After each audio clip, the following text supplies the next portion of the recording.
Missouri State Senator Jason Bean, representing Butler, Carter, Dunklin, Mississippi, New Madrid, Oregon, Pemiscot, Ripley, Stoddard, and Wayne counties, would like to wish all the Southeast Missouri basketball programs in the 25th District a safe and successful season.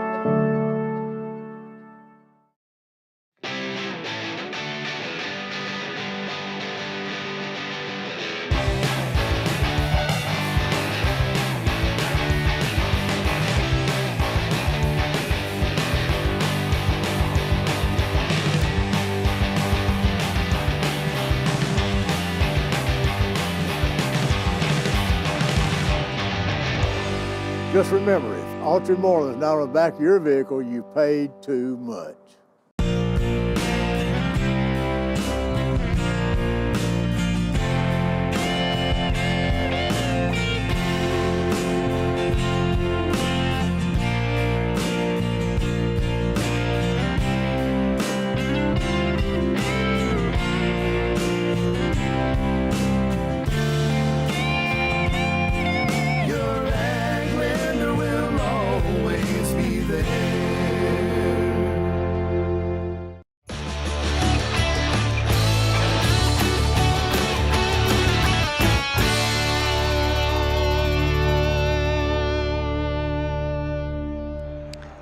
That is what the trophies looked like in 1964, and when Bloomfield won what was known as the Bloomfield Invitational Tournament.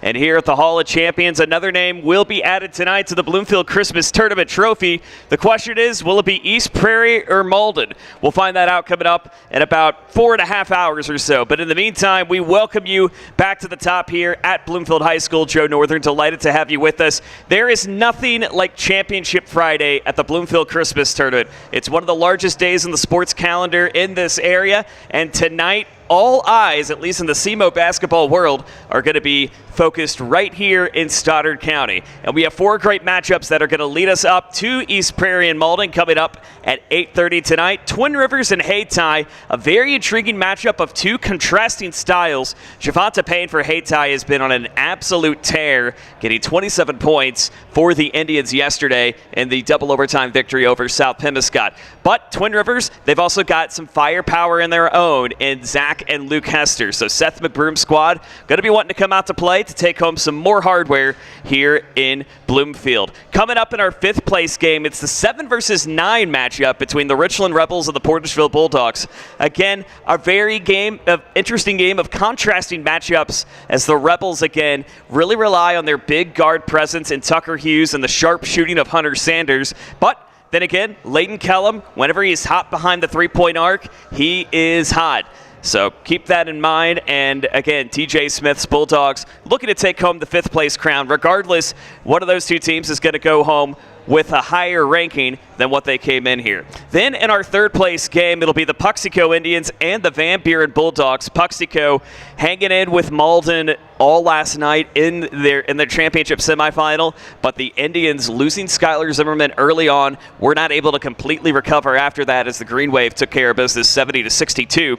So the Green Wave are going to be looking for their first championship. We'll talk about that coming up a little bit later. Puxico looking to go back and win another 3rd place championship. They haven't done that since 2006, and that was when they were a 12 seed. Now, while they are at the top ranking at this point, Bryant Fernetti still has some very strong shooters. Landon Bircher, Thomas Birch, great guard play as well coming in as well for the Puxico Indians. And for the Van Buren Bulldogs, you talk about a team that is scrappy, that will run you down no matter what. Jacob Black's Bulldogs have done just that in this tournament, so they could give Puxico a little bit of an interesting matchup tonight. And by a little bit interesting, I mean very interesting and physical. Of course, Our main championship game tonight, Malden and East Prairie. You know the storylines. Malden has taken care of business in their first 3 games against, again, Bloomfield, Dexter, and Puxico, all Stoddard County opponents. This will be the first game where they won't have a Stoddard County opponent in the East Prairie Eagles, which are looking for their first Christmas Tournament championship ever. And they're going to rely on some quick run-and-gun play from Noah Johnson and Evan Kennedy. Connor Markham also in the mix as well. Same case for Malden, though. They have strong guard plays coming in from Marcus Burton and Zion Bell, the freshman, getting some reps last night for Mike Kilgore's squad. The Green Wave had made the championship semifinals 3 years in a row. Were not able to get to the stage in 21 and 22, but they have a chance to win their first Christmas Tournament championship since 2006 tonight. And of course, no matter what happens on the court tonight, it is one of the best sports nights of the year in Southeast Missouri.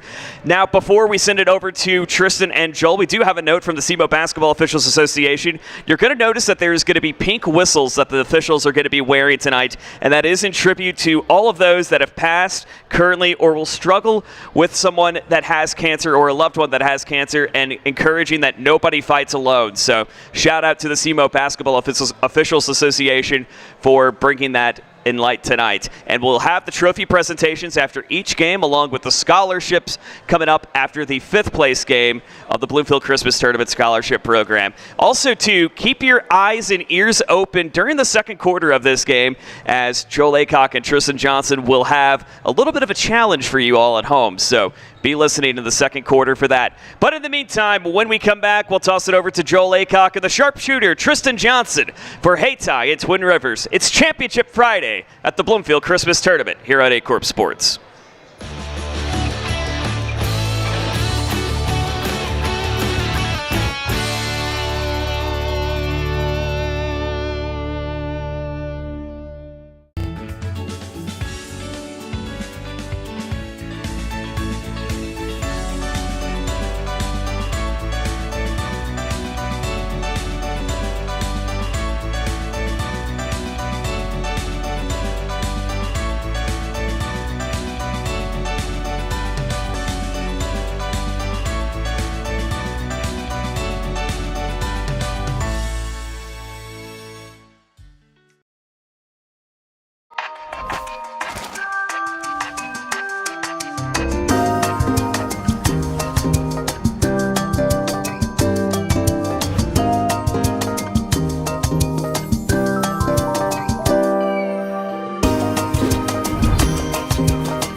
After 3, it all comes down to 8 teams, 4 games, 1 championship. Welcome to A-Corp Sports coverage of Championship Night of the 67th Annual Bloomfield Christmas Tournament from the historic Bloomfield High School Gymnasium. Alongside last year's Bloomfield Christmas Tournament leading scorer, Tristan Johnson, I am Joel Aycock, and we are so excited to bring you the Consolation Championship game. Joel, there's not much better atmosphere than the championship night at the Bloomfield Christmas Tournament, you know. This Consolation Championship game features the A-seeded Twin Rivers Royals, who are the only higher seed to lose on day 1, falling to the Richland Rebels, before rebounding to defeat the Gideon Bulldogs and the host Bloomfield Wildcats to advance to the Consolation Championship game. They'll be taking on the Hayti Indians, who lost to Porterville in round 1, then defeated Donovan in round 2 before outlasting a very tough South Pemiscot team in double overtime to make it to this game. The Twin Rivers Royals are coached by Seth McBroom out of the Ozark Foothills Conference. They're currently 7-5 on the season. They lost to number 9 Richland 75-45 in the surprise of round 1 and defeated Gideon convincingly in round 2, 66-33, and eliminated the host Bloomfield Wildcats yesterday to advance to the Consolation Championship. They're led by Jake Hester, who's been solid in all 3 games for the Royals, averaging about 18 points per game. And Tristan, this is an impressive Hayti Indians team. It's coached by Craig Rogers, and his record in the Boot Hill Conference is 4-3 to the season. They lost to Portageville 69-54 in round 1, and that is a very good Portageville team. They defeated Doniphan 67-55 in round 2, and they outlasted the South Pemiscot Bulldogs in by far the most exciting game of the day yesterday in double overtime. That was an exciting game. They're currently led by Javonta Payne, who's had a great tournament, and he's averaged 21 points. This guy is sensational right now. Yeah, and he's a player. Every night he's showed out some way. And Twin Rivers also featuring Jake Hester's brother, Luke Hester, who's also a very good player. And he's a big guy that's down in the paint, and he always seems to play pretty well. For sure. One thing I'm looking at here, there's a vast height difference between Twin Rivers and Hayti. Will it matter? I'm not sure, but it is definitely present. Yeah. They played earlier this season, and Twin Rivers ran away with it by about 17 points. But I think we're watching a Hayti team that's peaking here, so I think although they might have lost, it'll be interesting. Yep, and we're going to do the national anthem. We'll be right back. Growing cotton in the Mid-South is hard work. As a farmer, you make tough decisions every day. Choosing a cotton variety shouldn't be one of them. Next-gen brand varieties from Americot are bred specifically for cotton growers like you. We're 100% independent and farmer-owned. Plant cotton that works as hard as you do. Americot. All we do is cotton, all the time. At Focus Bank, we understand your community because it's our community too. With branches across Southeast Missouri and Northeast Arkansas, Focus Bank offers services such as fraud protection, really free checking, and mobile banking that lets you bank simply and securely. Anytime, anywhere. Stop by any of our branches or visit us online to open an account today. Plus, you'll receive an awesome free gift just from opening your really free checking account. And when you refer someone who opens an account, you'll both receive a gift. Focus Bank, member FDIC, equal housing lender. NextEra Energy Resources is the world's largest generator of renewable energy from the wind and sun, and a world leader in energy storage. Since 2016, NextEra Energy Resources has invested more than $339 million in Missouri to fuel local economic growth. Today, our company owns and operates one wind energy facility in the state and is looking to invest even more in the Show Me State. We are committed to being a trusted community partner and look forward to providing affordable, clean, renewable energy for generations of Missourians to come. At SEMO Health Network, we strive to provide caring and affordable health care while making our patients feel welcome in our warm and friendly atmosphere. With locations throughout Southeast Missouri, we provide medical, dental, OB, and behavioral health services to anyone and everyone that may need it. Visit SEMO Health Network for your wellness exams, COVID and flu vaccinations, lab services, dental exams, counseling, and more. For more information, visit our website and let SEMO Health Network take care of you. And we're back on Acorn Sports, featuring Hayti's starting lineup. Starting number 0, Javonta Payne, who's been a great player in this tournament. Number 2, Isaiah Love. Number 10, Dwayne Grant.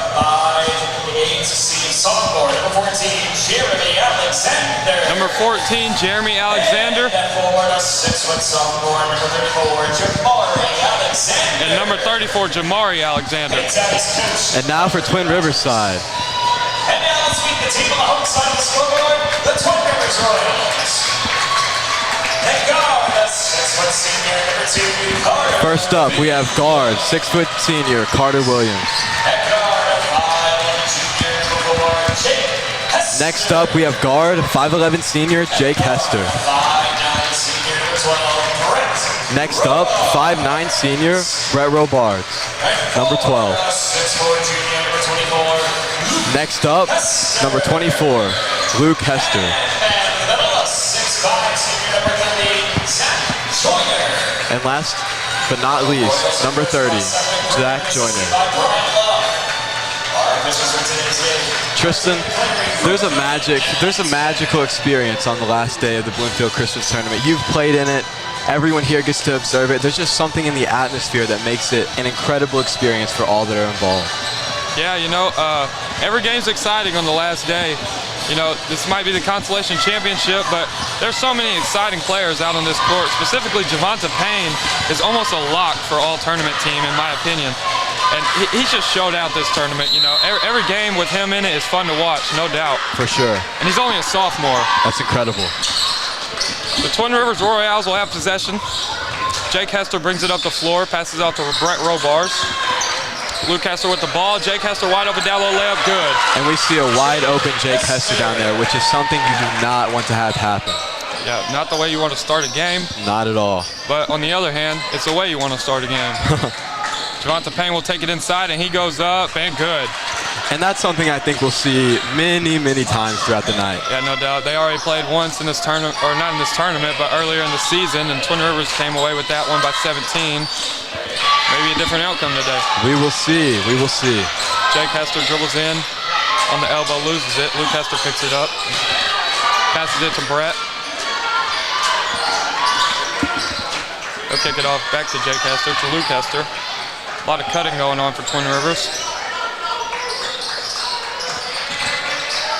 Brett Robars will have the ball, looks at it, does not shoot it. And number 2, Carter Williams will have it up top. He's a shooter. We've seen him light it up multiple times this season.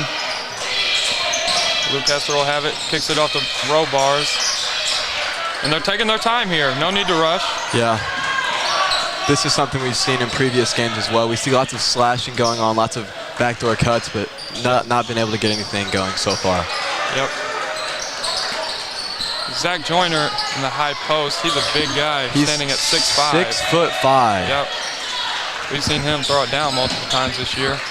Luke Hester takes it baseline, nothing there. Hayti playing some good defense here. Robars has it. He'll drive, kicks it to the corner. Luke Hester, half spin. And this is a defensive spectacle from Hayti right here. Yeah, this is incredible. Carter Williams will shoot, but blocked by Isaiah Love. And that was about a minute and a half, 2 minutes of just stale play. And Javante Payne will bring it up. Isaiah Love travels. And Isaiah Love's a good player too. You know, he hit the game-tying shot to send South Pim to overtime yesterday. Clutch, for sure. Very good shot off the backboard. I wonder if he called bank. Jake Hester will drive in to the free throw line. Good dish off to Joyner, who will lay it up and in. And that's just textbook slashing. That was good right here. I'm interested in the chemistry. We have 2 Hesters out here, yep. And they just happen to be leading this team right now. So I'm excited to see them do their thing tonight.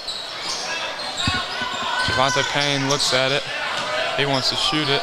Number 14 in the corner, Jeremy Alexander, good with the 3. And that's a good-looking shot right there, Tristan. Yeah, I know. Yesterday he was standing in that corner a lot. He can shoot it. He can, and he can get hot.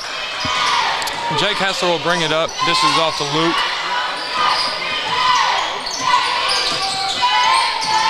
Jake Hester goes up, no good. May have been tipped. And that was a strong take right there, but Hayti's swarming defense prevented that from going anywhere. Isaiah Love takes it in, shoots a mid-range shot, no good. Rebound by Robars. He'll push it up. And foul on Isaiah Love, number 2, I believe. And in a game like this, that's a foul you probably want to stray away from. Yeah. We have number 11, Eli Heckenborg, in right now. Tristan, he is a freshman, and he's made a real difference on this Twin Rivers team. Yeah, he's had a lot of significant minutes this year, and he's not disappointed. He'll be good in years to come. Jake Hester goes up with the one-legged shot, no good. Joyner with the rebound, goes up and good. And right there, Tristan, that might be repeated throughout the night where we see this height difference. These giants in Twin Rivers tower above some of Hayti's players. Yeah, it definitely seems that Twin Rivers outsizes Hayti significantly. Number 14 in the corner, good again. And why not, Tristan? Why not? That is Jeremy Alexander. That's his second 3 of the night. I'm sure it won't be his last. Twin Rivers is going to have to contest that. Definitely. Joyner with the ball, kicks it off to Jake Hester. Gives it back to Joyner, who kicks it in the corner to the freshman. Luke Hester will have it. He'll look at it, spins. Nothing there. And they'll reset. The slow pace from Twin Rivers, I think this is going to be repeated many times. Yeah, there's no need to rush. You get rushed against Hayti, it'll burn. It will. Joyner with the ball, passes it to Robars. Luke Hester with it, Jake Hester has it now. Almost stolen. Luke Hester in the post, out of bounds. That will be out on Luke Hester, Hayti ball. Wow, and he had it. There was a big size disadvantage down there, but great defense by Hayti, though. Yes, Hayti has been putting on some defensive pressure right here, and it's paid off. Yep. We're about a little over halfway through the first quarter here as Isaiah Love will dribble the ball up. Javonte Payne with it. He needs to be aggressive here. And he heard you, I think. That'll be a charge. Maybe not. He made the shot. Right there, it's a good time to jump stop, stay under control, go up off 2 feet. You know it, Joe? Right. Yes, absolutely. Robars will dribble the ball up for the Royals. Kicks it off to the freshman. Luke Hester with it. Almost stolen. Jake Hester will go up with the mid-range shot and good. And that's smooth. You've got to contest him right there because he will rack up the points very quickly, Tristan. Yep, like we said before, averaging about 18 points per game this tournament. Could be looking at an all-tournament selection. Very, very likely, I would say. Javonte Payne will set it up for the Indians. In the corner, he's made 2. Ooh. Third one will not go. That's Jeremy Alexander.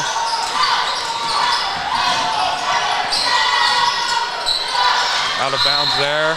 Haytai, another stop. Again, Haytai's defense has been incredible so far, and this is going to pose a real problem if Twin Rivers cannot adjust to this swarming defense.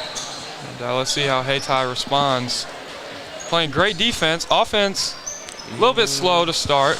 I would say it's a little slow all around so far, but it is early in the game, and I think both these teams are feeling the other styles out, and we'll see who comes out on top. Isaiah Love gets fouled on the mid-range shot. That will be a shooting foul on Luke Hester. So Tristan, while they're at the line, let's talk a little bit about your experience. I'm sure there's lots of people out there watching that want to know. You played on this day 2 times. Your junior year, you were in the championship on this day. Your senior year, not so much success. But what is it about this day that's so special for you as a player? What emotions were you feeling as you were playing on these days? You know, it's a great day. Only 8 teams remain. Half the tournament's eliminated by now. And it's always an honor to be one of those 8 teams. And you can usually see a good game nearly every game of the 4th day. And I think it's such a service to the community to come in here and watch some incredible basketball. Yep, Jake Hester exerting pressure by Jeremy Alexander. Heckenborg will have it. Kicks it off the row bars. Mid-range shot, does not shoot it. Foul on the floor.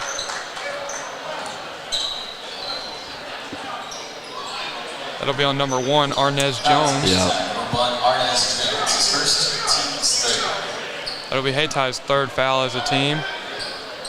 And Twin Rivers will inbound under their basket. Number 20, Zach Hendricks in the game. Jake Hester will shoot it and good. Again, just a smooth shot there from Hester. We've seen it many times throughout this tournament. No doubt. Isaiah Love will have it. Kicks it off to Payne. Back to Love. He will shoot it. No good. Almost offensive rebound, but Luke Hester will come down with it. And Haytai's attempted many 3s so far, which is usually not their bread and butter, but we'll see if they Robars continue. goes up and misses. Push it up. That's Payne pushing it. He's observing. Almost gets it in the mid-post, does not. And turnover by Haytai. Heckenborg will dribble it up. Passes it to Robars, who drives baseline, block and foul. That is on Javonte Payne. That's one person you do not want in foul trouble early. Yeah, it's going to be a real problem for the Indians here if Payne gets in some foul trouble. And that's his 2nd foul, so he will be in foul trouble. Let's see what Haytai will do. This is no good from the 21 point per game sophomore here. Haytai's coach will not take him out. Haytai knocks it out, I believe. The refs are discussing it. Let's see what they decide. They'll give it to Twin Rivers. And number 11, J.C. Ford comes in for Javonte Payne. And Tristan, do you think at this point in the game that's the right decision to take Payne out right here with 2 fouls? I believe you have to, Joel, because if you risk him getting a 3rd foul in the 1st quarter, then you're in some serious trouble. Sitting him may be the most secure move. I think that's the right call as well. J.C. Ford will have it. He kicks it off to Jeremy Alexander. J.C. Ford looks at it. Isaiah Love in it. Kicks it down to number 1, Arnez Jones. Kicks it out. JC 4 for 3, no good. And they'll be out of bounds off Hayti. So Twin Rivers will retain possession. Again, another 3-shot selection there from Hayti. I think if I'm Hayti, I'm looking to do some slashing here and try and break up this Twin Rivers defense.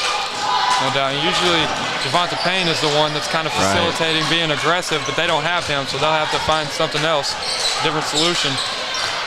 Hayti will come down with it after the missed shot by Twin Rivers. Dribbles it up in the corner. He could shoot it. Jeremy Alexander, no good that time. I think he's about 2 for 4 on the night. I think that's right.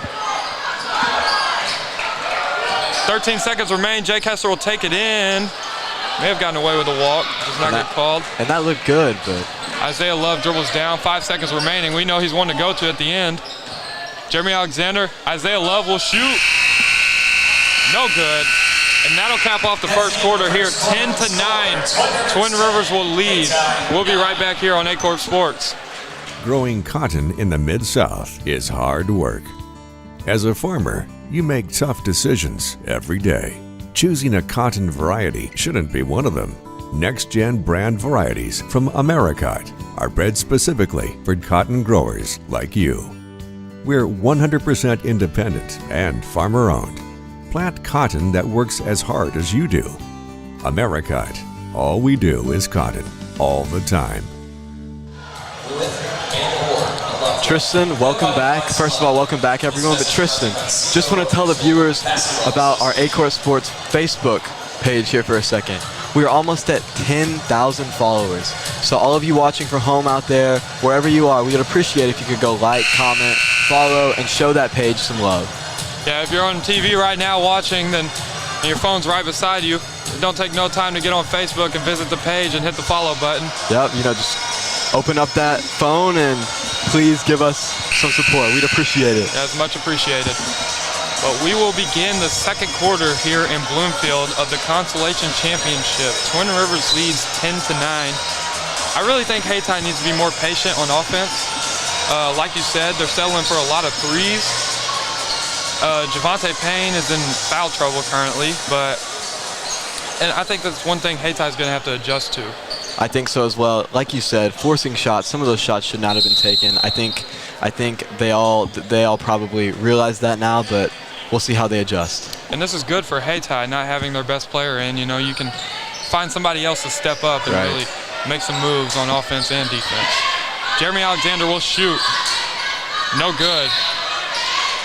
I'm not mad at those shots though. Jeremy Alexander can really shoot the ball. Right. And if he's shooting open threes every possession, don't be too upset. You have to take it if you're that open. I think he made the right decision right there, for sure. And Hayti will put on some full court pressure here. Heckenborg will bring it up. Tristan, I've been impressed with Heckenborg's performance throughout all of this tournament. He has really stepped up. Yeah. Down low, no good. Hayti almost comes up with it, but foul on number 20. That is Zach Hendricks. Fouls on the Royals, number 30, Zach Joyner is first, team's first. Hayti will inbound. Twin Rivers looking to pick up at half court. They seem to be in a 2-2-1 half court. Maybe that's an extended 2-3. Isaiah Love brings it up. He calls for a screen. Kicks it in the corner. Jeremy Alexander. Nothing there. Isaiah Love with it. Looking. Jeremy Love with it again in the corner. And that may have been a little rushed. And that's one of those shots that you just pinpointed that should not be taken, I think. Carter Williams, he can shoot it. Does not take it though. Heckenborg will drive in. Kicks off to Joyner. Good pass. No good on the layup, but will get it back. Heckenborg with it will put it to Carter Williams. Joyner with it. Heckenborg gives it to Jake Hester. And Zach Hendricks will have it. He will take it in. Carter Williams shoots a three. No good. Twin Rivers almost comes up with it again, but it'll be a foul on Zach Joyner. the big man. And that's not a foul you want to have either. 6'5", brings great height, great rebounding presence, and that's not someone you want to have. And he also has 2 fouls. So he will sit. This sort of balances it out a little bit, I think. I think so too, Joel. Number 11, J.C. Ford has it in the corner. Back down. Number 10, Dwayne Grant will shoot it, and good.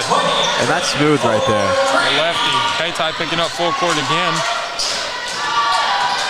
Jake Hester will bring it up. Not scared to shoot it. He will turn it over, though. And they got numbers. Number 2, Isaiah Love shoots it. Backboard, good. Good shot there by Love. Jake Hester will bring it down the court. Number 10 picks him up, Dwayne Grant. Jake Hester will go up and good. Wow. Impressive move there. Timeout, Twin Rivers. Full timeout, so we'll be right back here on A-Corp Sports.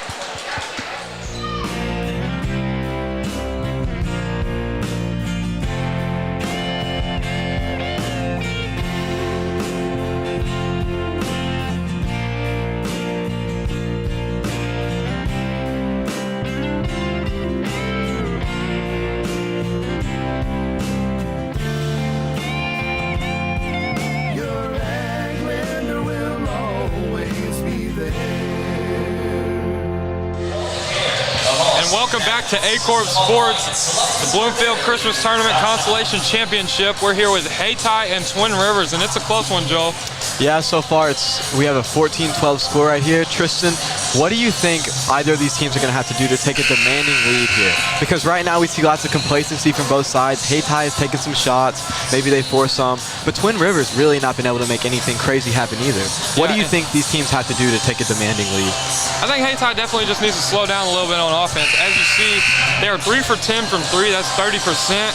So maybe take some better three-pointers. I don't think the three-pointer is a bad shot to take necessarily, but ones that aren't open aren't good. I agree, and they have several guys that can get hot, and they will get hot. They just need to take those better shots, as you mentioned.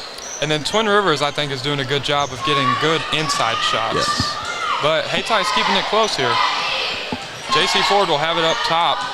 Hayti set up in their offense. Looks like some high-low action here. They will screen on the right side. Goes up, J.C. Ford, no good on the mid-range shot, but it'll be rebounded by Isaiah Love, who goes up with the mid-range shot, no good.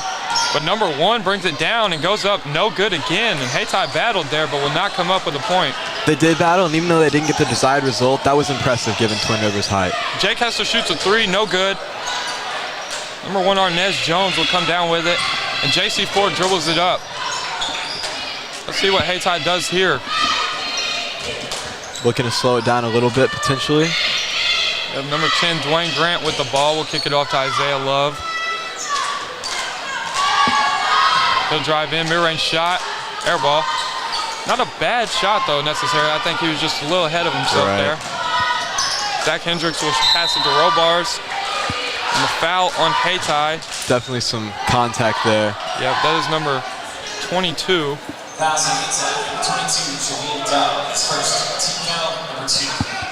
That's going to be Jaheim Dunn, number 22 with the foul there. That'll be his first. Hayty's second of the quarter. Luke Hester with it, shoots a 3, and good. Wow, the big man getting a little three-point action. That was smooth. Good looking shot. And Twin Rivers will take a 1-point lead here with 4.5 minutes to go. And I think we'll see a lot of this lead switching back and forth here. Jaheim Dunn loses it. Zach Hendricks goes down. Tipped by J.C. Ford. Heckenborg will kick it out. Oh, wow. Tip, though. So it will be out on Hayti. Twin Rivers will retain the ball. Bit of a sloppy sequence there, but Twin Rivers will retain. Twin Rivers will get a chance to set up their offense in the half court, though. Can't be mad at that. Nope. Robars dribbles it up for the Royals.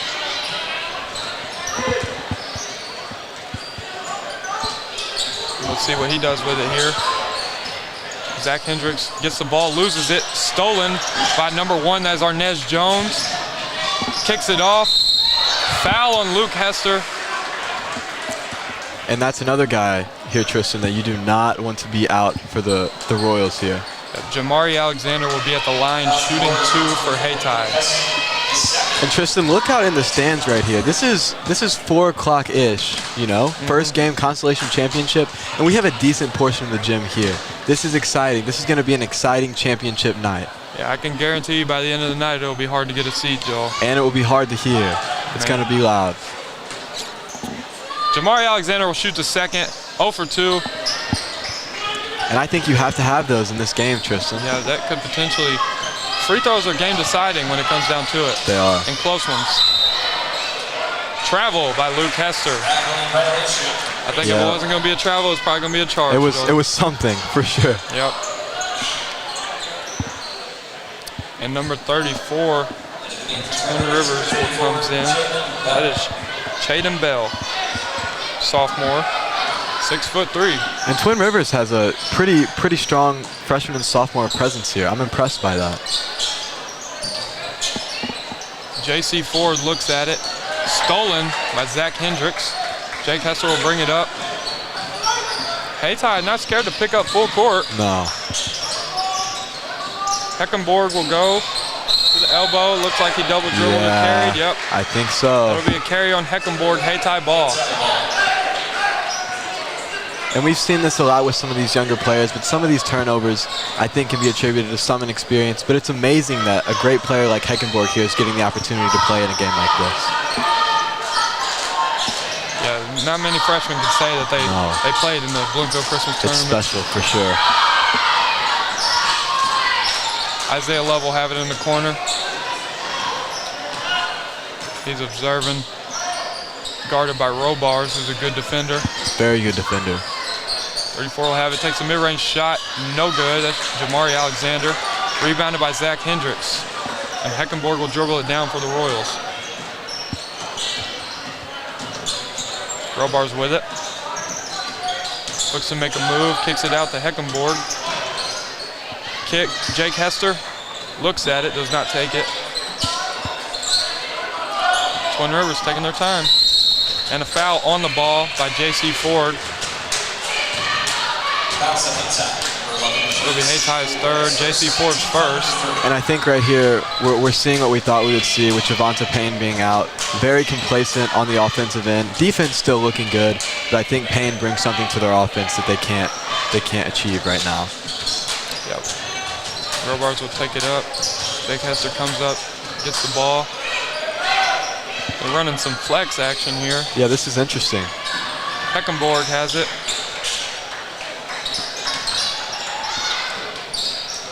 Robars with it, takes a three, high arcing shot, no good.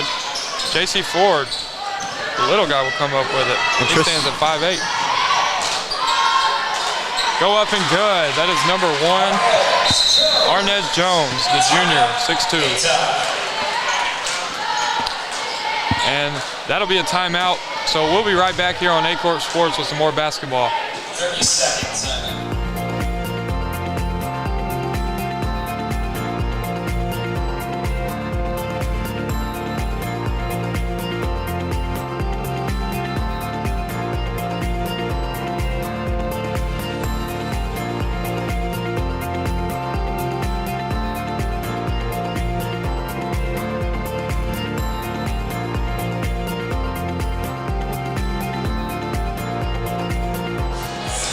Back here on A-Corp Sports, Twin Rivers and Hayti. It's a close one here in Bloomfield, Joe. Yeah, and I think it's just going to get more intense as this game progresses. We've seen both teams sort of struggle with fouls. We have 2 fouls for the star, Javonte Payne, right here, and I believe Luke Hester, correct me if I'm wrong, has 2 as well. Is that? I think so. So we have some foul trouble from some prominent players here. So we'll see how this plays out with the last 2 minutes of the second quarter here. I know for sure Joyner, the 6'5" center, has 2. Yeah, I think Twin Rivers needs to try to extend this out while Javonte Payne sits. Yes, they need to take advantage of this. Kicks down, that's 34. Chaden Bell turns it over. Arnez Jones brings it up, gives it off to Isaiah Love. And they might look to slow it down a little bit here as the clock winds down. We will see. Hayti has not been scared to shoot. We've seen that, and they will turn it over. But we'll steal it right back. Oh. And that'll be a travel. Jamari Alexander. The coach saying jump stop there. Yeah, Coach Rogers, not happy there. He's a good coach, though. Very emotional, but yes, he knows what he's doing. Very passionate about what he does. You can see, obviously, in his expressions and how he carries himself. But and in no way is that a bad thing. No, not at all. Heckenborg with it, kicks it down, turnover. And Isaiah Love will bring it up for the Indians. Let's see what they do here. Will they rush another shot? Kicks it down. A foul. Is it going to be on number 34 there? Looks like it. Hayti will inbound. That foul is on Chatham Bell. Sophomore, 6'3". And Joyner will come back in with 2 fouls. He has to be careful here. Very careful. Has to be very careful here. Not necessarily a bad move, though, knowing that there's only a minute left. Right. And when you're 6'5", if you just stand there with your hands straight up, you really just got to stand there. Look at that. You can do some damage. Jake Hester comes down with the rebound. Let's see what Twin Rivers will do. 1 minute left to play. Joyner will get it down low. Carter Williams back to Joyner. Kicks it out to Heckenborg. Carter Williams has it. Down to Joyner, who gets doubled. Jake Hester with it. Tipped away. And that was a no call there. What do you think about that? I didn't really see it. Looks like it got stripped, but he had multiple people on him. Right. Jeremy Alexander with the screen. Isaiah Love has it, who will turn it over. Lots of turnovers here in this game. Lots and lots of turnovers, yes. And there was almost another one right there, Tristan. Tipped out of bounds by Hayti. I think a lot of Twin Rivers turnovers have kind of been young guys, inexperienced, but I think Hayti is kind of just rushing it a little bit. I think you're right. I think you're right on the mark there. Hayti in desperate need, it seems, of pain back in the game. Robars will have it in the corner. Carter Williams, he can shoot it, and a turnover by Twin Rivers. Isaiah Love will go up, lay it in, and good. And that's some good defense right there. Joyner will have it, kicks it off to Heckenborg. 3 seconds. 1 second left. Will not get a shot off. So we end the half 18-15. Hayti will lead. We should see Javonta Payne coming back in the second half. And what do you think, Joel? I think that, like you said, Hayti is going to have to start shooting better shots. And both teams are going to have to stop turning over the ball. No doubt. That's key. And how about we take a break here? We'll come back and give a summary of the stats and things in about 6 minutes.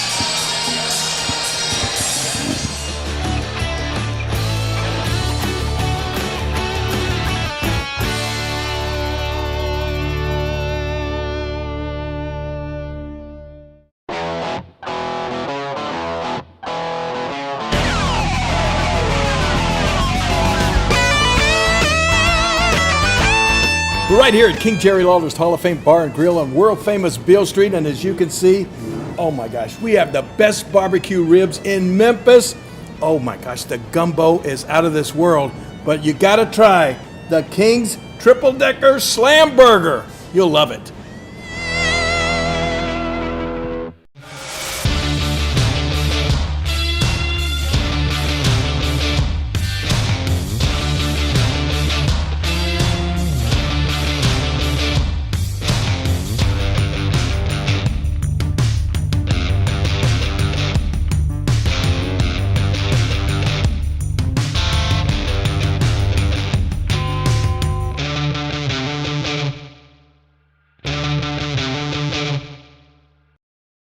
My name is Kevin Rossville. I'm a farmer from Prairie County, Arkansas. Been farming since 1991. Started farming with my father-in-law when I got married. We've been raising rice ever since. We've all been looking for something for a change for years. And I think this 263L is going to be the next and up-and-coming thing for us. It's really going to work well on a lot of different ground and a lot of different farms around here. Dynagrow 263L, available exclusively at Nutrient Ag Solutions.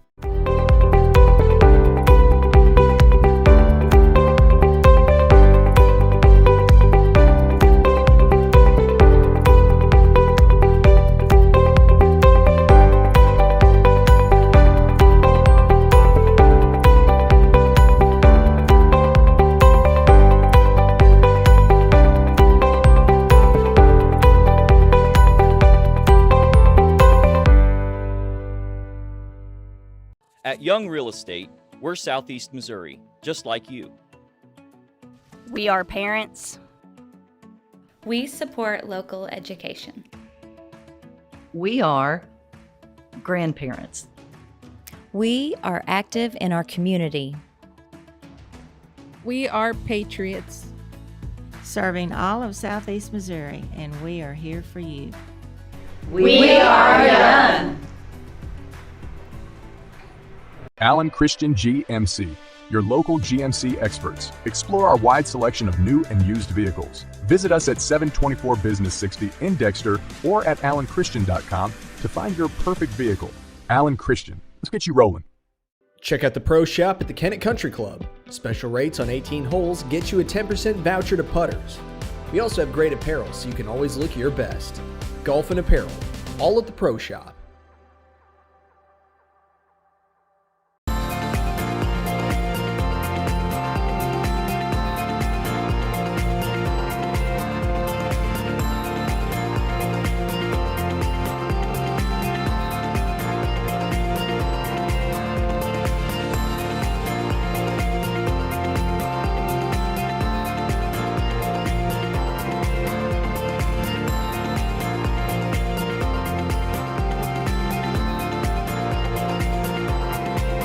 At Glen Sains, our inventory is growing every day.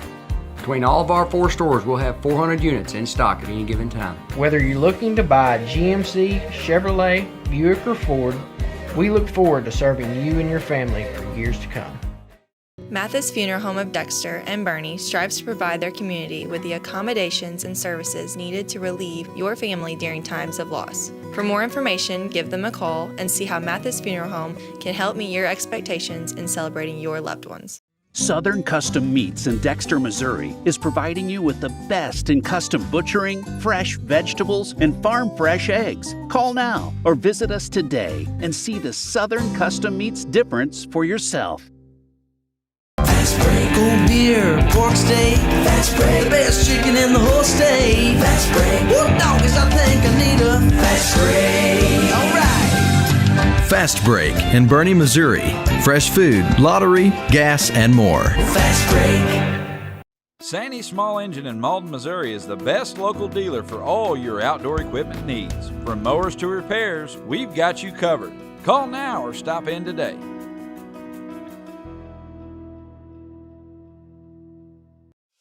What First State Community Bank means to me is, it says it in its name, community. We're family, we care about one another, whether it's in our SEMO markets or we can reach out to someone in Farmington, Columbia. They're always there to assist. We are very customer focused. Our employees do a great job with listening to the customers. The tellers know 100% of all customers by their name.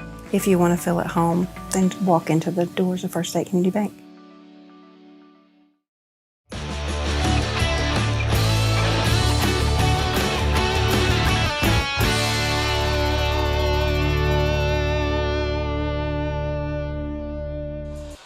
And we're back here on A-Corp Sports with a close one in Bloomfield, the consolation championship of the Bloomfield Christmas Tournament.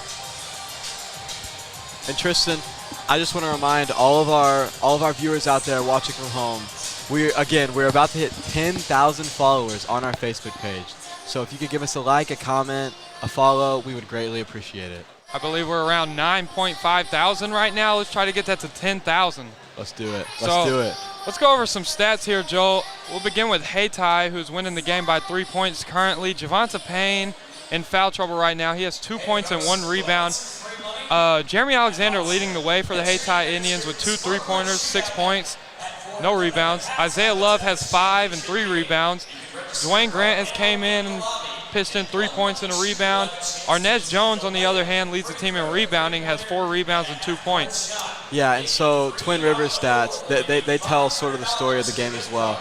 We have Carter Williams here, no points, no rebounds. He's going to have to step up, I think, in this next half of basketball.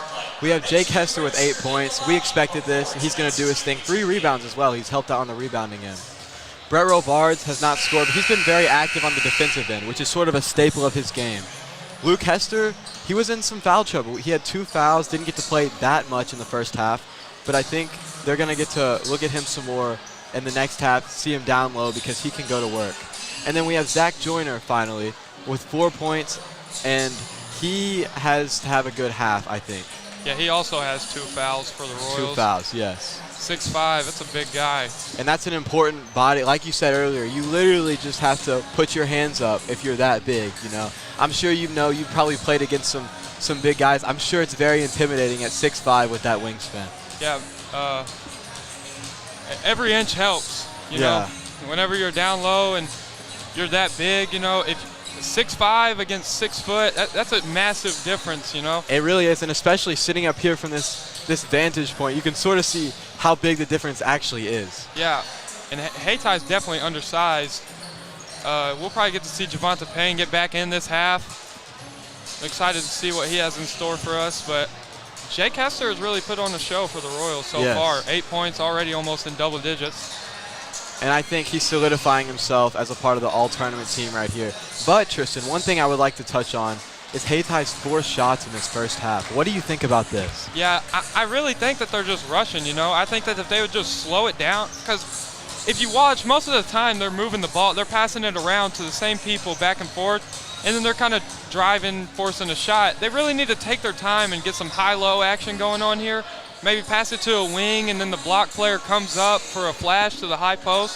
Things like that are important to get settled into an offense, but they're still very much in it as they lead by 3. I think Twin Rivers should have taken more advantage of Javonte Payne being out and Haytai's rush shots. But I think we're in store for a good one here, Joel. I think so too, definitely. And we saw Payne go out pretty early, but then it was followed by Joyner and Luke Hester getting in some foul trouble as well. So I think it's sort of balanced out, and I think obviously Twin Rivers needs that presence down low because that's what sort of gives them the inside advantage with Haytai.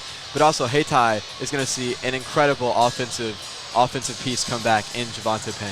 Yeah, and we've seen Twin Rivers bring a lot of players off their bench, so they may have a little bit more depth than Haytai does. I think that that's definitely helped them out a bit, especially with Jake Hester not being in any foul trouble, because you have so many more people to rely on instead of just Joyner and Luke Hester. You have Jake Hester too. Carter Williams can shoot the 3 ball. I know Heckenborg has had a solid game so far, maybe a few too many turnovers, but I think that'll be fixed. Right. And I think we're in for a good one here. Yep, and Twin Rivers will have the ball to start the half. Kicks it off Carter Williams. He'll bring it up, pressure by Isaiah Love. Hands it off, Jake Hester. Luke Hester will have it now. I think Luke Hester needs to show his presence more inside. I think so as well. You know, he had a 3 earlier, but we haven't seen that footwork that I've seen later in this tournament in play tonight. Yeah, and Haytai being undersized, there's Javonte Payne in the corner, and he'll start off the half with a 3. And he made a loud play right there. No doubt.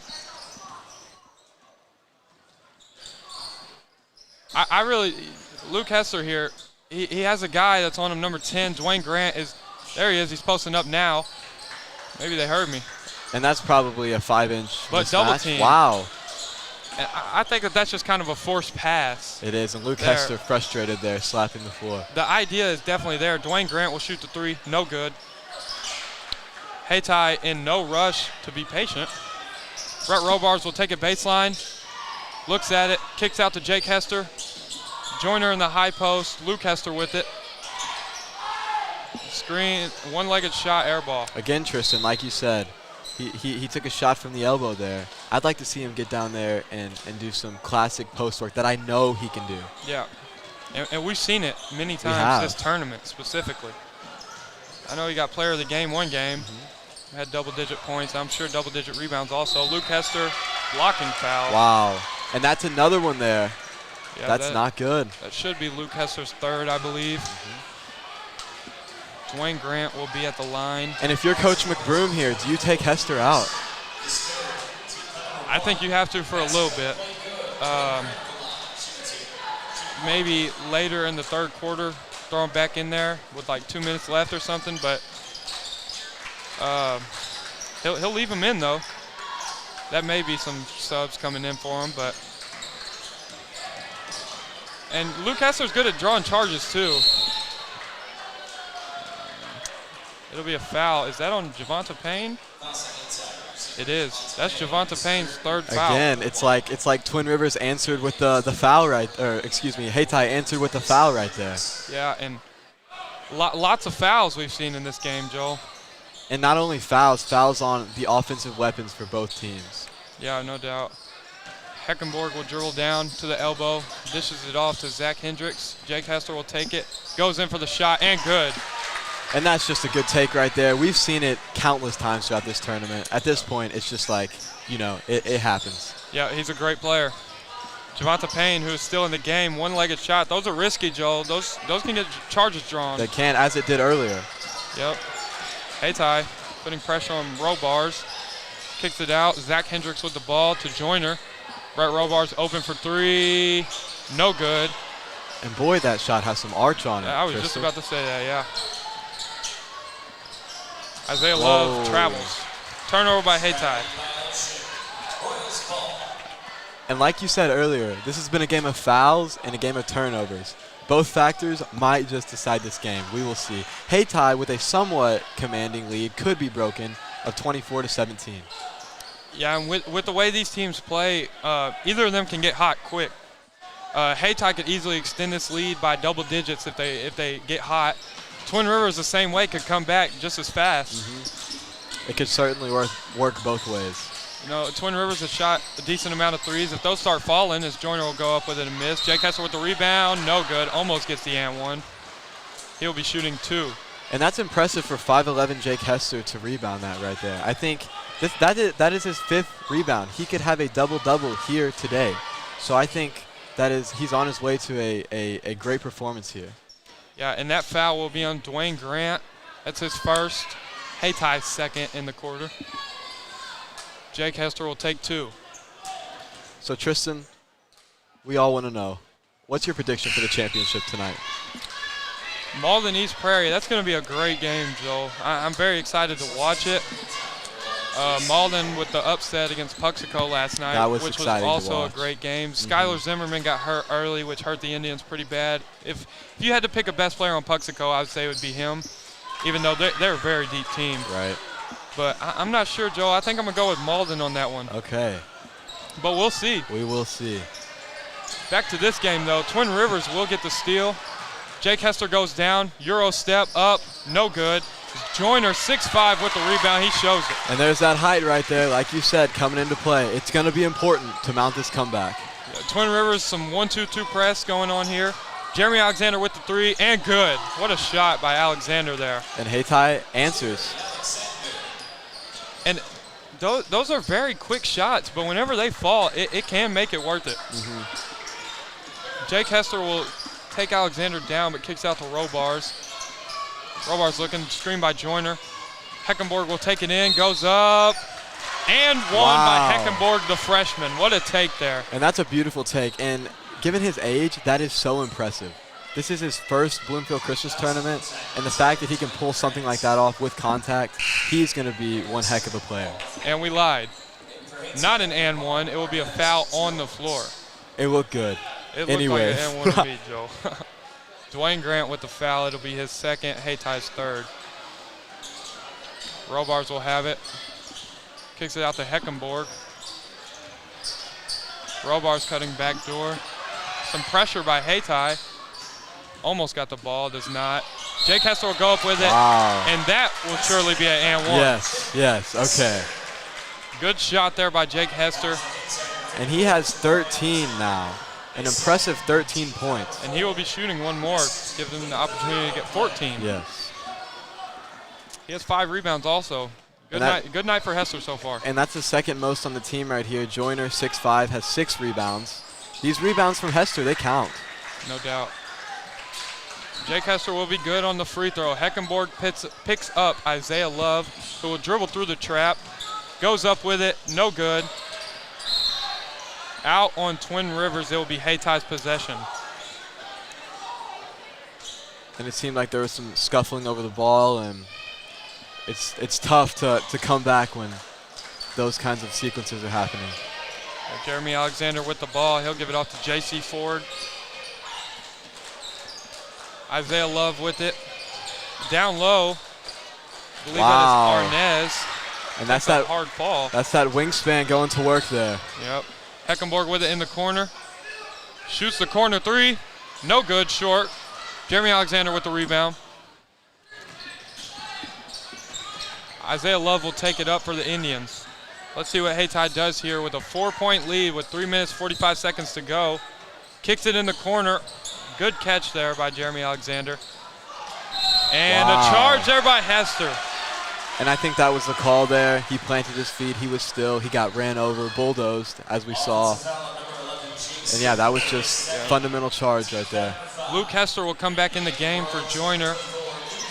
Yeah, great setup on the charge there by Hester. That's one thing I was always preached about was jump stopping off 2 feet, being under control. Going up off 1 foot is somewhat out of control in some ways unless you're wide open. And very easy to draw a charge going up off 1 foot. And I think this might have been the 3rd time tonight that that's happened for Hayti. Yeah. Jake Hester with the bank shot in the mid-range. Good shot there by Hester. He has 16 now. Wow, impressive. Jeremy Alexander in the corner with the ball. J.C. Ford will have it. Good pass there to Arnez, but will throw it out of bounds. Jeremy Alexander could not catch it there. But let's talk about Jeremy Alexander for a second. 9 points in the absence of Javonte Payne. That is needed right now. I think Haty's really done a solid job of maintaining their lead without their best player. Yes. But it is not over. And Twin Rivers has mounted a comeback as Luke Hester will go up with a missed layup. Good defense there by Hayti. And it's now a 2-point game here. Yep, J.C. Ford will have it. Cut, and he's going to shoot it. And good by Jeremy Alexander. That's his 4th 3 of the night. And why would he not shoot it? Exactly. He has been hitting that all night. Hayti has taken significantly more threes than the Royals. They stand at 14 threes taken. And it'll be a turnover by Twin Rivers. Isaiah will pick it up. Jake Hester will pick him up. Goes up. Good block shot by Jake Hester, but it will be a foul on Heckenborg. He was not straight up. You have to be straight up there for it not to be a foul. And again, Tristan, these are important at this point in the game. We have a 5-point ball game here with 2 minutes and 20 seconds left to play in the 3rd quarter. These are some important minutes right here, and these minutes could very well decide the game. And Joyner will come back in the game. Zach Hendricks and Robards will sit. Carter Williams back in also. And number 34, Jamari Alexander, would be good on the first free throw. He shoots one more.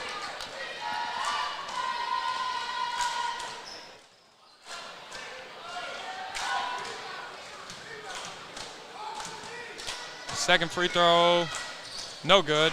Joyner with the rebound. And it'll be a 6-point lead, Hayti. Heckenborg brings it up. Good on-ball defense by J.C. Ford. Yeah, and the Hayti bench is loving it. But good pass there. Wow. Joyner up with the layup and good. Great way to maintain there by Heckenborg, you know. And that'll be a timeout by Hayti there. Yep. It'll be a full timeout. So we will be right back here on Acorn Sports.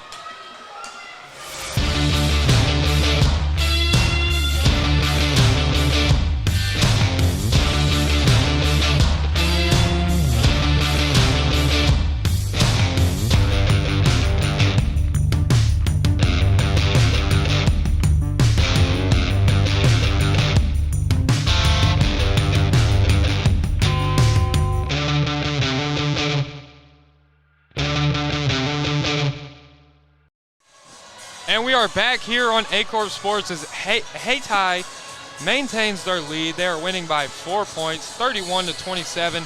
Hayti has 5 fouls, so anything Twin Rivers gets here will be 2 free throws at the line. And let's see what Twin Rivers can do to try to mount a comeback and win this game. And they're going to have to rely on some of their weapons here. Obviously, Jake Hester has had a great night so far, 16 points, 6 rebounds. Luke Hester, I think, is going to need to get active. He has 3 points, 2 rebounds right here. Has been in some foul trouble throughout the night. Yeah, I believe he has 3 fouls now. 3 fouls. I think that's right, yes. Zach Joyner, 8.7 rebounds. He's really shown his 6'5" presence down low. He's doing a great job. Whenever you have somebody that's 6'5" like that, if you have a good guard that can penetrate and dish down to him, it's a layup every time, Joel. It is, yes. And Hayti will have the ball on the sideline. J.C. Ford with it. See what offense Hayti sets up in. See, like, right here, Joel, every player is on the left side of the floor there. They're spread out now, but, you know, I just think Hayti needs to spread the floor a little better as Luke Hester will get the rebound but turn it over. That'll be a foul. Did you catch who that was on? I did not. We'll see here in a second, but it will be Hayty's ball. It's going to Luke be Hester with another foul. That is his fourth, and it is only the third quarter. We have 1:37 seconds left to play in the third quarter, and that is his fourth foul, Tristan. One more, and he will be sitting for the rest of the game. Zach Hendricks comes in for him. Isaiah Love goes up, no good. Zach Hendricks comes down. Heckenborg on the fast break. 1-on-3. We'll turn it over. Isaiah Love with the steal. He goes down now in transition. We'll bring it out. J.C. Ford with the ball. Good patience there by Isaiah Love. And Tristan, I like what you said earlier. I think Hayti could benefit from some maybe skip passes here, spreading their offense out a little bit on this Twin Rivers defense. Yep, J.C. Ford will look. Jake Hester does come up with the steal.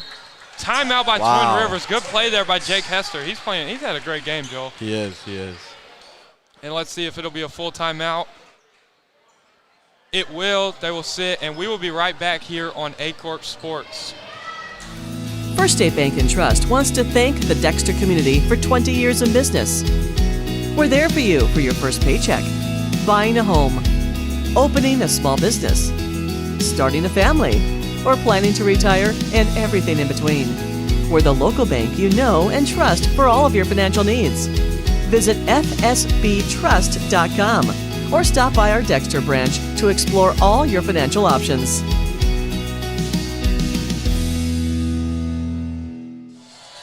And we are back here on A-Corp Sports. 31-27, Hayti will lead after a great stop by Hester there. It'll be Twin Rivers ball. Jake Hester is playing great, Joel. He is. Very impressive 16 and 6 right now. Will he get the double-double? I really think that this game locks him as an all-tournament selection. He's playing with great effort, and I feel like he's playing with a lot of leadership also. And poise as well. He's calm. This is an intense game. He is calm. No doubt, and he's only a junior. Just keep that in mind. So he will be back next year. Carter Williams takes it in at the elbow, kicks it off to Hester, who will drive baseline, spin move, foul. I believe that'll be on 34. We will see.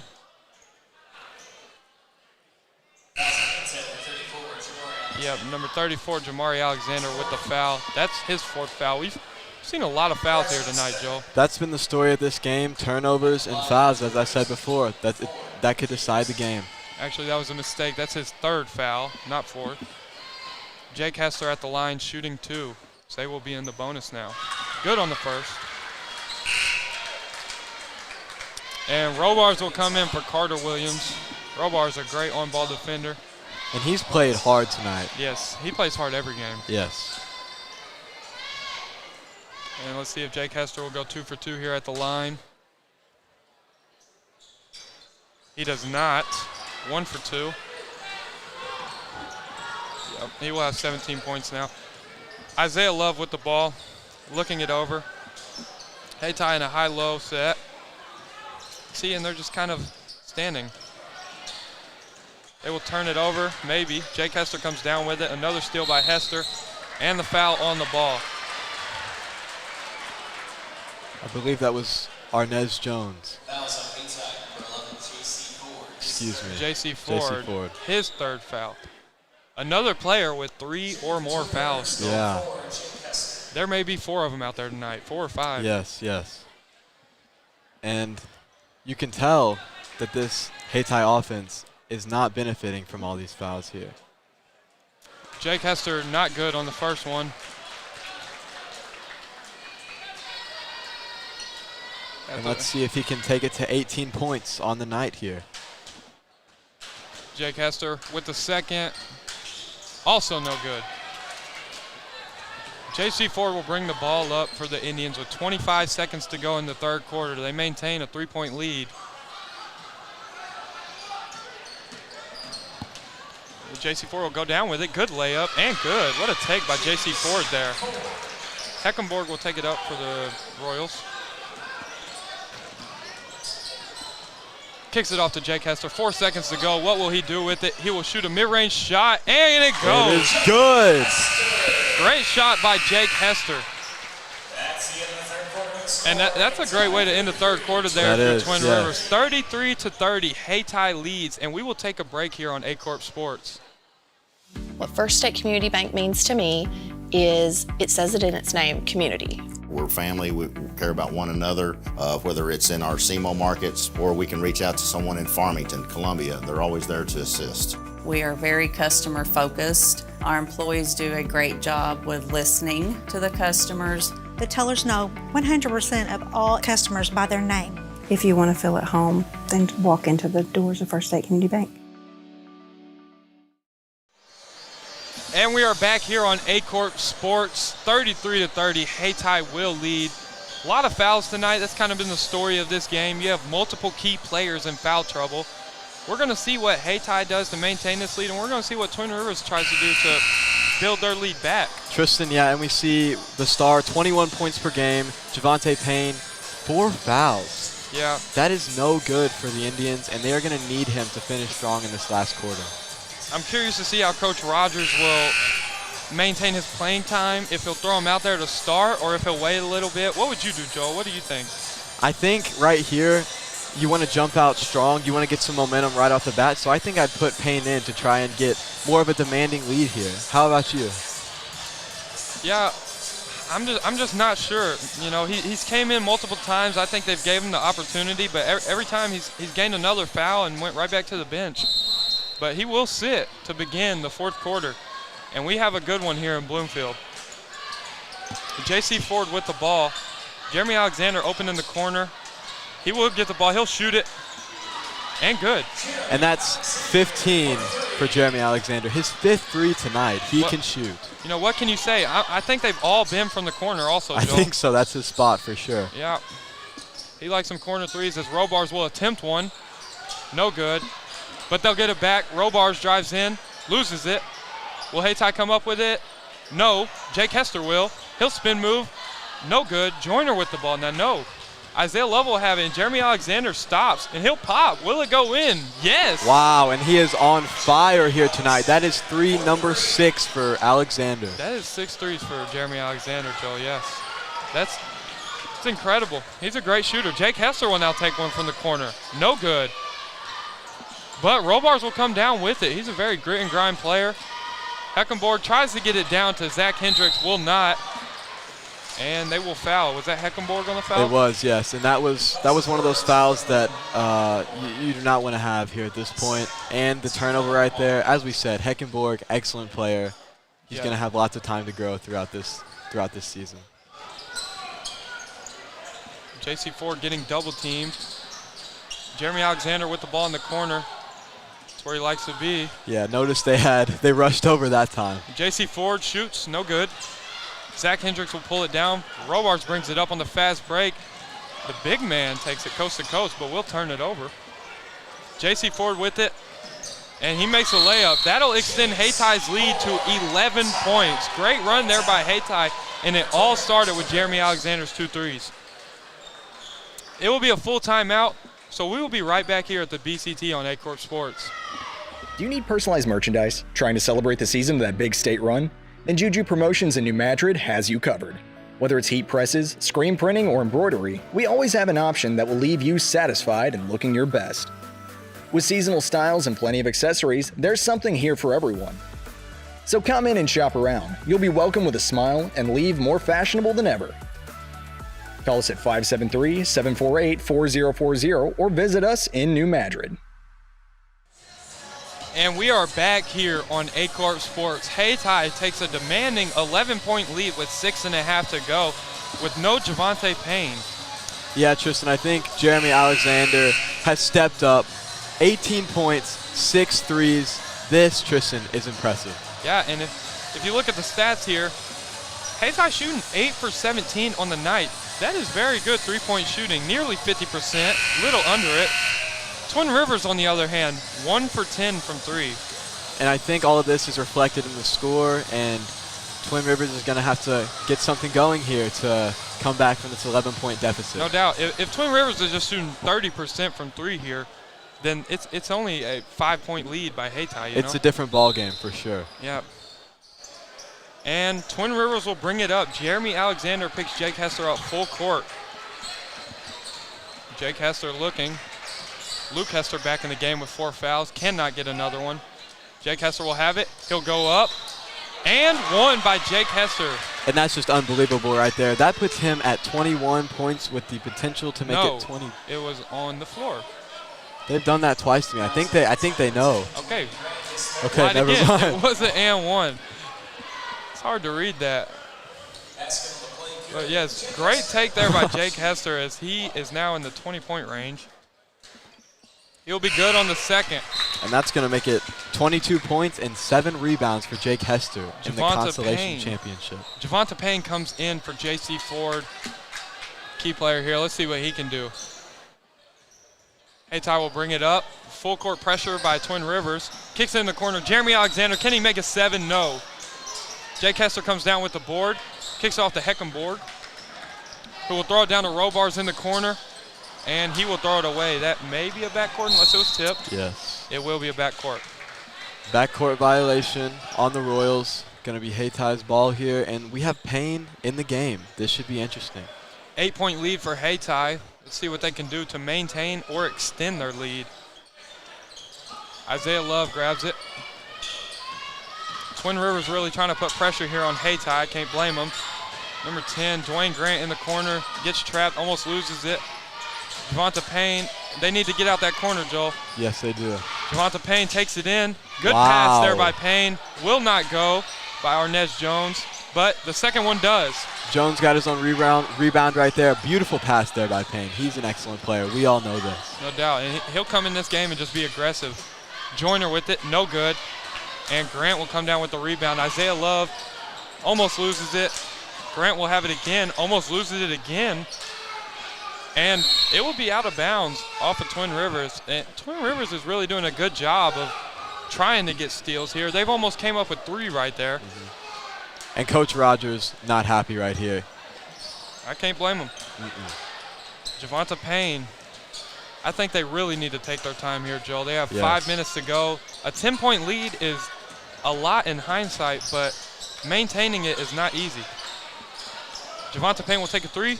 No good. And these are Heckenborg comes down with the rebound, almost travels, does not. Jake Hester with it. He's going to want to be aggressive, and he loses it. Good defense there by Grant. Isaiah Love goes up. Good on the lay-in. And there was just no one getting back for Twin Rivers right there. Yep. It's a 12-point game now with 4:40 to go. Robar's has it. Twin Rivers has to get a bucket here, I think. And Jake Hester will not get it. Grant with the block. Good defense there by Grant. But Heckenborg will steal it. And he goes up with the layup. No good. Grant will come down with it, and he's being trapped into full court. And a foul there on Jake Hester, I believe. And that'll be – no, that's Luke. My apologies. It'll be Jake Hester's first. That's impressive. In a game like this where there's been so many fouls, Jake Hester has managed to only accumulate 1. No doubt. Robars will come out the game. Carter Williams will come back in for him. And steal by Luke Hester. He will Euro. No good. Carter Williams out on Hayti. Good effort there by Carter Williams to get the offensive rebound, but you need that layup there. We've got 4 minutes and 14 seconds left. This is going to be hard to come back from, Tristan. Yeah, every second counts here for Twin Rivers. Yes. They got to mount a quick comeback, but Coach McBroom is a very talented coach. He can make it happen, no doubt. Hayti will come up with the steal, though, as Luke Hester loses it. Jeremy Alexander spotting up in the corner. They will not give it to him. They want to slow it down a little bit, which is a very smart move, I'll say. And I think that's what Coach Rogers is aiming to do, slow this game down, burn some time off the clock. J.C. Ford with it. Looks, almost a turnover. They got to be careful. Jeremy Alexander in the corner. No good, but Hayti will come back down with it. Arnez Jones takes it and scores. Aggressive effort on the rebounds there by Arnez Jones. And this is impressive, Tristan. 8 rebounds for Arnez Jones here. Yeah, and right there's just nobody on the offside for Twin Rivers. Offside rebounds are very important. If somebody shoots a 3 from the corner, you can probably bet it's going to come off that other side. Definitely. Luke Hester posts up. Heckenborg with it. Kicks it to Carter Williams, who will shoot the 3. No good. And Jeremy Alexander will come down with it, but turn it over. Heckenborg will have it. Euro step, goes up. No good. Blocking foul. Was that on Isaiah Love, number 2? Yes, it was. Isaiah Love blocking foul. That's his second. And Heckenborg will be at the line shooting 2 here. And Hayti has just worked to extend this lead here. 47-33 with 3 minutes and 7 seconds left to play. If you're Coach Rogers right here, I think you need to play safe, right? Yep. But you don't need to play like arrogant. Yeah. You need to maintain a good lead, but you don't need to do anything crazy right here. I would say take every open layup you have. Yes. Most definitely. Heckenborg with it, made the first one, second one up, and good. That will cut it down to a 12-point lead by Hayti. A little over 3 minutes to go, but every second here counts, and they will show it. They will full court press. But Isaiah Love darts down the court and gets the ball. In the corner, Jeremy Alexander, man, he's not scared to shoot it. He will airball. Ooh. You don't need that shot there if you're Hayti. Nope. You need to really slow it down. Luckily, they come up with the offensive rebound. Number 11, J.C. Ford with it, and they're really extending it out. And almost loses it. Arnez, no good. Almost, man, and Hayti is just killing it on the offensive rebounds. And a timeout there by Hayti. Twin Rivers has to get a rebound if they want to get back in this game, Joel. It'll be a full timeout. We will take a break here on A Corp Sports. Be right back.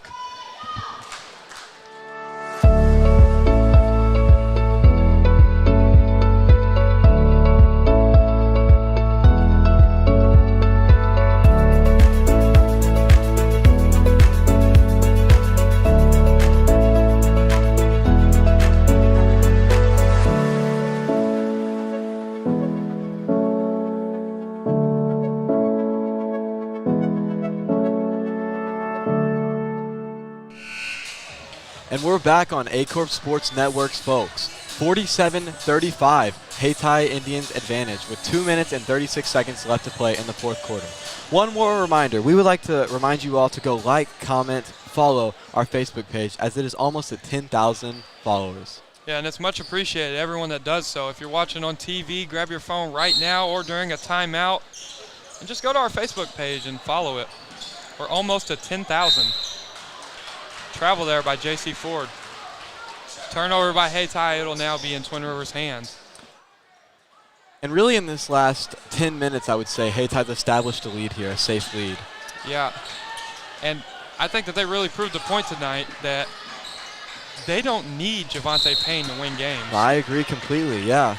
He helps so much, but they've just shown right here that it's not he don't make up the whole team. Yeah, and they have so many other weapons. And Jeremy Alexander, 18 points, 6 threes. Also, Arnez Jones, an impressive 8 rebounds. That has added up. Yeah, and then Isaiah Love, the guard, he has 7 points and 7 rebounds. Yes. Let's see here. Twin Rivers will maintain possession on the sideline. Robar's coming up to get the ball. And he will get Zach Hendricks with the screen. Spin move by Robars. Kicks it to Jake Hester in the corner. Carter Williams, who will hit a Luke Hester posting up. Goes up, no good. Hard fall there by Hester, but he'll get up. Robars kicks it to Luke Hester in the high post. He wants to shoot it and does. No good there. Maybe forcing the shot. A little bit, I think so. But they know they need to shoot it, though. They do. And he's an excellent player nonetheless. He is. And he's had a little bit of a slow game here, but I think that the foul trouble did not help that. Yeah, and I think this 3 points, 2 rebounds can be attributed to this foul trouble. Yeah. And, you know, whenever you're in foul trouble in a game like this, whenever you do get on the court, you're having to care about the fouls. You're having to be very careful. Exactly. And that may slow your momentum down, you know. It no doubt messes with you, what you're thinking, and can get in your head, I'm sure. Hayti will take it out from the sideline. Good defense, 5-second call. Wow. Good defense there by Twin Rivers. They will get the ball. And we've got 1 minute and 57 seconds left here. 12-point Hayti lead. Javonta Payne in the game. Let's see what Twin Rivers will do. Jake Hester will get the ball, kicks it off to Luke Hester, looking for Carter Williams. He can shoot the ball, does not though. Brett Robards will, no good. Twin Rivers will come back down with it. Jake Hester goes up, no good.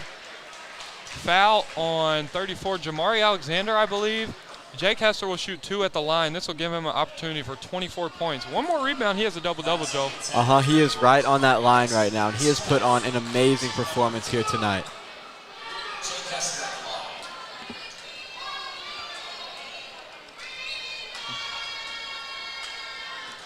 The foul was on Jamari Alexander. It'll be his 4th foul. Good defensive presence down low for the Indians. Jake Hester will not be good on the first. And Joyner comes in. He'll sub in for Carter Williams. 6'5", he's been fun to watch today, Joel. He has been. 8 points and 8 rebounds on the night. Jake Hester on the second is good. 36-47, Hayti leads. Twin Rivers really has to put the pressure on them and make them turn it over here. And we see Luke Hester subbing out of the game right now. He might be out for the day. Looks like Twin Rivers going with somewhat of a smaller, quicker lineup to maybe press. And jump ball. It'll be Twin Rivers possession. That's what you need there if you're Twin Rivers. It is. I say you go down and you get into a quick action and then try to get a bucket as fast as you can. Have to be fast here if you're Twin Rivers. And Heckenborg will sprint the ball up the court. Turns it over though. And a foul, that'll be on Heckenborg. Don't need that if you're Twin Rivers. You don't. And at this point, Hayti has an 11-point lead. It is going to be a tough hill to climb to come back here. And with every second that passes by, that hill gets steeper, Joel. Yes, it does. Isaiah Love with it. Trap. Javonta Payne with the ball, sorry. And he will have it. And he will take it baseline. Good dish off to Jamari Alexander there. Javonta Payne showing his playmaking there. And Hayti full court pressing. Joyner and one. Good shot by Joyner there. But it may just be too late, Joel. I think you might be right. 58 seconds left. And I think Coach Rogers knows it. I think this game might be coming to an Indian victory. We will see, though. Maybe a miracle will happen. Yep. Dwayne Grant will come back in the game, and Jamari Alexander fouls out. He had a good night defensively. He did a great job on the big men like Joyner and Luke Hester. He really did a great job. We'll have a timeout by Hayti, I believe. It'll be a 30, so we'll stay here on the broadcast. Tristan, one thing I'm very impressed with tonight is the rebounding of Arnez Jones. It might have just made the difference in some of those runs that they went on. Yeah, and both ends, too. His offensive rebounding and his defensive rebounding were great tonight. We've seen several times him get the offensive rebound and go right back up with it, which can, I bet you most of his 6 points are on offensive rebounds. I'm sure. Stickbacks. Yes. And we've seen tonight, one thing that Hayti has managed to sort of subdue is the presence of Twin Rivers big men. We have Luke Hester and Zach Joyner. 6'4" Luke Hester, 6'5" Zach Joyner. Joyner had a good game. Luke Hester had some foul trouble. They have not done what they needed to win the ball game, and that's been in a large part to Hayty's excellent defense here today. And stay tuned for the 5th place game as the Richland Rebels will face the Portageville Bulldogs, which I'm sure that will be a good one also. And Tristan, how about the Rebels beating Dexter? Did you were you able to attend that game? I was here. It was a great game, very physical game. And Richland has a talented team this year. They do. I know that they faced off before, and Dexter came away with it. They did. They were out for blood a little bit, I think. Yeah, but Richland comes away with it the second time in the tournament. They may see each other again in Stoddard County. They might. But we will see. And Joyner will shoot one at the line after the and one. We've got 58 seconds left still. 49-38, Hayti Indians. Joyner on the free throw, good. Luke Hester will come in for Joyner. That's Joyner's last minutes. He's played a great game, great effort by Zach Joyner here. I think if you're Zach Joyner, you gave it your all tonight. I think you should walk away satisfied with this game. And almost a steal by Twin Rivers. Good pressure. They may get, nope, Isaiah Love will have it. Kicks off. His first layup of the day. Jeremy Alexander will hit the 20-point mark there on the layup, assisted by Isaiah Love. Jake Hester with the three, good. Wow. Good shot there by Hester. And that's going to be 26 points for him. Yeah, he's had a great game, Joel. Great effort here by Jake Hester tonight. Great effort by Twin Rivers in general. A lot of it was just turnovers and somewhat rush shots. It was, yes. I think on both sides there's been some rush shots, but I really think foul trouble hurt Twin Rivers bad. But it's been fun to watch Jake Hester put 26 points up there. 9 rebounds as well. That is very impressive.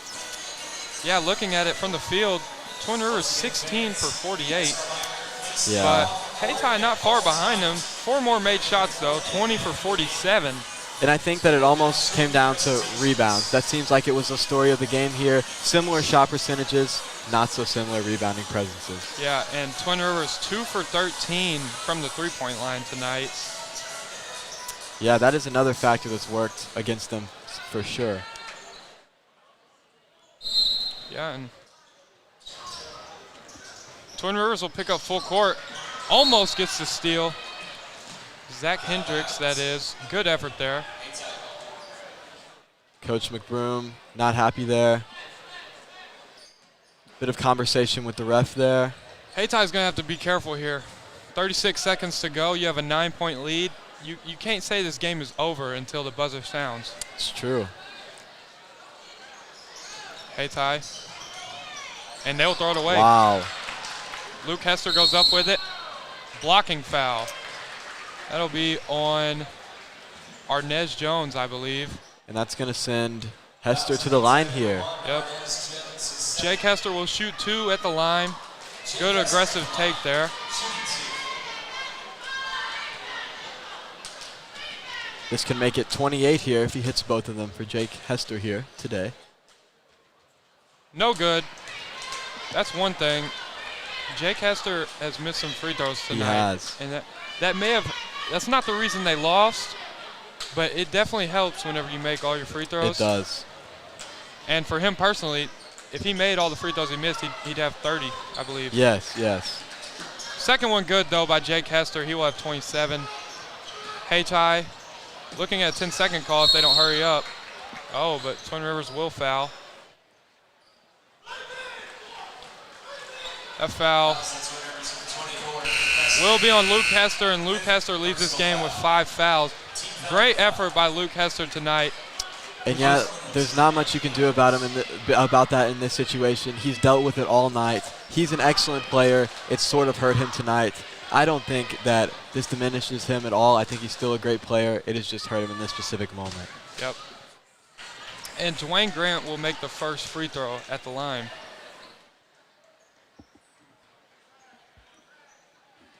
Dwayne Grant shooting his second. No good. Zach Hendricks will come down with it, and Brett Robards pushes the ball up the court swiftly. Carter Williams with the corner 3, no good. Zach Hendricks tries to save it, does not get it. 16 seconds here, 9-point lead by Hayti. It may be safe to call this one over, Joel. I think this one is over, yes. It was very competitive there for a long time. Yeah, I was just about to say that. Great effort on both sides from both teams. Jake Hester will come out the game. Hear the applause from the Twin Rivers crowd. And that's deserved, Tristan. 27-9. That's something to be proud of here. Yeah, I believe he has earned himself a spot on the all-tournament team. I would think so, yeah. Isaiah Love with it.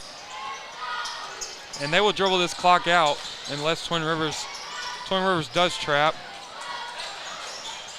Yep, Hayti will dribble this one out, and it'll be a Hayti win tonight. 9-point win, 52-43. Let's touch up on some stats here as they present the trophy. Javonta Payne was in foul trouble all night, finished with 5 points. Isaiah Love, 7 points, 7 rebounds. Jeremy Alexander with 20 points, 6 threes, I believe. Yes. 2 rebounds. Jamari Alexander, 3 points, 3 rebounds. Dwayne Grant, 7 points and 4 rebounds. Arnez Jones was a great spark off the bench, 6 points and 9 rebounds, I believe. Yes, and there's been some impressive showings from Twin Rivers side as well. We have Jake Hester with 27 points here tonight, an impressive 27 points. We also have some other players here that have done well. We have Zach Joyner with 11, and he had 8 rebounds as well, Tristan. An impressive showing from Zach Joyner. Yeah, great showing by both teams, and Twin Rivers, the consolation runner-ups here today. Great effort tonight, though. And great team, honestly. They are very well-rounded. It was fun to watch them. They have, and a lot of these guys are young, too. I know Jake Hester is a junior. I'm pretty sure that would put Luke Hester as a junior also. Yeah. Let's see, yep. Brett Robar, Zach Hendricks are both seniors, and Shane Vaughn also, along with Carter Williams. Hayti Indians are your BCT consolation champions. Great effort here tonight. They were fun to watch. And with a lackluster performance from Javante Payne, which is a change from his previous games, we've seen Jeremy Alexander step up with 20 points. We saw Arnez Jones with 9 rebounds. This was a good game, and this win was not because of Javante Payne. Although he contributed, the whole team picked up slack when he was out of the game. Yep, and fans, while these trophies are presented, if you're watching from home, don't forget to go to our A-Court Facebook page and follow. It helps greatly, and we're about to hit 10,000, and it's much appreciated.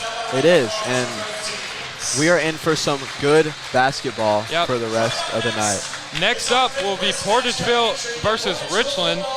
I'm sure that'll be a great game to tune into here on A-Court Sports, and we'll be back with that.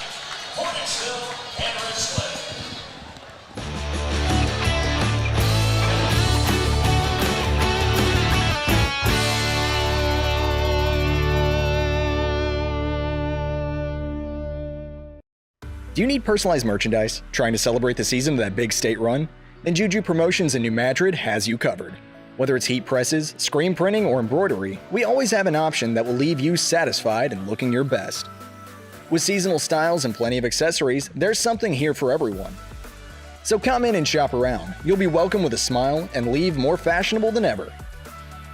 Call us at 573-748-4040 or visit us in New Madrid.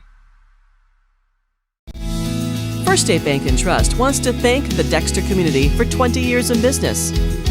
We're there for you for your first paycheck, buying a home, opening a small business, starting a family, or planning to retire, and everything in between. We're the local bank you know and trust for all of your financial needs. Visit fsbtrust.com or stop by our Dexter branch to explore all your financial options.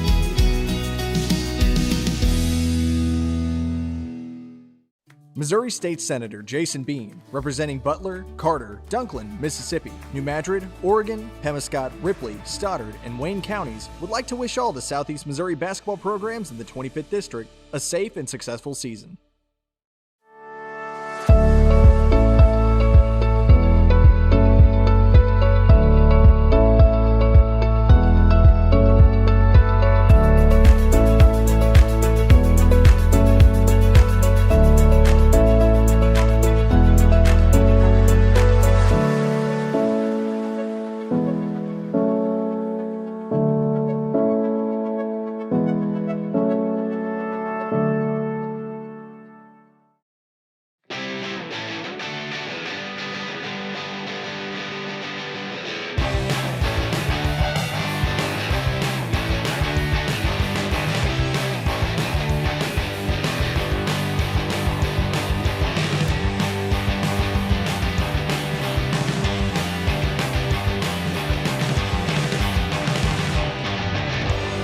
Just remember, if Autry Moreland's not on the back of your vehicle, you paid too much.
Growing cotton in the Mid-South is hard work.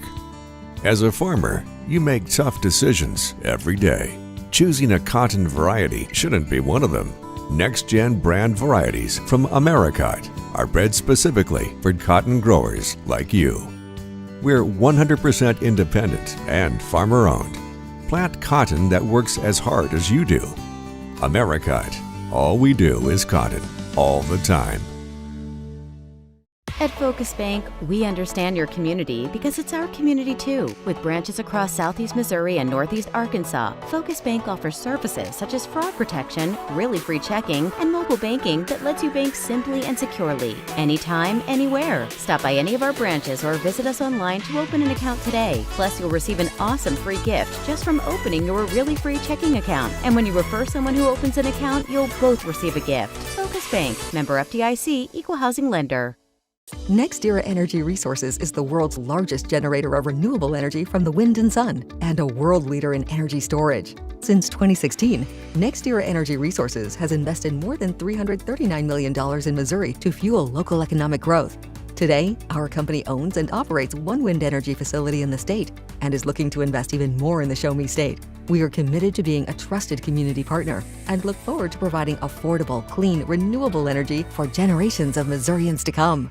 At SEMO Health Network, we strive to provide caring and affordable health care while making our patients feel welcome in our warm and friendly atmosphere. With locations throughout Southeast Missouri, we provide medical, dental, OB, and behavioral health services to anyone and everyone that may need it. Visit SEMO Health Network for your wellness exams, COVID and flu vaccinations, lab services, dental exams, counseling, and more. For more information, visit our website and let SEMO Health Network take care of you.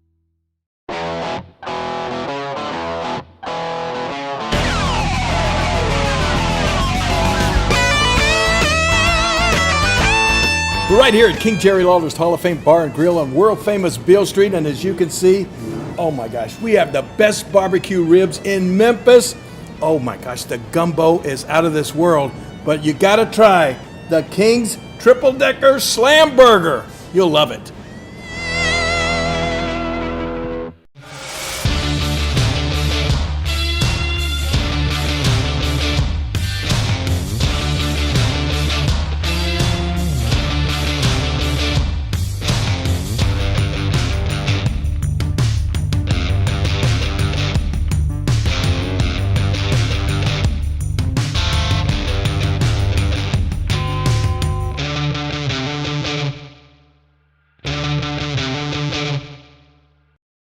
My name is Kevin Rossville. I'm a farmer from Prairie County, Arkansas. Been farming since 1991. Started farming with my father-in-law when I got married. We've been raising rice ever since. We've all been looking for something for a change for years. And I think this 263L is going to be the next and up-and-coming thing for us. It's really going to work well on a lot of different ground and a lot of different farms around here. Dynagro 263L, available exclusively at Nutrient Ag Solutions.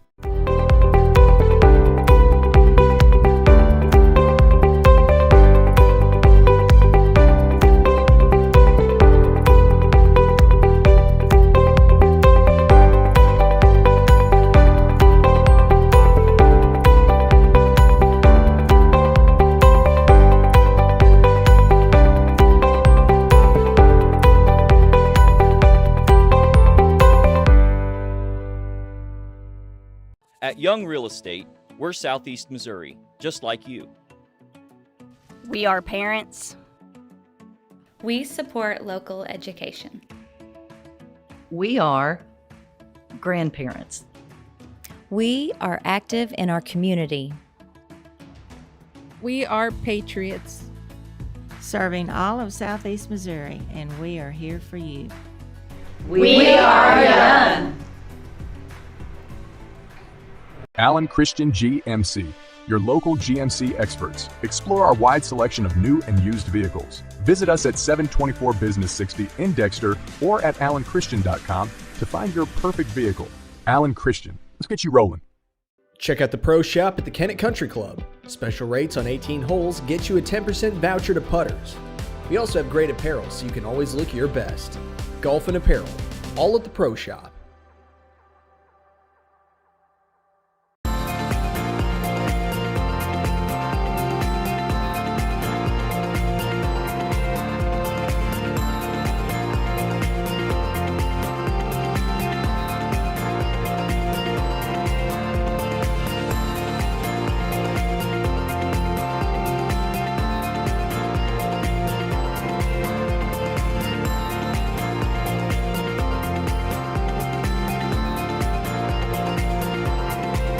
At Glen Sains, our inventory is growing every day.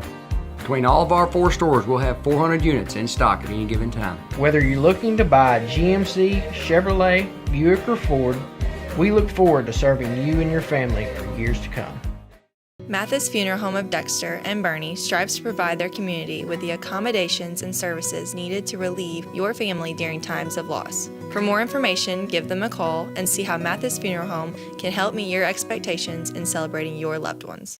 Southern Custom Meats in Dexter, Missouri is providing you with the best in custom butchering, fresh vegetables, and farm fresh eggs. Call now or visit us today and see the Southern Custom Meats difference for yourself. Fast Break, cold beer, pork steak. Fast Break, the best chicken in the whole state. Fast Break, whoop doggies, I think I need a Fast Break. All right. Fast Break in Bernie, Missouri. Fresh food, lottery, gas, and more. Fast Break. Sandy Small Engine in Malden, Missouri is the best local dealer for all your outdoor equipment needs. From mowers to repairs, we've got you covered. Call now or stop in today.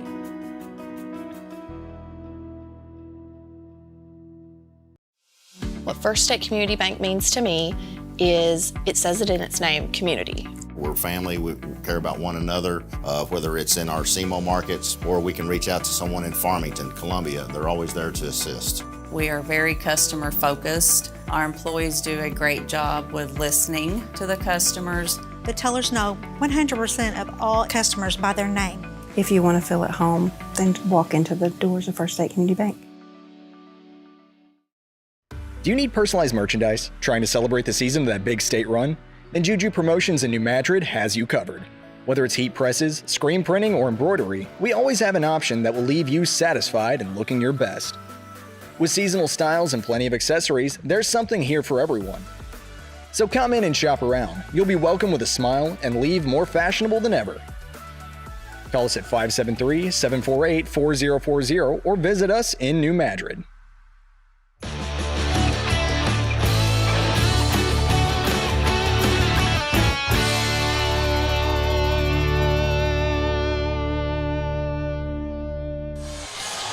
Good evening and welcome back to the championship night of the 67th annual Bloomfield Christmas Tournament. I'm Jim Riker, and for the next 3 games, Bobby Alford and I will bring you all the action from Bloomfield High School here on A-Corp Sports. We're ready to bring you the 5th place game between the number 9 seeded Richland Rebels and the number 7 seed Porterville Bulldogs. Well, I tell you, Jim, coming into this one, both of these teams have played well this tournament and got to Friday night.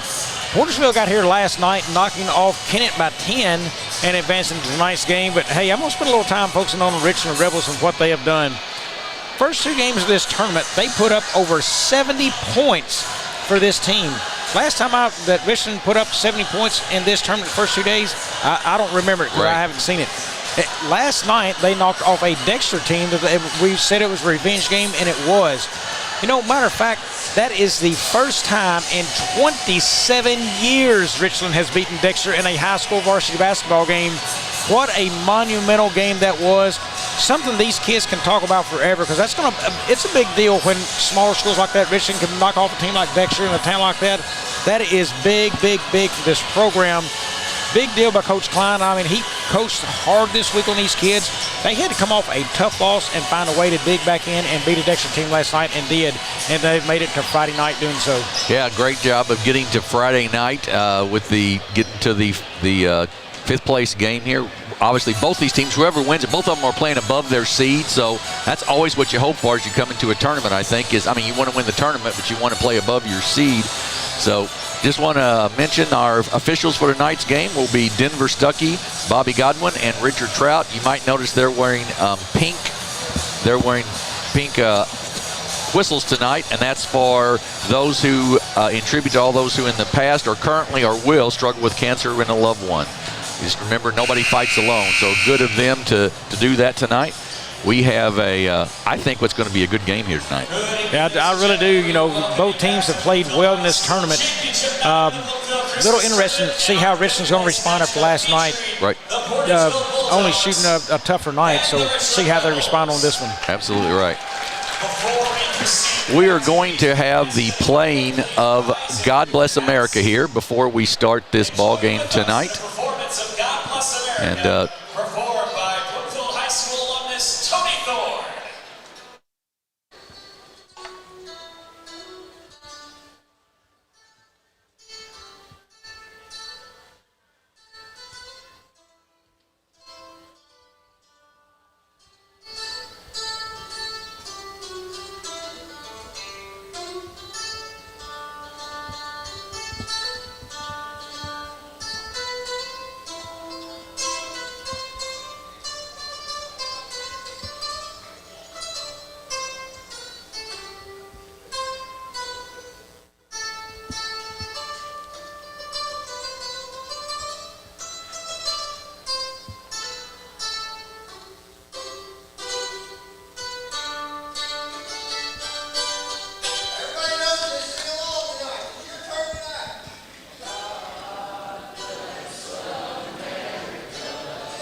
Great job there by Mr. Thorne of God Bless America.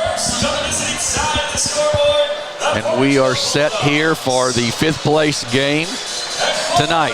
The visitors on the scoreboard will be the Portageville Bulldogs in their blue. They go like this, pretty familiar. Number 10, Mason Adams, a 6-foot senior.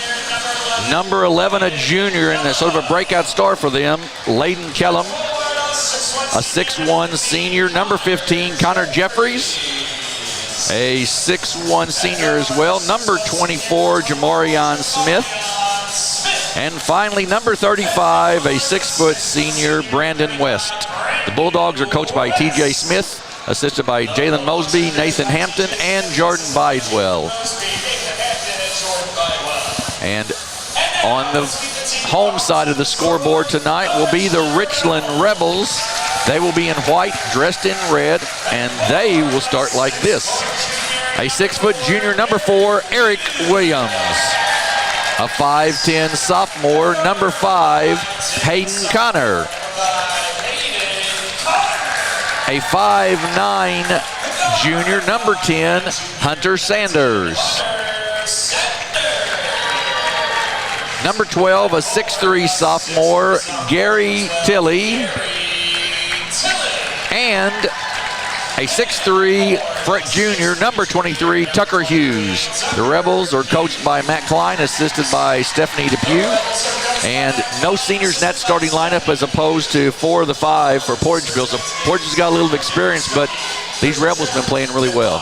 I tell you, Layden Kellum, for the folks who haven't seen him yet, he's going to be jumping right here at center stage for Portageville. He is a shooter, and he makes plays happen.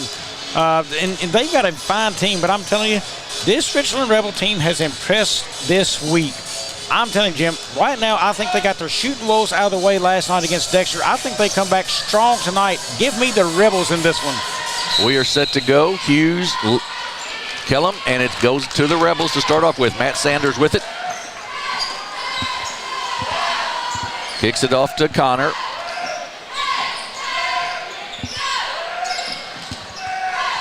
Back out to Sanders. Guarded there by Kellum, and we're going to have a foul on Kellum early here in the ball game. His first, team foul number 1. Well, Kellum sizing Sanders up right there. Thought he had a chance to pick his pocket. The tough thing there, you're only 18 seconds into this game, and you've got foul number 1 on you. Exactly right. Now, there's a 4-inch size difference there, but that's still a foul. Connor for 3, off the mark, no good. Long rebound, loose on the floor, still loose. Kellum comes away with it for the Bulldogs. Kicks it in the corner to Jamarion Smith, will take the 3, rims out, no good. Smith got hot in the second half last night. He had a really fine one. Connor with it, takes it up top of the circle once again as the Rebels will reset their offense. Tilley with it. 2-3. Nope, man-to-man for the Bulldogs. Tilley puts up a little 12-foot jumper. It's short, no good. Rebound, Connor, no good. Mason Adams with the rebound, gets it out to Kellum. He takes it all the way to the basket, up and no good. Rebound by Eric Williams of the Rebels. We're scoreless here, a minute 15 seconds into the ball game. Right side to Williams, inside to Hughes. Knocked out of bounds, will stay with the Rebels. Boy, did you see Portageville go on the attack when that pass come in to Tucker Hughes? I think they watched that Dexter game last night and said, you know what, we're going to eliminate him offensively and make it tough to score points in the paint. Yeah, I think I think you've got to try to do that. I mean, he is their presence in the paint, no question. Well, you say that, Williams right there with the ball, he had a large night last night. He did. I think 14 and 14. Off to Sanders. Spin move, 15-foot jumper, good. Hunter Sanders with a nice jumper, and it's 2-0 Richland. Well, last night Sanders was quiet in that game, and it's important, I think, that he gets active in this one. Double teams, trap up top. They get it across the timeline, then inside to Jeffers.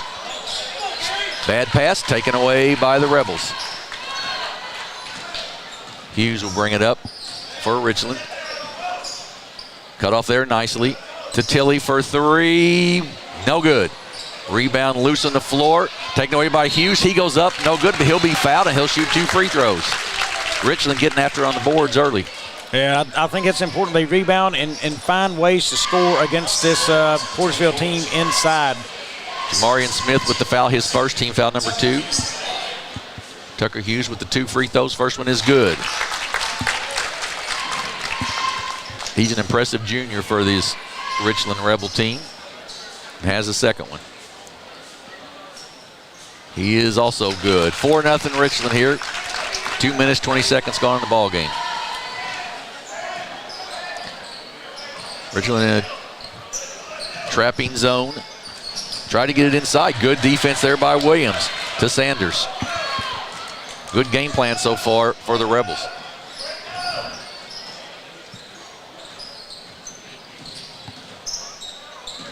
Hughes to Williams, back to Hughes. Jamarion Smith on him. Hughes misses the shot, no good. Gets his own rebound, no on to tip off, and he puts it back, and it's 6-0 Richland. Well, right now, Portersville's got to rebound better. They are getting whipped 8-2 on the board. 6 offensive rebounds for Richland has got them in a 6-0 lead. Inside to Jeffries, down to West. He goes up off the glass and good. Brandon West gets the first 2 for the Bulldogs. Hughes brings it back up. Gets cut off there by Smith. And then a nice steal. Mason Adams picks the pocket. He goes up for the layup, up and good. Adams with 2, and it's 6-4. Hey, you ain't got to worry about rebounding when you pick their pockets for steals, do you? That's exactly right. Don't have to worry about rebounding. It's just an easy layup then. So Connor with it up top now. He's guarded by West. Williams looks, nothing there for Hughes. Then to Sanders, he drives in 15 foot, about 12 foot shot, a little short, no good, partially blocked. Jamarion Smith quickly out for the Bulldogs. Kicks it across to Jeffries, inside, and then out to Kellum. Kellum drives baseline, he goes up off the glass and good. Boy, that's really good ball movement right there by Portersville. Good job by Mason Adams of kicking that ball back out there, inside out. Well, once Adams kicked it back out, he kind of had his man sealed off and a screen set for Kellum to drive right to the basket. We're tied at 6. Inside to Hughes. He gets double teamed there. Mason Adams knocks it away, and Jamarian Smith comes away with it. Good double team defense. Smith pulls it back out. He's guarded there by Connor. Then off to Adams. I'm telling you, if they're going to double up Hughes right there, pick and rolls will work well out high because everybody's going to go to Hughes and nobody's going to stay with the basketball. I'm going to say it could be a layup coming. West with the basketball. Gets it back then to Jeffries. Inside, up, it's good, and it'll be a foul on Tucker Hughes, I believe. Hey, look out. Second possession in a row. They've had really good ball movement and scored inside the paint. Put them right back in this ball game. Aaron Dunlap comes in, as does Xavier Bogan for the Bulldogs. Jeffries with a chance to extend the Portageville lead. Up and good, and it's 9-6 Portageville now. 9-0 run right now for Portersville in this game. Off to Williams. Portageville plays solid defense. We've seen them play a number of times this season. We know that they can play it pretty well. Tilley, 15-foot jumper, off the mark, no good. Rebound by Dunlap. Kicks it off to Bogan. Bogan is quick. He likes to get to the basket. Kicks it inside to Jeffries. Then get back to Bogan. Bogan, a little floater up and good. Xavier Bogan knows how to score. And they're doing everything right now inside the paint. Richland's going to have to tighten that defense up in there. Coach Matt Klein's going to take a timeout here. It's 11-6 Portageville. 30-second timeout, so we'll keep it right here. And you're right, everything for Portageville has been in the paint so far. And Richland's struggling. They're 2 of 8 right now. Portersville 5 of 6, and it's just built them a good lead. And you know, I think they're going to have to do some things of maybe sagging a little bit off of offense. Hey, I'm going to give you space to work out in the front court. I'm going to play a step, maybe a step and a half off, but I'm not going to let you get in the paint. And that's where they've got a lockdown right now in Portersville, I think.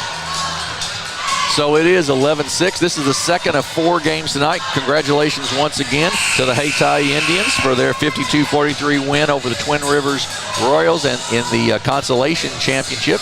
We've, of course, got 2 more for you later tonight. The Puxico Indians and the Van Buren Bulldogs will play for 3rd place, and then the championship of the 67th Bloomfield Tournament will be the Malden Green Wave and the East Prairie Eagles. You'll want to hang around for all that.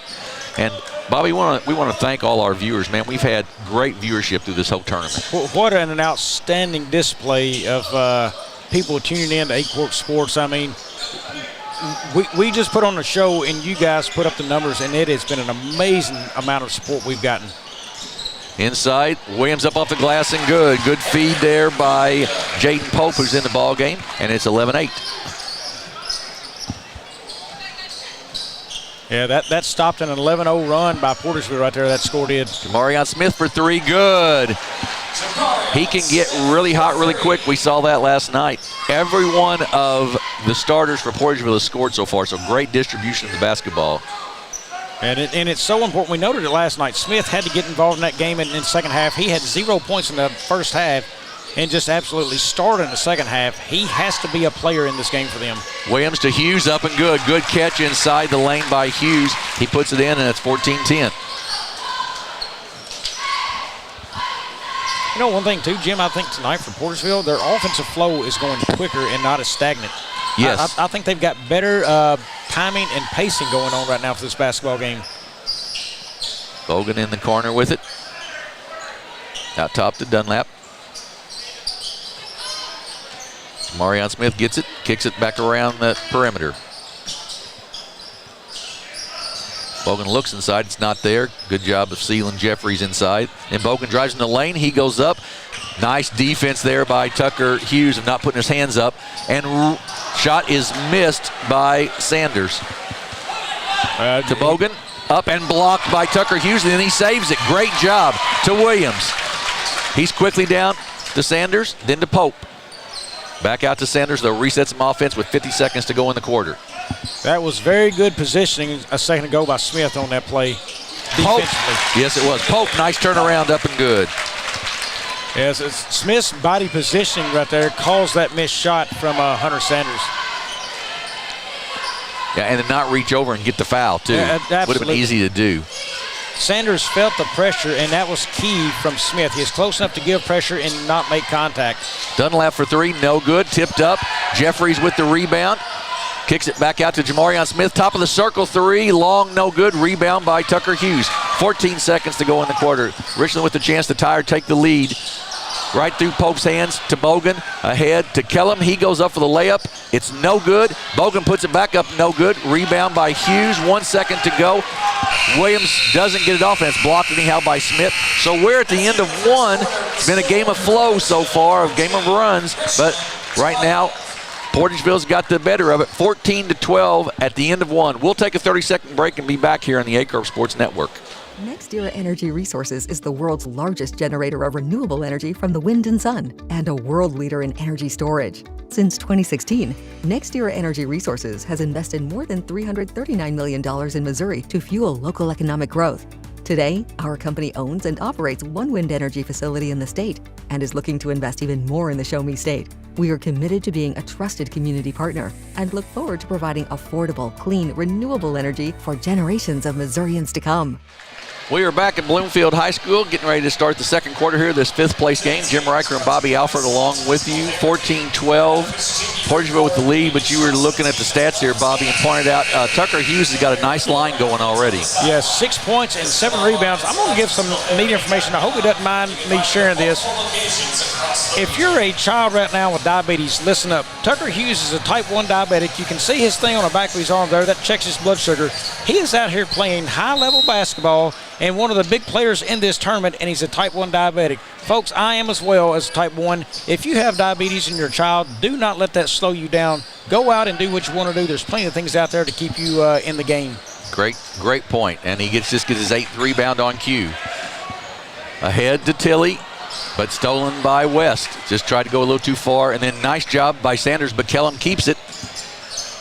And he's going to be fouled on the floor, and that's going to go, I believe, on Hayden Connor.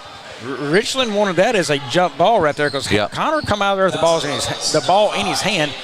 What we can't see is the body contact from the angle we had there. Right. And I'm sure that's what they saw on the floor is the body contact. First one on Connor, first team foul on the Rebels. Smith with it, brings it back out. Richland still in their 2-3 zone. Smith takes it all the way in, goes right up over Hughes, no good. Hughes with his 9th rebound. What a game. This is early in the second quarter, and he's already got 9. I wonder if he can get to 20 tonight. If he keeps rebounding like he is, Porterville keeps missing shots. I'd say that's a chance. Sanders for 3 for the lead. It's short, no good. Rebound run down by Tilly in the corner. Brings it out of there. Good job of getting it out. Then gets it off to Williams. Jump shot up, and we're tied at 14. Boy, I tell you, Eric Williams has been straight butter from that spot right there all week long on the floor, and he was big in that spot last night from the free throw line. We're tied at 14. It's again, now the Rebels try to jump a little bit and put a little pressure on. West gets inside, gets it to Adams. He goes up and good. Mason Adams has got 4 now, and it is 16-14.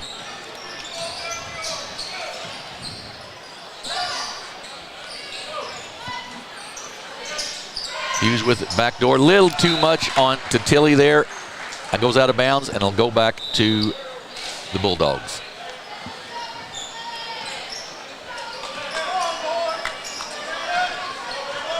Jim, a good friend, Austin White's tuned in tonight. Just got a message from him. Great to have folks, he doesn't really have a dog in the hunt just watching good basketball. Great to have folks like that tuned in. Yeah, there's a lot of folks that, like I said, no dog in the hunt, just want to watch really good basketball here. Brandon West inside, goes up off the glass and good. Good move in there by Brandon. He's got 4, and it's 18-14. Sanders with it to Connor.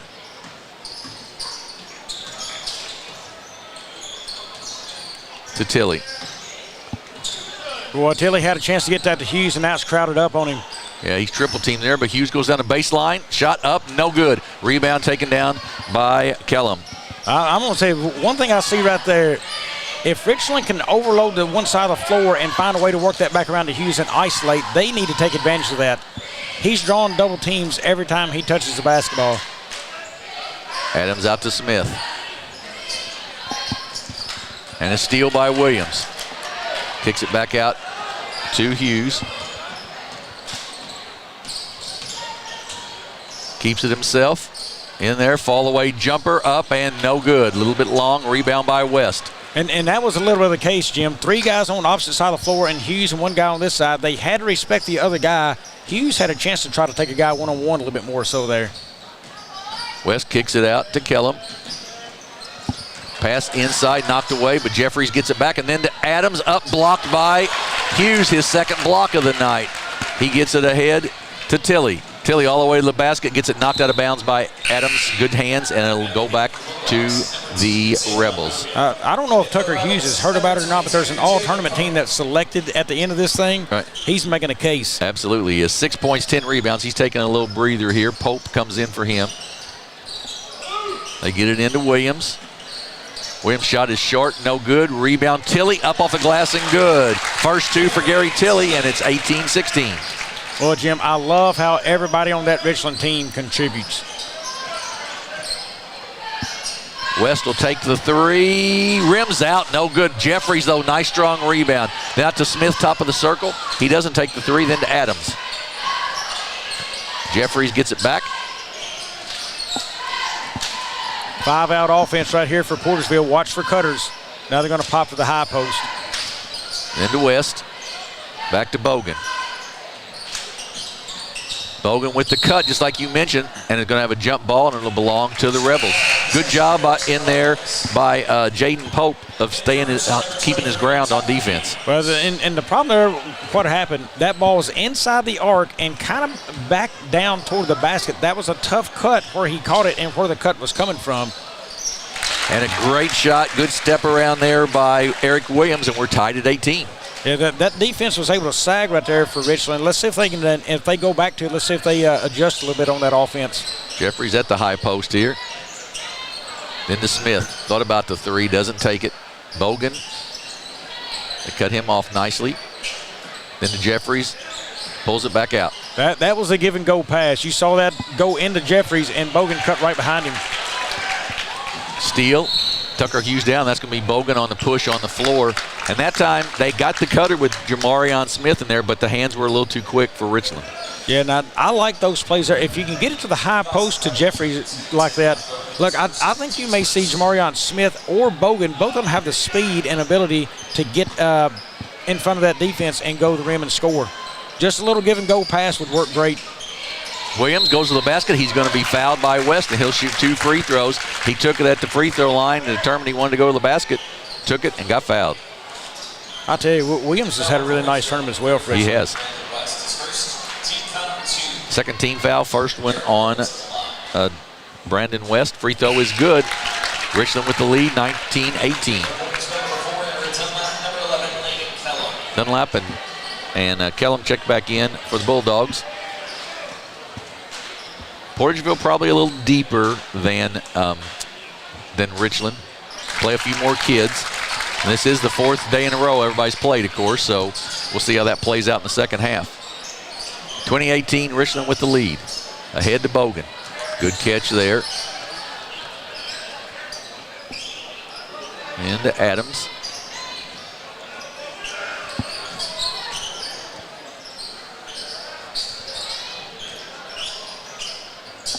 Good ball movement. Bogan for 3. Off the mark, no good. Long rebound. Run down. Going to be out of bounds. Going to go to the Rebels. Knocked out of bounds by Jamarion Smith as he went after it. Portersville right now has gone a little cold from 3. They're 1 of 7. That one was Jamarion Smith fairly early in the game, probably midway through the first. They got to find somebody who can knock down a basket out there. Both teams 8 of 21 shooting, so you can understand why it's as close a game as it is. Tilly thought about the 3, doesn't take it, kicks it back out to Williams.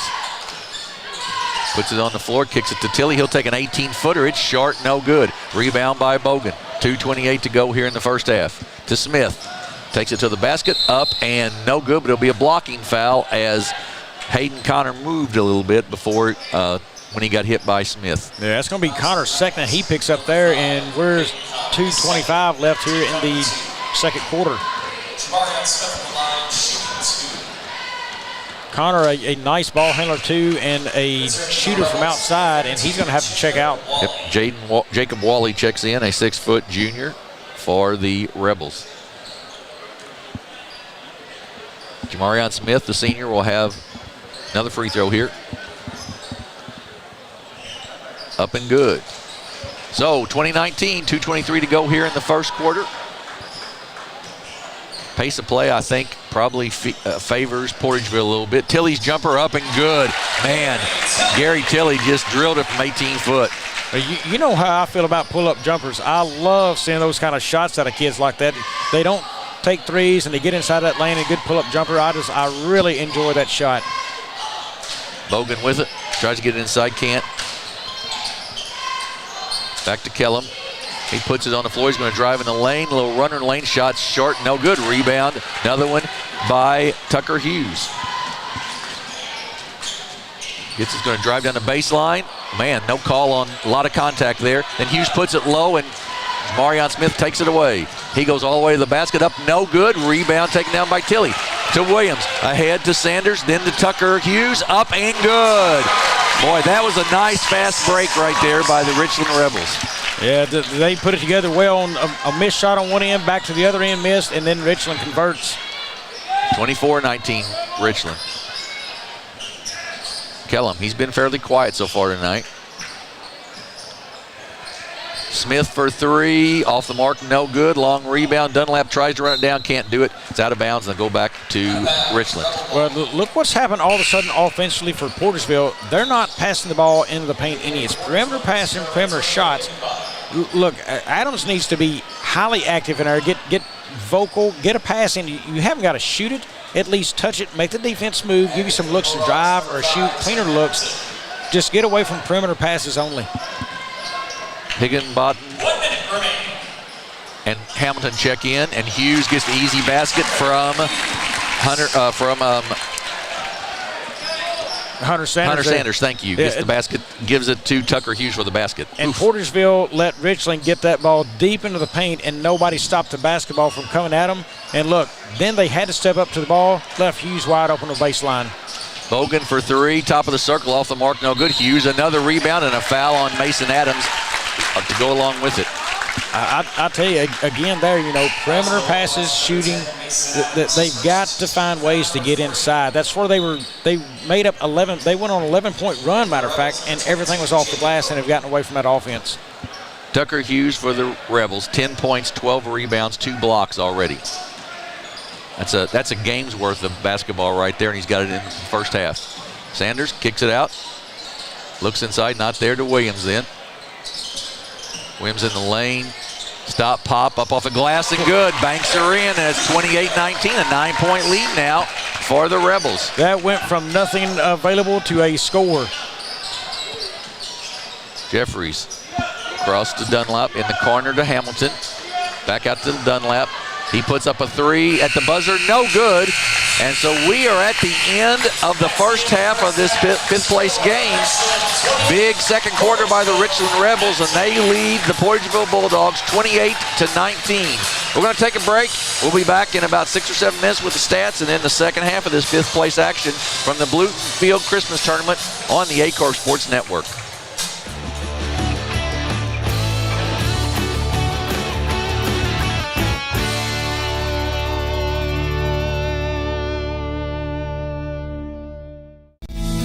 First State Bank and Trust wants to thank the Dexter community for 20 years in business. We're there for you for your first paycheck, buying a home, opening a small business, starting a family, or planning to retire, and everything in between. We're the local bank you know and trust for all of your financial needs. Visit fsbtrust.com or stop by our Dexter branch to explore all your financial options.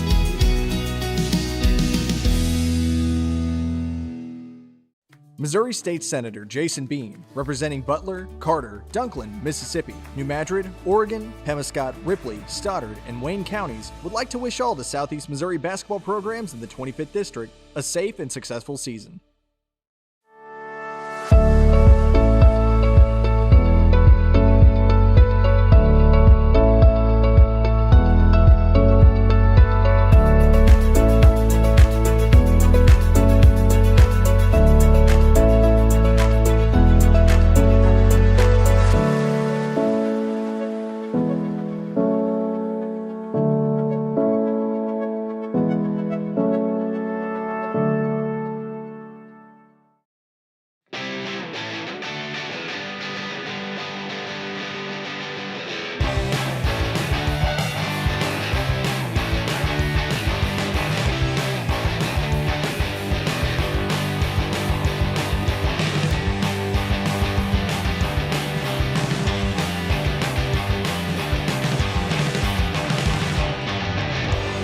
Just remember, if Autry Moreland's not on the back of your vehicle, you paid too much.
Growing cotton in the Mid-South is hard work.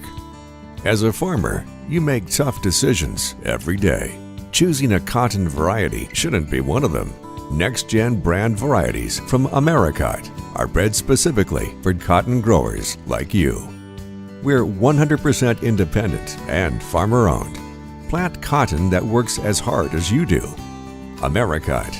All we do is cotton, all the time. At Focus Bank, we understand your community because it's our community too. With branches across Southeast Missouri and Northeast Arkansas, Focus Bank offers services such as fraud protection, really free checking, and mobile banking that lets you bank simply and securely. Anytime, anywhere. Stop by any of our branches or visit us online to open an account today. Plus, you'll receive an awesome free gift just from opening your really free checking account. And when you refer someone who opens an account, you'll both receive a gift. Focus Bank, member FDIC, equal housing lender. NextEra Energy Resources is the world's largest generator of renewable energy from the wind and sun, and a world leader in energy storage. Since 2016, NextEra Energy Resources has invested more than $339 million in Missouri to fuel local economic growth. Today, our company owns and operates one wind energy facility in the state and is looking to invest even more in the Show Me State. We are committed to being a trusted community partner and look forward to providing affordable, clean, renewable energy for generations of Missourians to come. At SEMO Health Network, we strive to provide caring and affordable health care while making our patients feel welcome in our warm and friendly atmosphere. With locations throughout Southeast Missouri, we provide medical, dental, OB, and behavioral health services to anyone and everyone that may need it. Visit SEMO Health Network for your wellness exams, COVID and flu vaccinations, lab services, dental exams, counseling, and more. For more information, visit our website and let SEMO Health Network take care of you.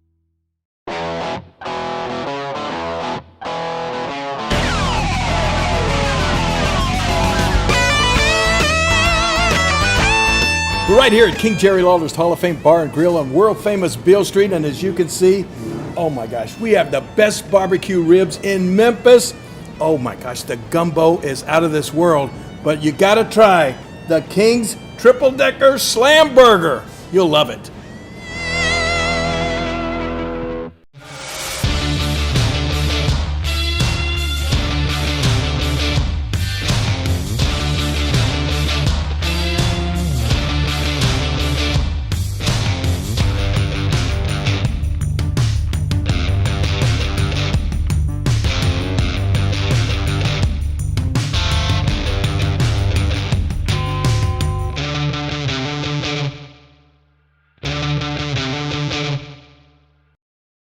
My name is Kevin Rossville. I'm a farmer from Prairie County, Arkansas. Been farming since 1991. Started farming with my father-in-law when I got married. We've been raising rice ever since. We've all been looking for something for a change for years. And I think this 263L is going to be the next and up-and-coming thing for us. It's really going to work well on a lot of different ground and a lot of different farms around here. Dynagrow 263L, available exclusively at Nutrient Ag Solutions.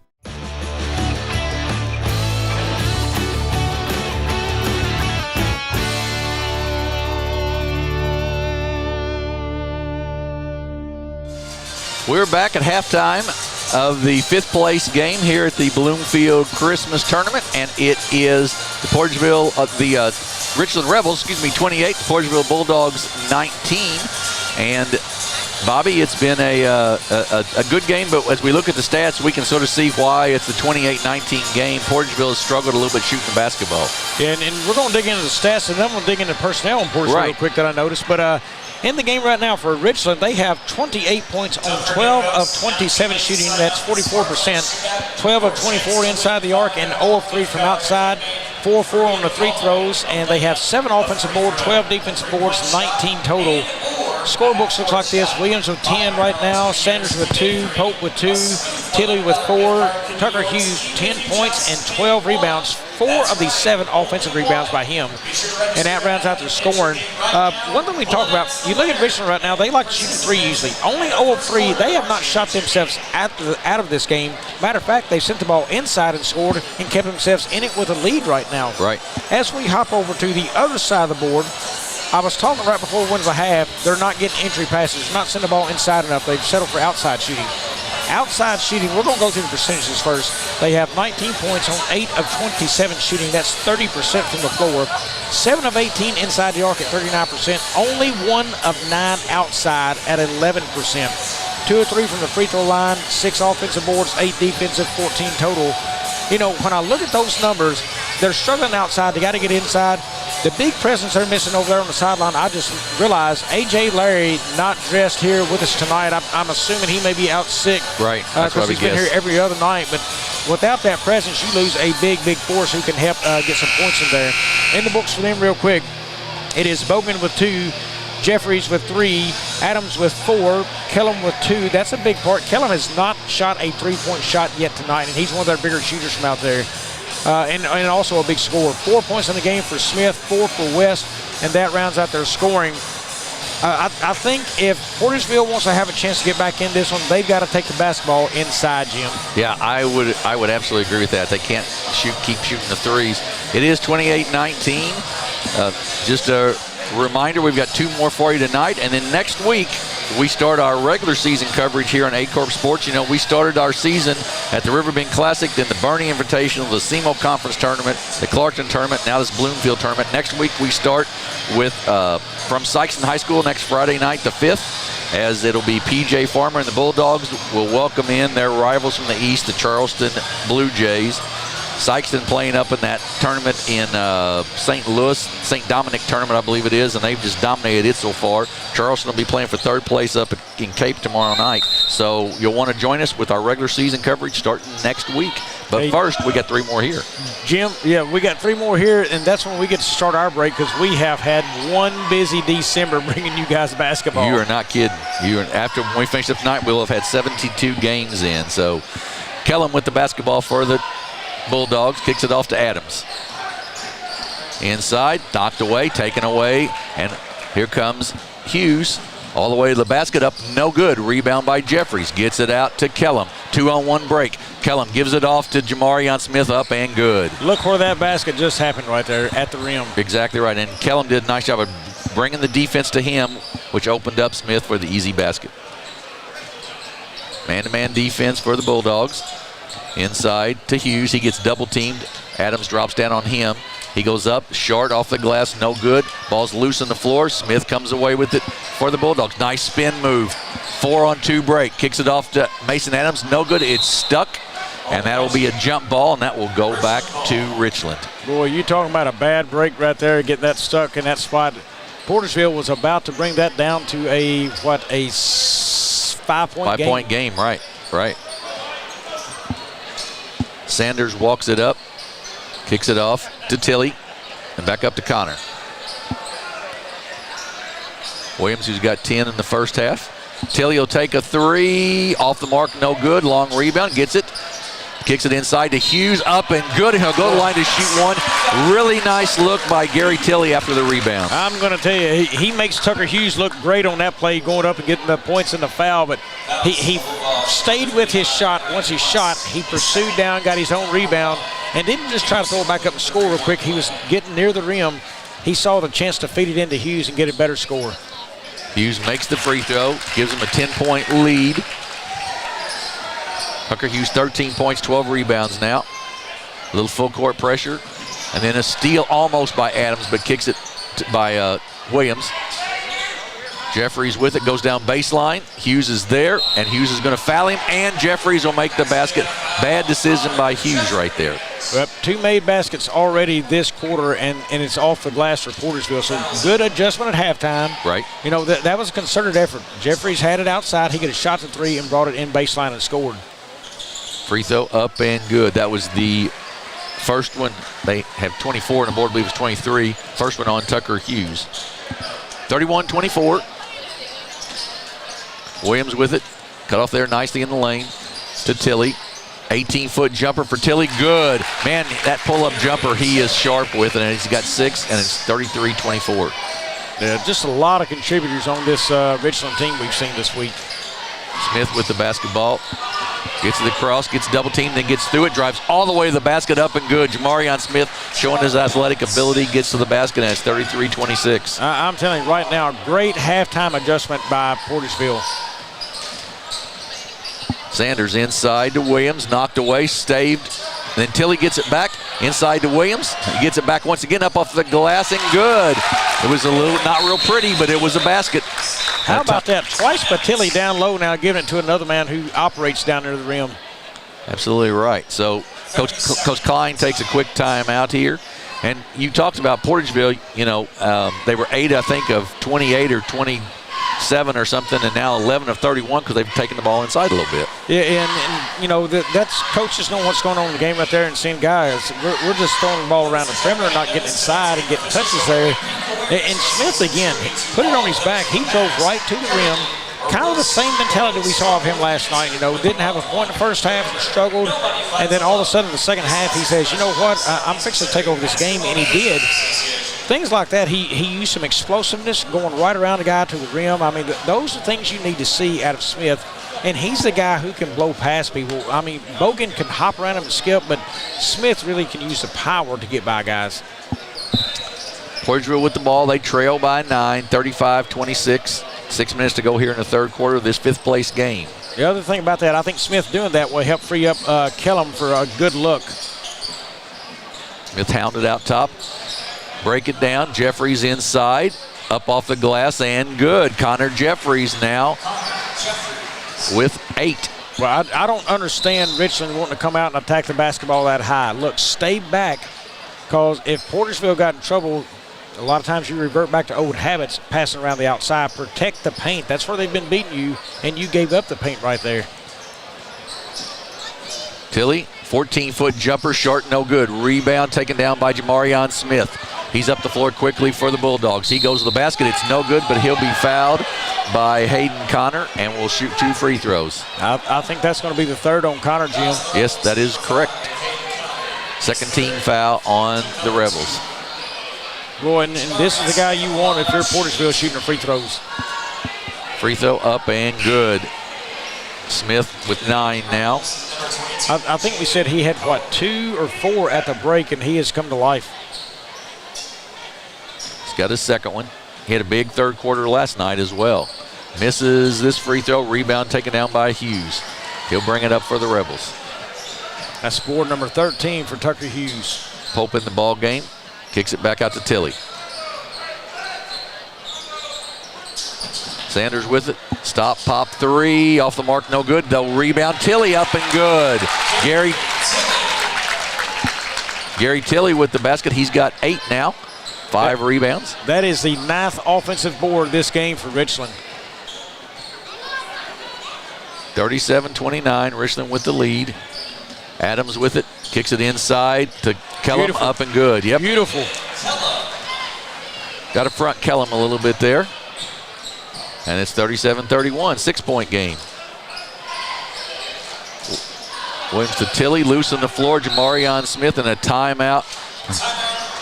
TJ Smith about ran the length of the court there to get that timeout call, but he got it called in time, and he'll stay with Portageville. That timeout went to Portageville, but that's a good timeout for Coach Klein because he needs to get his group refocused and in a hurry. Yeah, they've sort of lost their focus a little bit.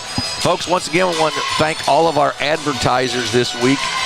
You've seen them during the timeouts, the commercials, and then you've seen at the bottom of your screen all week all the supporters of this. Without them, we wouldn't be able to bring you these games, so make sure that you support those folks in your local communities, and we thank them very much for all of their advertising time. Well, Jim, I'm going to say if you haven't already made it to the game, you may have to park all the way down at On the Go by now. We've already got a full house. Yeah, we do, and we've got still almost half of this one, and then the next another game before the championship game. So this is a good one, 37-31, 6-point game, 4:51 to go here in the third quarter. And Portageville with the basketball, though they trail by 6. I'll say this: if you're coming to the game, pick somebody you'd like to sit by because you're going to be there a while by them. That's exactly right. Very close. Adams drives in, loses it, but Jeffries catches it. Smith brings it up back out to the top. To West. They try to get it to Adams, not there, and Tilley with the steal. Ahead to Sanders. He gets fouled by Jamarion Smith on the floor. That'll be the second team foul on Portageville, and I believe the second one on Smith. Jim, I can't say enough about Portageville this half. They come in at halftime shooting 1 of 9 from 3, and are still at 1 of 9. They have changed their focus to an inside basketball game. Bogan is checked in for the Bulldogs. To Hughes, he goes up off the glass and good. Great move by Hughes to the basket, and it's 15 for him, 39 for the Rebels. Smith with it up top. They've done a really nice job, Richland has, of neutralizing Layden Kellum quite a bit. And on that, he takes it right to about 12 foot and gets the basket. Again, that's an inside near the basket, a little two-point jumper there. But realize, too, I think Smith is kind of out high right there, and that makes the defense extend some, and they're opening up the paint a little bit. Hughes inside to Williams. Good spin move by Williams, up and good. Well, he didn't go to the strong hand side of the spin inside it or to the baseline there. He went back in toward the goal. 14 for Eric Williams, and it's 41-33 Richland. Richland does not need to extend their zone right here. Stay in it. Bogan with it to Smith. Adams tries to get it into Jeffries, doesn't. And I'm not so sure Mason Adams just doesn't need to turn around and take that 12-foot jumper right there. Here's my rule of thumb on that. If you feel the defense's hands in your pressure, you know he's tight, so then you go around him. If you don't feel him, you got a jump shot. All you do is turn around and square your shoulders. You can always adjust out of your jump shot and throw it down low to the guy down there. Jeffries for three, no good. Sanders with the rebound. Has to pick up his dribble. Gets it back. Jacob Wally in the game. Hughes, a little too far underneath, knocks it off the bottom of the rim and is taken away by Portageville. Up, Smith is good. Boy, there's some strength. And the foul. Basket is good by Smith. That'll go on Tilly. That's his first, team foul number 3. Smith now, he's got 11 in the game, waiting for 12 here if he hits it. He sure knows how to take over second halves. He does. He just gets stronger. Sort of like he was in football. As the game went along, he got stronger and stronger, it seemed like. Well, I don't know. He come out pretty strong from where to go in football a lot of times. That is true. That is true. He was tough. Sanders with the basketball for the Rebels. To Hughes. Puts it on the floor, drives all the way to the basket. Up. Nice shot by Tucker Hughes. He just took Jamarion Smith to the basket, and it's 43-36. 17 of his team's 43 right now.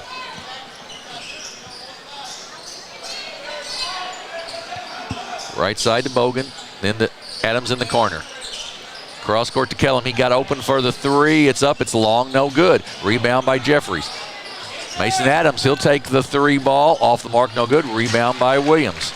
But they missed both of them, Jim, but look how open they were on those looks right there. And it's because of the way they've changed their game planning, pushing inside. Williams, a little runner in the lane, short, no good. Bogan, nice job of defense on him right there. To Jamarion Smith. He goes to the basket, up and no good. Nice rebound there by Williams. Ahead to Tilly. Tilly gets it back to Williams. 15-foot. Oh, Mason Adams from behind with the block and did not get the body. Good block there. Kellum to Adams. To Kellum. Oh, he walked. Yep. Well, if you're in between, catch it and shoot right there. He kind of caught him in between. And off his dribble side where he wanted to go first. Full court pressure here by Portageville. Ahead to Williams. Right corner to Tilly. And we're going to have a charging foul on Williams after the pass. He kept his motion going and ran into Kellum, and it's a foul on Williams, his first. I'm telling you, Jim, right now, the feel of this game for me is Richland is riding into the danger zone. And it kind of has a Portageville feel the way they're attacking more so. Bogan with the basketball, back out to Smith.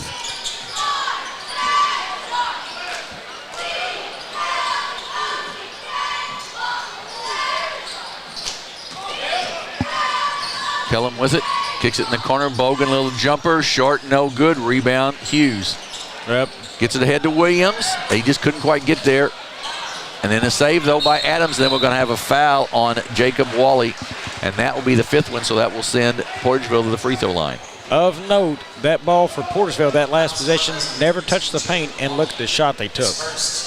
And it's in a zone, so in a high-low set, what you're doing in a high-low is the guy that plays down low, wherever the ball side is. So let's say the ball side's near side to us, and the down low, that guy, you want to make him choose what to do. Does he come outside and guard the ball? Does he give up his defensive guy? And you do that by fast ball movement. So when he is caught in between, he's got to give up one or the other. He gives up the three-point shot or the guy down low, and that's what you're reading. The ball didn't move there quick enough, and they didn't get set. So then he takes a bad shot because the defender got out on him. If the defender gets out on you, that's fine. Bring it back out top. Drag that defender off the baseline with you, and then kick it back down quickly. Jeffries makes 1 of 2, cuts it to a 6-point ball game. Interested to see how Richland handles this pressure. Sanders gets into the lane. Nice dish off, up and good. He handled that just fine. He did. Wally with the basket. That's Jacob Wally with the basket, and it's 45-37. So let's see if they go with a high-low set. So Tucker Hughes will be the guy. If the ball comes this way, you want to drag Tucker there with a quick pass. And they're not in it. They're in a little bit more of a run in the baseline now with the guy. Smith back to Bogan. Dunlap. Kellum in the corner. Gets it, tries to get it inside. That wasn't Kellum, excuse me. That was Jeffries trying to get it to Kellum, and it's stolen. Hughes with it. Bullet pass into Williams. Reverse layup up and good. Used the rim to protect himself from the block and gets the basket. I'll tell you what, Tucker Hughes sent that ball in there with a lot of love on it. He did. 10-point game. 12 seconds to go in the quarter. To Smith. 6 seconds. Bogan will take the long 3. It's going to be short, airballed.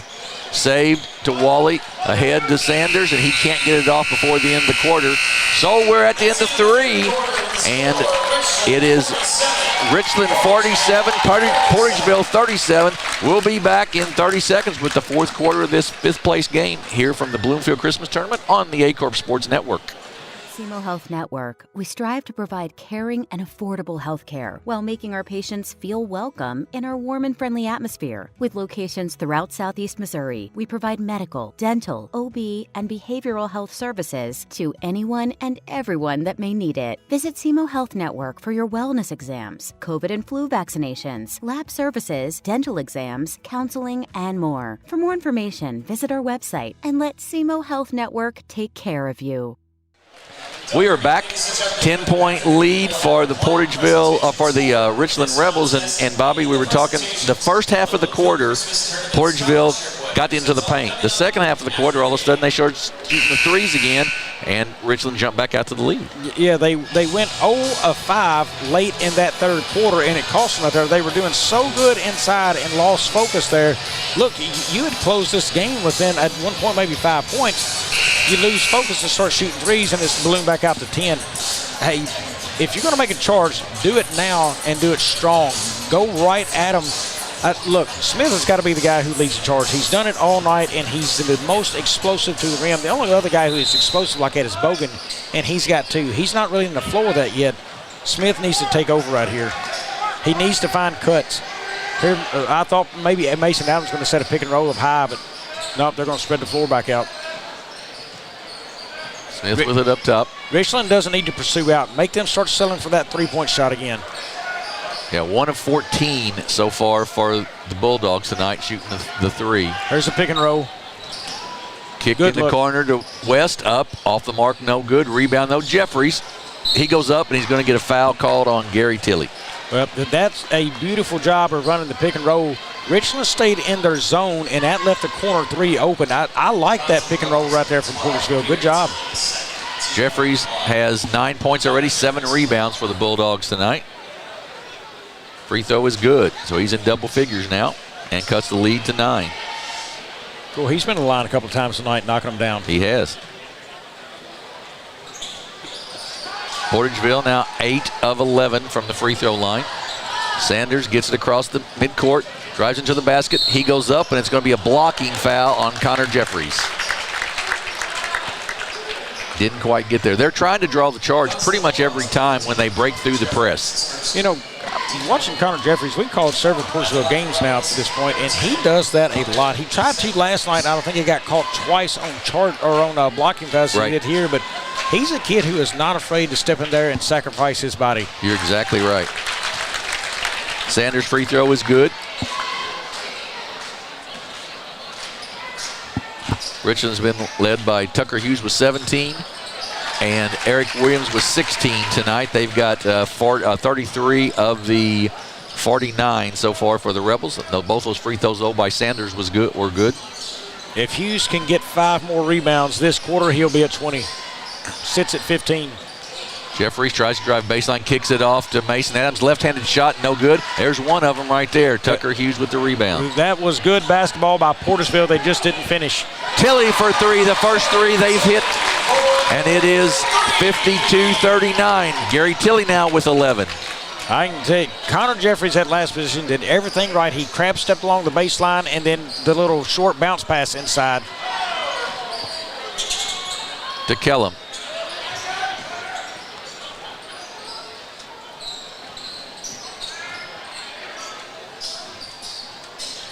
Jeffries kicks it back out to Smith. He's wide open for three. Off the mark, no good. Tipped, out, it's loose. Smith comes away with it, and Hunter Sanders is going to get an excuse me foul there.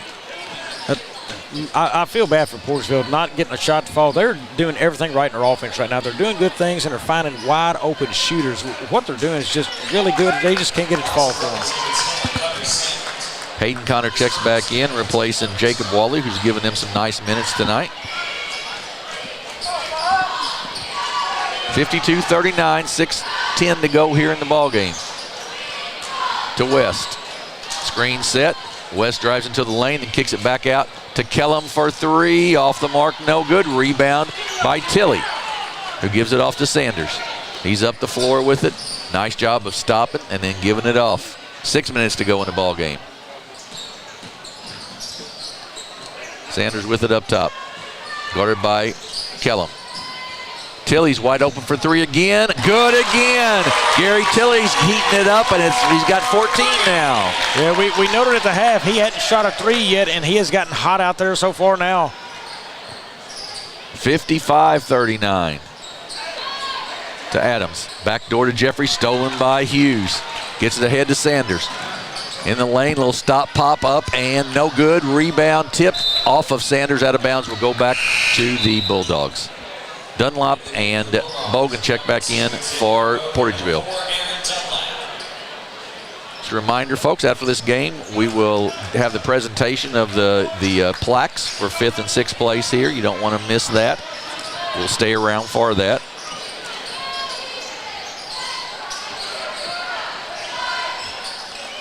Smith with it up top.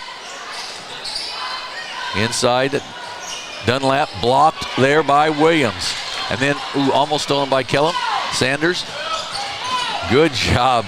He's making Kellum climb up his back pretty much. I like that from both of them, Sanders and Kellum. Kellum knows the situation of the game, and he's trying to get a steal, and he said, you know what, it's do or die. Hughes loses it inside, ahead to Kellum. He's going to go down for the layup, up and good. Laid him Kellum for two. He's got 8. Timeout by Coach T.J. Smith. It's a 14-point lead for the Richland Rebels with 4:46 to go here in the ball game. It is a 30-second timeout, so we'll keep it right here. Portageville 16 of 48 from the floor, and the big stat there, 1 of 17 from the three-point line tonight. Yeah, that's been the one that's hurt them the most. That comes down to 6% right now, and they just hadn't got the basketball to fall. They've had some open looks this quarter, and that's a tough thing. You know, you run everything right in the offense, and you can't get the shot to fall. What do you do? Right. You've done everything right except get it to go in the basket, and that's the most important thing, I guess. But it's just been tough, and Richland just keeps playing a fine ball game. You know, they're playing disciplined defense, protecting the rim where they said, okay, hey, here's the spot we don't get beat because we're not shooting well outside, and they've done it. I mean, they've kind of shut it down late in the third and here in the fourth again. Yeah, I think Portersville now 0 for the last 5 trips down the floor. I think that's right. 29-21 rebound advantage for Richland. They're shooting right there. Well, they are shooting 50% from the floor for the ball game. 7 of 7 from the free throw line for Richland. So you're right, they played a dandy game. Now it's got to be their guards. They've got to be able to handle the basketball against the press. Tilley with it, brings it back out. Guarded by Dunlap to Sanders. Kellum tries to get the steal, can't. To Williams, and he'll kick it back out to Sanders. Good choice there. Smart basketball by Williams. Back to Sanders. And to Hughes. And Hughes is going to get the layup up and miss the shot, no good. Tilley, though, with the putback up and good. Gary Tilley's had a big fourth quarter. He's got 16 now, and it's 57-41.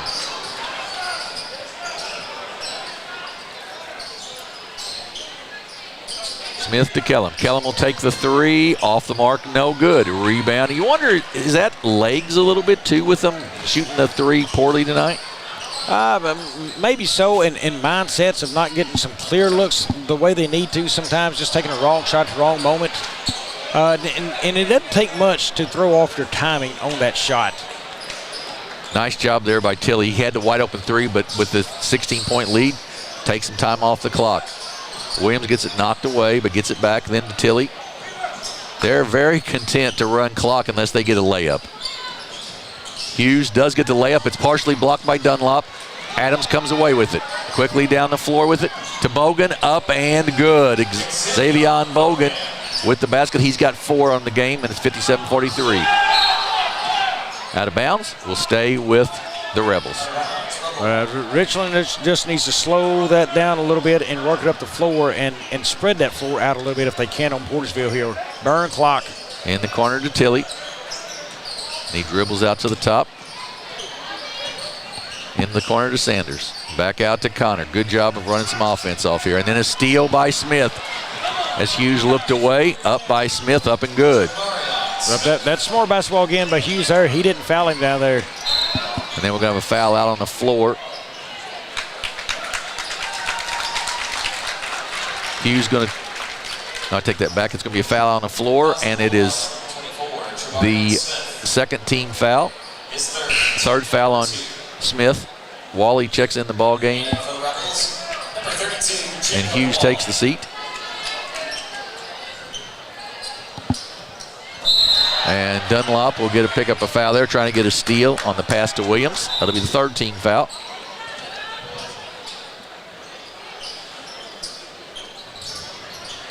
Sanders will inbounds here. 2:51 to go in this ball game. It's a 12-point game right now. Connor with it up top. Cross court to Wally. Then to Williams. Sanders with it, tries to drive baseline, cut off there nicely by Bogan. He kicks it back out. And then a reach around foul on Kellum. That'll be the fourth team foul. It'll be the second, I believe, on Layden Kellum. Well, kind of watching over on the sidelines what's going on with Hughes. They keep looking at the foot area. Wonder what's going on there, and will we see him back in this one? Yeah, that's a question. I would agree. Yeah, he's really hobbling. There's no question. So 2:38 to go in this ball game, 57-45. We're going to take a quick 30-second break here and be back on the A-Corp Sports Network. We're for agriculture, for growers, doers, whatever it takers. We're for doing things with purpose. We're for the little guy with big guy dreams. We're for agriculture. We're for you. Nutrien Ag Solutions, leading the field. We are back at a packed Bloomfield High School. It's 57-45. Richland with the lead over Portageville. 2:38 to go in the ball game. I think the guys in the first game talked about this a little bit. If you haven't liked our Facebook page, A-Corp Sports, go like it. We got about 9,500 folks that like it. We'd like to get to 10,000. So if you haven't liked that, go do that here on social media. Tucker Hughes checks back in, Bobby. He's limping. They were looking at his foot. But I think it's the pink shoes personally. But well, I don't care what it is. I want to see him get 3 more rebounds and get to 20 this game. And a steal by Adams. Bad pass, but out of bounds. Got to be more effective with the passing. And we're going to see Pope come back in for Richland. That's where you got to make you've got to make solid passes here. They can't be lackadaisical, especially when you know that the other team is trying to, jump the passing lanes already. And what like that. Bogan with the layup, up and good. Well, Coach Klein's going to yank him out of the game now for that pass. What I like about that, he's using that as a teaching moment. Look, he's up still 10 in this in the 2:23, and he's like, guys, look, if you want to stay in these basketball games and these moments, you've got to take care of the basketball. He's not trying to show a kid up, but he's trying to show him, right, this is a trust deal that I've got to trust you on the floor taking care of the basketball. I like what he's doing. He's not losing his cool on the kid. He's just making a point to get him out of there and talk to him and say, hey, we got to be better in this situation. Right. Whether that's a bounce pass, whether that's a, just take a second before you make the pass, whatever it is. But it's a 10-point game, 2:23. It is not out of Portageville's reach by any matter of means. No, not out of reach. The watch-out area for them. Do not shoot yourself out of this basketball game. They're 1 of 18 outside. Look, you're getting points right now off turnovers on defense and pressure. Keep the pressure and intensity up. Try to get the steals. They're going to have to play man-to-man and press the floor anyway the rest of this game to get back in it. And hey, operate faster in your offense. You can speed it up and slow it down when you want to. I think they need to speed it up to a higher tick. And hopefully, yep, Bogan's on the floor. Bogan's a kid who can make people move and miss in that zone. He can get inside of it. They got kids who can score on the floor right now. Sanders up the sideline, stepped out of bounds. It'll be a turnover. There it is, the defense. We talked about that. Keep the pressure up, and now yet another turnover. 2:19 to go here in the ball game. Coach Klein doesn't have any hair, but if he did, he would be losing it right now. Absolutely right. 3 in a row. Bogan with it. But you're right, this is not the place to go crazy with three-pointers. Oh. Bogan's going to be called on the travel. I thought Bogan had it. I just talked about how he makes people miss. And he gets called for the travel with 2:10 to go in the ball game. And Sanders gets fouled, and that will send Sanders to the line to shoot 2 free throws. I'll tell you, Jim, another great week of officiating. Have these guys missed some calls this week? Absolutely. You're going to have it every single game. Every game, but, man, they've just still done an outstanding job. They really have. I brag on them all the time. We have the best officials in the state of Missouri. I would agree with that. Absolutely. They have done a fantastic job. Sanders' free throw is nothing but net. 58-47. That was the third foul on Kellum, by the way. You know what? I kind of like the pink whistles. I think it gives a little color definition to them out there. Yeah. A little something different. Sanders with 6 points. He's got 4 free throws, I know, that he's made, 4 out of 4. To Kellum. Drives down the baseline. Going to go up off the glass and miss the shot. No good. Had not a very good night shooting for a usually really good shooter in Kellum. Tilly with the basketball. And tough for Kellum there. He was near the basket where you need to be to make that shot. Hughes with it. He's going to be timeout called by Coach Klein to try to, they sort of got in, and he's just saying, calm down, guys, it's okay. Tucker Hughes, 17 points, 18 rebounds. Gary Tilley, 16 points, 8 rebounds. 16 points for Eric Williams for the Rebels. On the other side, 11 for Connor Jeffries, 14 for Jamarion Smith lead them. 7 rebounds for Jeffries as well. What's the over and under? You think Hughes gets 20 rebounds? Minute 40 left. I think there's a chance still. I'm going to say yes, and here's why. Portersville's down 12, and they're going to have to start forcing shots. Yes. They're going to force shots, and Hughes will be there to get them. Be interested to see if I'm right on that, but yeah. I think he's got a chance to get there tonight. Yeah, I think he does too. And I think he's got a chance to get 20 points because he'll have the ball in his hands and he'll get fouled some, I think, as they try to get the ball back. I think they will try to burn clock. I'm less on the 20 points and more so on the 20 rebounds, but he is... Boy, if he's not an all-tournament player, Jim, I don't know what he is. He has been magnificent for them. He has. He's that. And fighting through pain on the foot. Right, limping through whatever it is out there. Hey, don't tell that kid 5th place trophy doesn't mean anything to him. Exactly he's fighting through it. Pass, Sanders with the good catch there. Inside, he goes up. Shot is no good. Rebound, though, by Williams. Loose on the floor. Out of bounds. It will belong to Portageville. Well, there went a really good chance to get for 19. 20. That's exactly right. Yeah, because that would have been 19. Yep. Jamarion Smith brings it up to Bogan. They need to hurry here. Minute 25 to go. It's time to take a chance and try to shoot yourself in. Yeah, there you go. Smith shoots the 3. It's no good. There's number 19 rebound. Sanders with the basketball. Gets it ahead to Williams. Euro step. Shot's no good. Connor gets fouled. Well, he'll shoot 2 free throws on the rebound. Hayden Connor will shoot 2 free throws. We talk about him a lot, but Tucker Hughes, he played a defensive set right there. He didn't run down the floor to the offensive side. He was standing at half court when that happened. He's standing back protecting the rim right there. Right. Hey, we don't necessarily need to score. Just don't let them get out and run and get an easy one. Connor's free throw goes in. He's got his first point of the night, and it's 60-47 Richland.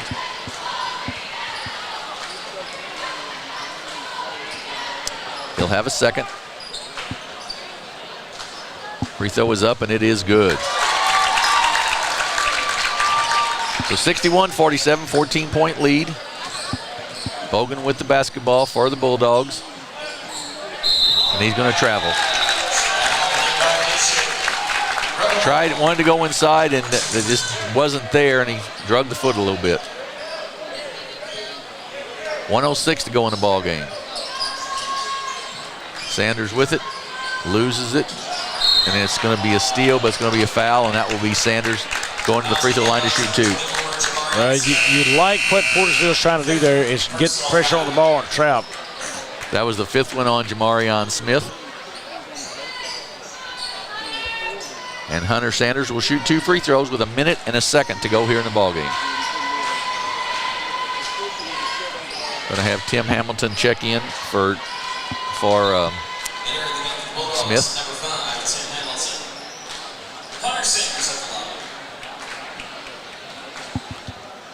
Sanders free throw no good. First missed free throw tonight for Richland. They were 11 for 11 coming into that. That is a great stat. They're going to hit my 75 number, Jim. Oh, easily, yeah. 12 of 13 now from the free throw line, and a 15-point lead, 62-47. 1 minute remaining. Hamilton with it to Bogan. To Hamilton. Too much looking, you got to shoot. Adams with a jumper up off the mark, no good. Dunlap off of Dunlap out of bounds will go back to the Rebels.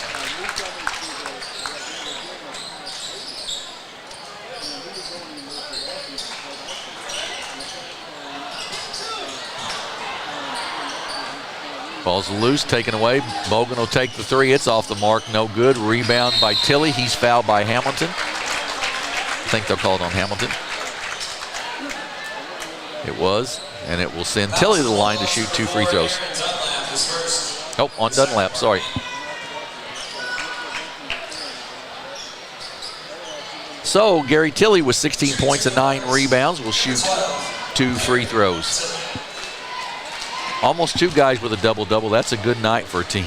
Yeah, they have played really, really good, strong basketball. I'm going to tell you, Richland's going to be a team to watch the second half of their season as they get into a little bit more of their districts and conference play and getting those into the season. Fun team. You get to district, Risco and Richland in that same district, that'll be a good one, man. That's an A-Corp media calling. Special, I think. Yeah, that's exactly right. I'm with you. It sure could. Second free throw good. As I noted earlier in this tournament, there's a lot of teams right now, small schools, vying for us to come to their town and roll in there. Absolutely right. We're going to do some more small schools this year in the regular season. 3-pointer up off the mark, no good. And there's Hughes' 20th rebound. Ahead to Williams. Shot up and good. That is number 1, Lucas Klein with the basket. 66-47, 19-point game. Jim, I haven't covered every game, but I think that is our first 20-game rebound we've had this tournament. I believe that's right, this tournament. I think that is right. Long 3 up, no good. Rebound by Williams. He gets it out of there. Kicks it off to Sanders with 5 seconds to go. Really no reason to foul, and Richland will come away well over their seed with a 5th place championship here in the Bloomfield Christmas Tournament. Well, Jim, I said in selection Saturday, I thought if Richland had beat Dexter, I said they could very well be your 5 seed. They wound up the 5. Yes, they do, absolutely. What a performance. In the books right now for the Portersville Bulldogs. I am going to pause for trophies first and let these guys have their moment, and I will read stats right after that. We will do this. The 5th place bracket here at the Bloomfield Christmas Tournament. So far, the 6th place trophy or plaque will go to the Portageville Bulldogs, coached by T.J. Smith. Their seniors, Aaron Dunlap, Mason Adams, Connor Jeffries, Jamarion Smith, Braden West, and A.J. Larry, who wasn't here tonight sick, but a good group of seniors that has done a lot of great things athletically at Portageville, Bobby. Yeah, last Bloomfield Christmas Tournament, and I'm going to tell you, this is a tournament everybody that plays in looks forward to. They'll take their pictures here. Yeah, we'll go through Portersville real quickly. I think that's right. In the game, they had 47 points, 19 of 58 shooting at 33%, 18 of 36 inside the arc at 50%, 1 of 22 for only 5% from deep. 8 of 11 for the free throw line at 73%, and 22 total rebounds, 10 offensive, 12 defensive. And I'm going to let the Richland Rebels have their moment before I read these stats here on the rest of the individuals for Portersville. Richland Rebels end up taking 5th here. They go 3-1 in this tournament. Their 2 seniors, this will be their last time at the Bloomfield Christmas Tournament, are Lucas Klein and Jaden Pope. Only 2 seniors on this squad. So some of those kids we would assume would be back next year, and a lot of them. Nice 5th place finish for the Richland Rebels. Yeah, but back to the scorebooks for the Portersville Bulldogs individually. It was Xavion Bogan with 6, Connor Jeffries with 11, Mason Adams with 4, Layden Kellum with 8, Jamarion Smith with 14, and Brandon West with 4. And now we will hop over to the Richland Rebels. Just want to see what they have coming here for us. I know what this is. This is the scholarships. Yep. Beyond high school with the Bloomfield Christmas Tournament Scholarship Program. And this year we have 4 winners to present here. 4 scholarship winners by Cook, Barquette, Ponder, and Wolz. Cook, Barquette, Ponder, and Wolz, Matt Davis. Really nice job of them giving scholarships away. Lucas Dowdy. Lucas Dowdy from Bloomfield is a winner of one of the scholarships. Might remember that name. He had a really nice tournament. Absolutely right. This class with 3.7 GPA. His activities include basketball all 4 years, Beta Club. 3.7 GPA. I would have liked to have had that. Yeah, me too. I was not academically eligible for the 3.7, I don't believe. Yeah, me. Exactly right. Lucas Dowdy is one. The second winner of a scholarship. From Bernie, Macy Stevens. Macy Stevens. So there's 2 cheerleaders and 2 basketball players. Macy Stevens from Bernie wins the scholarship. 4.072 GPA. Her activities include 4.07 GPA. Also a volleyball player at Bernie. And active member and current student body president, along with yearbook. And the student body president, the young lady is, so she's a very well-rounded, very well good athlete, good a student all the way around there at the Bernie School District. From Portageville, Mason Adams. Mason has played football, basketball, I think baseball as well. Just a good athlete, good leader down there. Do whatever they want. Basketball activities for 3 years. 3.7 GPA. 4 years. FFA, Beta, and Art Club. His plans include going to Mineral Area Community College and majoring in electrician. Go Cards. Give it up for Mason Adams. And the final scholarship winner this year and finally, from Bloomfield is Scarlett Gooden from Bloomfield. She is a cheerleader with the Wildcats. Second in her class with a 3.97 GPA. Second in her class and a 3.97 GPA. We want to congratulate all 4 of these young folks. That's a big deal. Anytime you can win a scholarship like that, I know their parents are very happy, if nothing else. Yeah, congratulations to these kids. First, for giving the effort to put in for the scholarship, and second, for their efforts in the classroom day in and day out and being leaders in their respective areas and influences on others to work hard in the classroom as well. Her plans include attending Murray State University next fall, where she will major in vet technology. Vet technology at Murray State, not bad for that lady. All right, so those are our 4 winners of the scholarships. We will return now as we get one more applause. I'll wait for that for these young folks and get back to Richland Rebels scoring. For the Richland Rebels in the books, they had 66 points tonight. They were 25 of 52, shooting at 48% from the floor, 23 of 45 inside at 51%, 2 of 7 outside. Jim, that is a large number. They did not shoot themselves out of that basketball game. I love it. 2 of 7 at 29%, 14 of 15 from the line. What a night there. One of the best free throw shooting nights we've seen out of anybody in the tournament at Absolutely. 93%. 12 offensive boards, 26 defensive 38 total. Scoring column looks like this. Lucas Klein with 2, Eric Williams with 16 on 7 of 11 shooting, Hayden Connor with 2, Hunter Sanders with 7, Jaden Pope with 2, Gary Tilley with 18 on 7 of 13 shooting, Tucker Hughes with 17, on 7 of 16 shooting and 20 rebounds in this basketball game. And 2 points for Jacob Wally. That rounds out the scorebooks for the Richland Rebels, Jim. And we can finally take a break between games, I believe. We will, and we will take a break here as we're getting ready for our third place game, which is the Puxico Indians and the Van Buren Bulldogs. We'll take a break. We'll be back in about 12 minutes or so with this third place action from the Bloomfield Christmas Tournament here on the Acor Sports Network.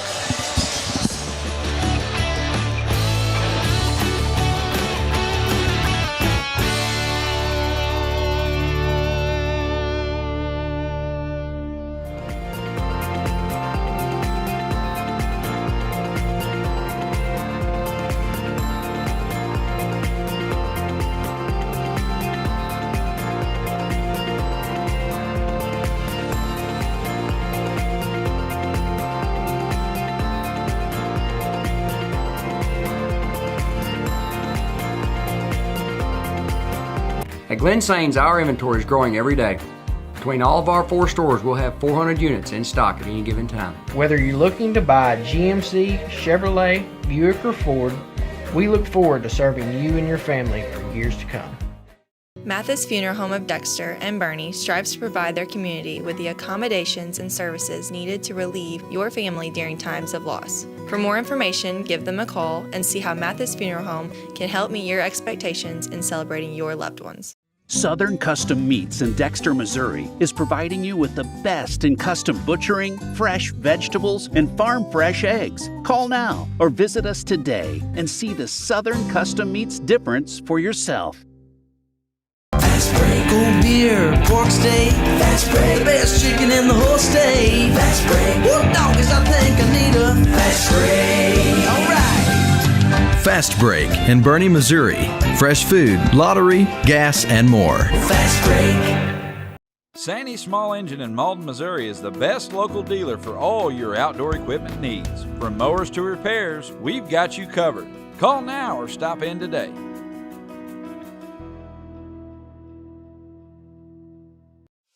What First State Community Bank means to me is it says it in its name, community. We're family, we care about one another, whether it's in our SEMO markets or we can reach out to someone in Farmington, Columbia. They're always there to assist. We are very customer focused. Our employees do a great job with listening to the customers. The tellers know 100% of all customers by their name. If you want to feel at home, then walk into the doors of First State Community Bank. Do you need personalized merchandise? Trying to celebrate the season of that big state run? Then Juju Promotions in New Madrid has you covered. Whether it's heat presses, screen printing, or embroidery, we always have an option that will leave you satisfied and looking your best. With seasonal styles and plenty of accessories, there's something here for everyone. So come in and shop around. You'll be welcome with a smile and leave more fashionable than ever. Call us at 573-748-4040 or visit us in New Madrid. First State Bank and Trust wants to thank the Dexter community for 20 years in business. We're there for you for your first paycheck, buying a home, opening a small business, starting a family, or planning to retire, and everything in between. We're the local bank you know and trust for all of your financial needs. Visit fsbtrust.com or stop by our Dexter branch to explore all your financial options.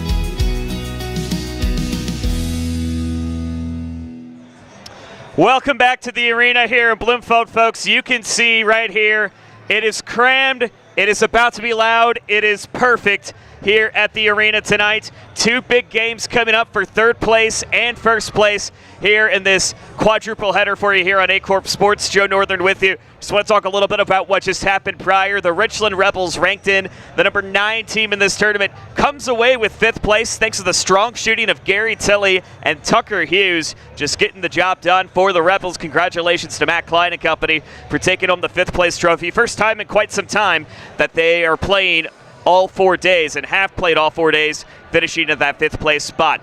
That's a little bit of a segue to our next game that we have for you, featuring Puxico and Van Buren. Puxico, you know the story and situation. They were ousted by Malden last night, top-ranked Puxico, falling to the Malden Green Wave, but losing Skylar Zimmerman early in that one, so he is not rumored to be in this game tonight. We don't have the official starters as of yet, but Puxico still has some very strong shooting, and especially from the three-point line. So that could pose some issues. But something that posed issues with them last night was the strong defensive guards of Van Buren. So we could be seeing a lot of that with Van Wagner. We could see it with Nicholson. We could see it with Hills. We could see that tonight with a Bulldog team that, for only the third time ever, are playing on this fourth night. We know that this is going to be their highest finish ever in this tournament, but will they play spoiler to the Puxico Indians? We'll find that out.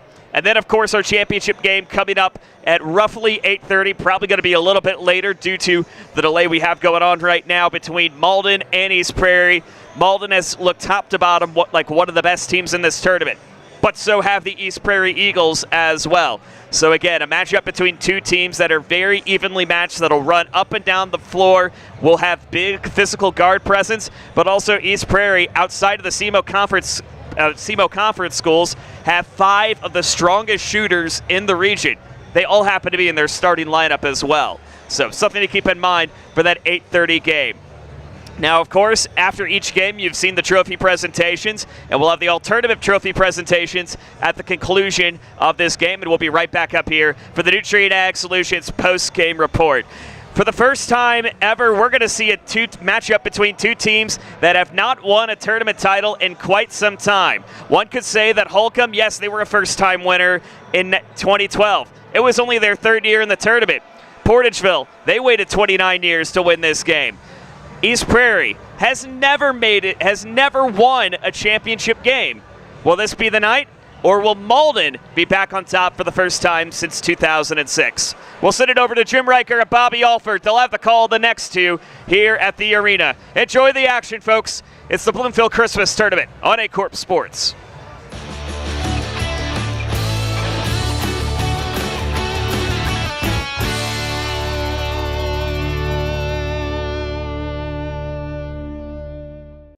Missouri State Senator Jason Bean, representing Butler, Carter, Dunklin, Mississippi, New Madrid, Oregon, Pemiscot, Ripley, Stoddard, and Wayne counties, would like to wish all the Southeast Missouri basketball programs in the 25th District a safe and successful season.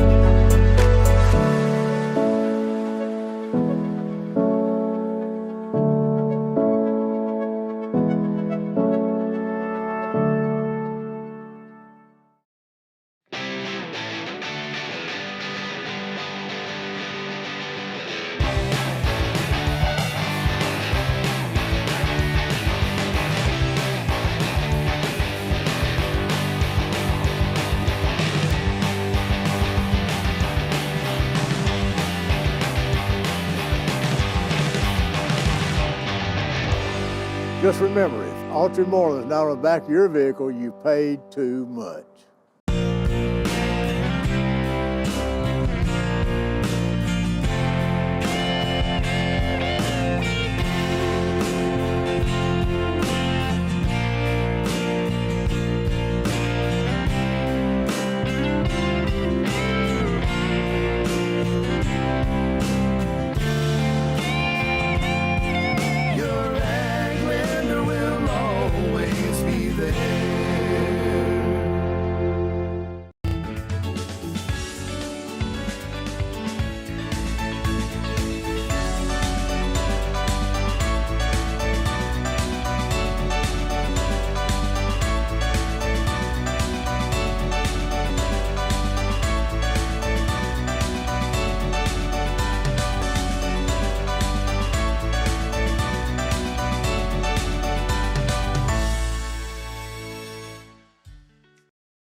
Growing cotton in the Mid-South is hard work. As a farmer, you make tough decisions every day. Choosing a cotton variety shouldn't be one of them. Next-gen brand varieties from Americot are bred specifically for cotton growers like you. We're 100% independent and farmer-owned. Plant cotton that works as hard as you do. Americot. All we do is cotton, all the time.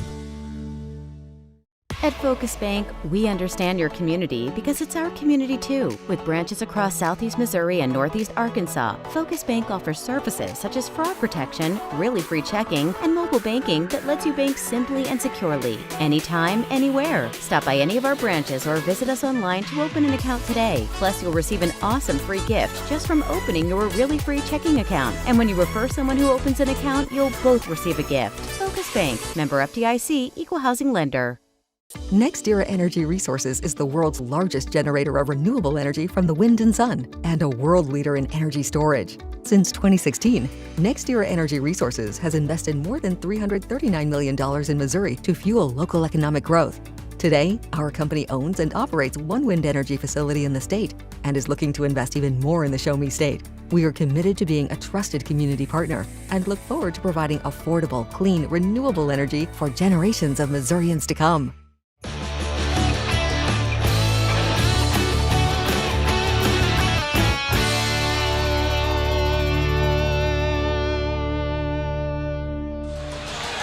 Welcome back to the historic Bloomfield High School Gymnasium for A-Corp Sports tip-off to trophy coverage of the 67th Annual Bloomfield Christmas Tournament. Again, alongside my broadcast partner Bobby Alford, I'm Jim Riker, and we are ready for the third place game.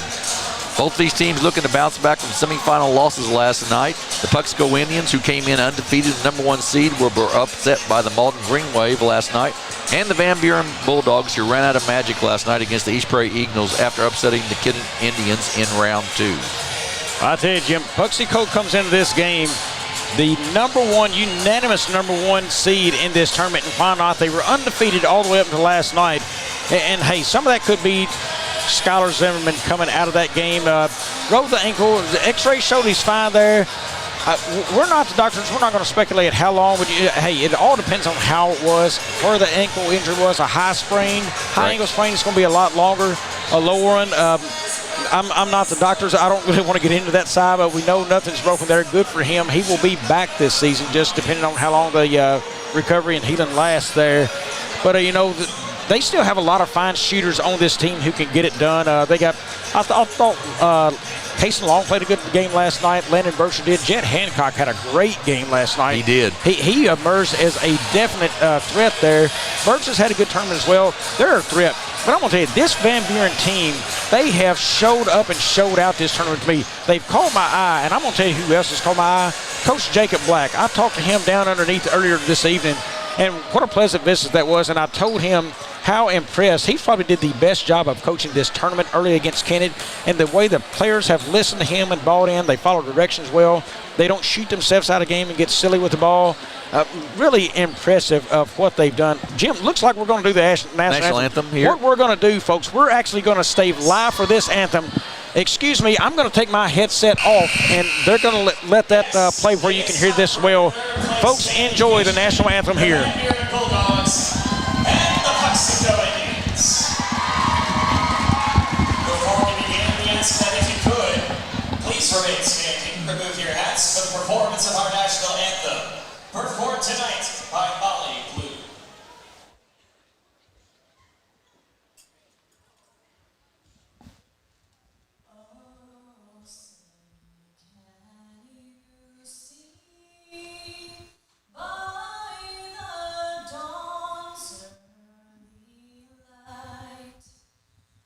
So proudly we hailed at the twilight's last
I tell you, Jim, one of my favorite songs ever.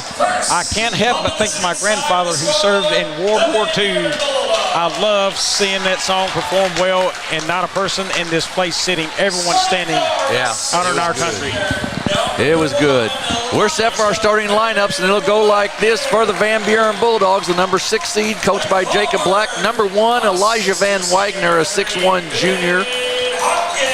Number 3, a 6'2 senior, Benjamin Hawkins.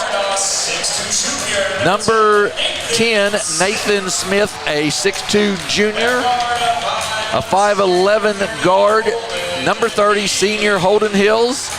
And a 6'1 guard, number 33, a 6'1 sophomore, Hayes Townsley. As I mentioned, they're coached by Jacob Black, assisted by Justin Hills and Spencer Burnham. They come in as the number 6 seed. And now for the Puxico Indians, coached by Bryant Fernetti, assisted by Jimmy Davis and Aaron Thurston. They will go like this: a sophomore, number 1, 5'9", Landon Burchard. Number 12, a 5'11 junior, Jet Hancock. Jaden Mitchell, excuse me. A 6-foot junior, number 21, Jarrett Powell.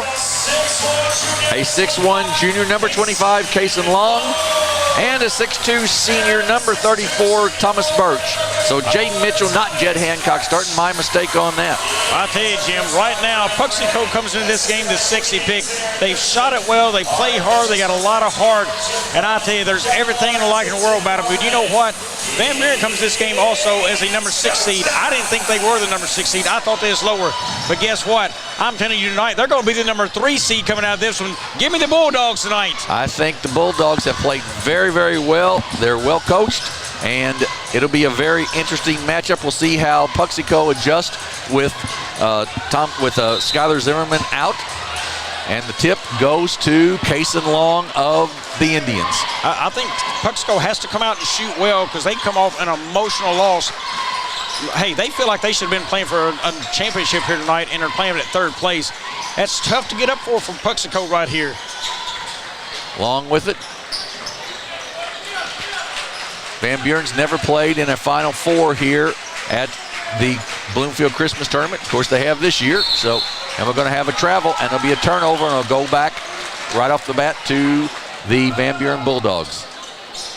And I don't want to diss Coach Fernetti, but if you want to watch a fine job of Coach tonight, take a look at Jacob Black for the Van Buren Bulldogs. He does a fantastic job with these young men.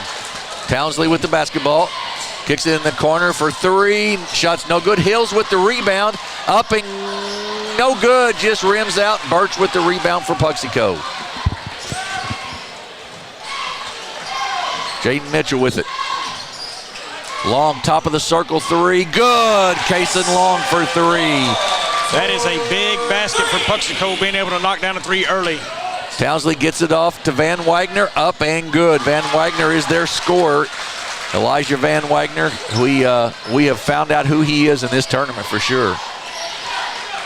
Burchard with the basketball in the corner. Jarrett Powell for 3, off the mark, no good. Van Wagner with the rebound. I'll tell you, I just watched one there. Smith stayed behind Birch. Look for Birch to get some post looks. Van Wagner with the rebound, offensive board, up and good, and it's 4-3 for the Bulldogs. Smith needs to be able to round his man, Thomas Birch, down there and deny better. Birch is going to eat him alive if he doesn't tonight. And good job there. He got in front. He fronted him, and they throw it out of bounds. It'll be a turnover. Quick timeout by Coach Bryant Fernetti. 30-second timeout. We'll keep it right here. But Coach Fernetti did not like that offensive set whatsoever. Yeah, he didn't. He's going to want these guys to work that a little bit better. And it was the entry pass there that wasn't there that they tried to force in. That's going to lead to turnovers this game. And look, we've seen real quickly, you can't let this Van Buren team hang around. They came back down 11 to Kennett and won that game. Last night they were down 24 and closed that down to a 10-point game. This team knows how to fight. Don't give them the chance to get the lead because they've had to fight from behind. I'm telling you, give them a lead and look out, they may run away with it. Absolutely. They've had 3 tough games in this tournament and have played very, very well. Townsley, they just throw it out of bounds. And it's a turnover. I tell you, Jim, I'm never afraid to pick an upset pick, but they played so well this tournament. they got my pick for it. Yeah, absolutely. Burchard with the basketball, gets it in, gets it right back. And we're going to have it. He turned the ball over, got his hand underneath it, and it's a turnover. Well, Burchard is a key player. He needs to settle this game. That's his second walk already. Hawkins with it. Knocked away. Smith comes away with it, though. Nathan Smith up the sideline, then down into the lane, goes all the way to the baskets, jump stop, up and good. You won't see Van Buren shoot a lot of three-pointers probably. No, they're a very disciplined team, no doubt. 6'3" Van Buren, and then knocked away. Van Wagner with the steal. And then Burchard gets it right back. It's tied up, but Van Wagner gets it back and gets fouled and will shoot two.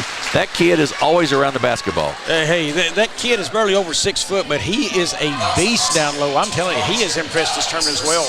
You know, with Zimmerman out, the two teams match up size-wise way better than it would have been otherwise. No question about that.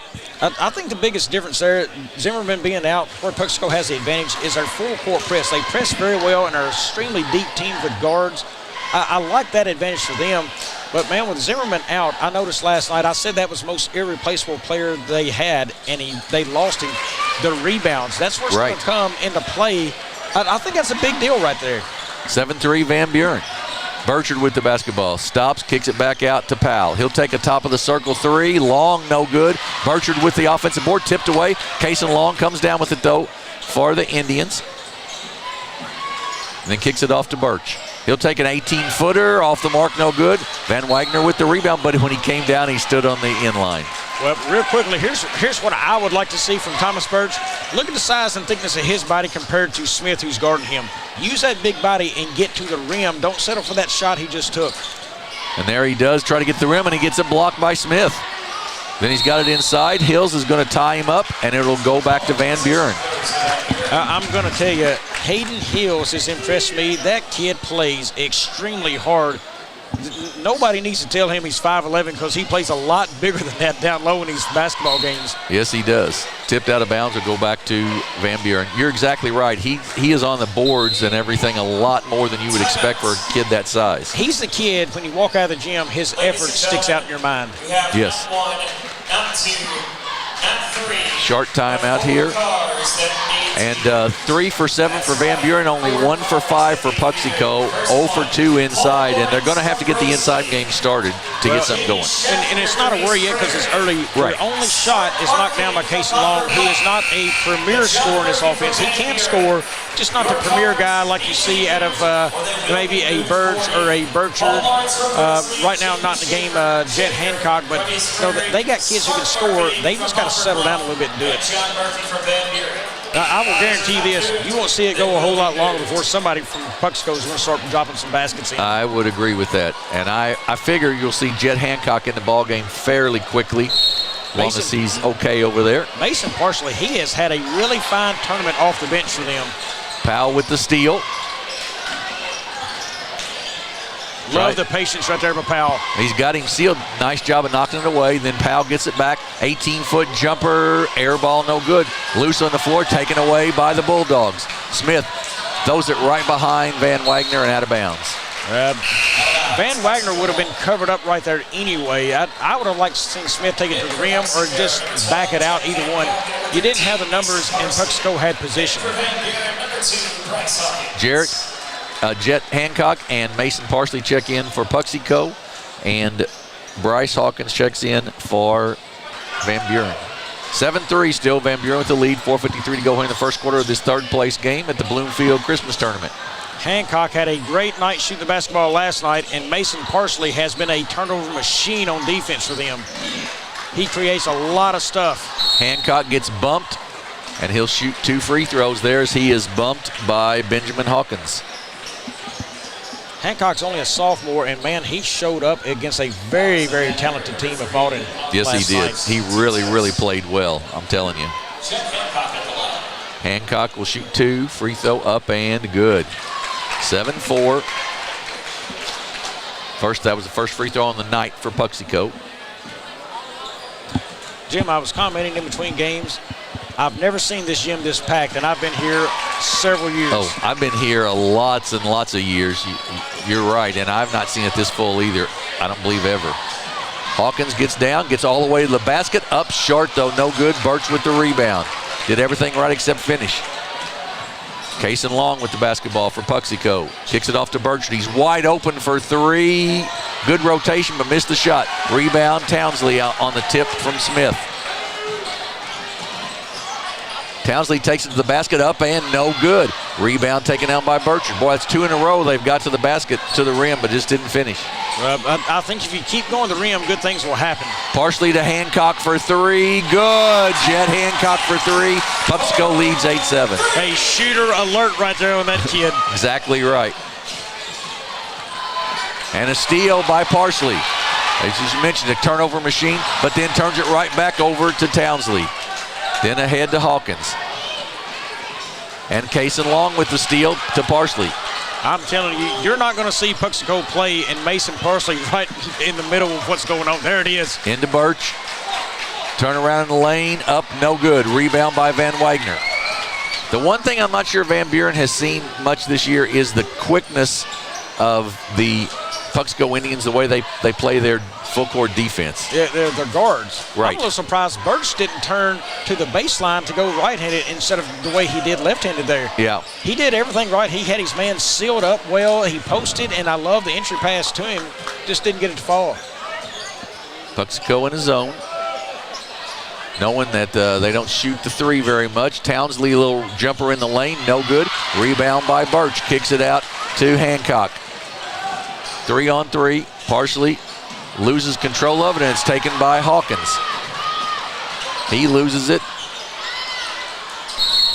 And going to have a foul called on the Indians.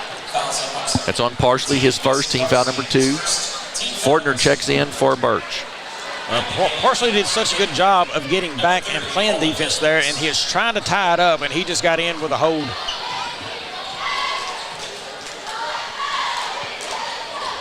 Bryce Hawkins to Hills, then to Townsley.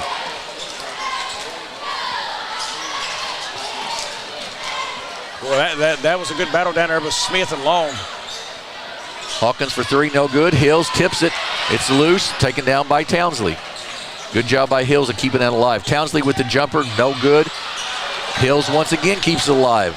Up off the glass and good by Nathan Smith, but that basket had a lot to do with Holden Hills. Yeah, he popped that thing out. I'm telling you guys, he is a worker.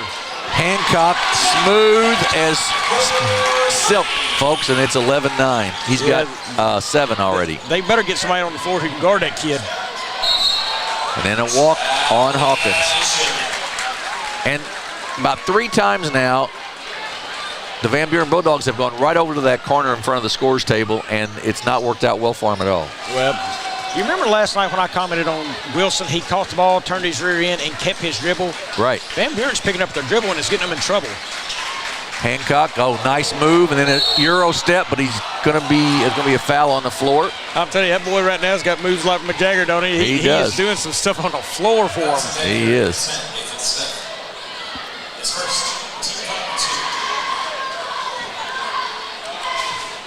I don't know that I mentioned earlier our officials for tonight's game: Kevin Lawrence, Tim Harmon, and Jim Vaughn. They're wearing pink whistles tonight in honor of anyone who has either had cancer or has a family member with cancer, and just a sort of a tribute to them.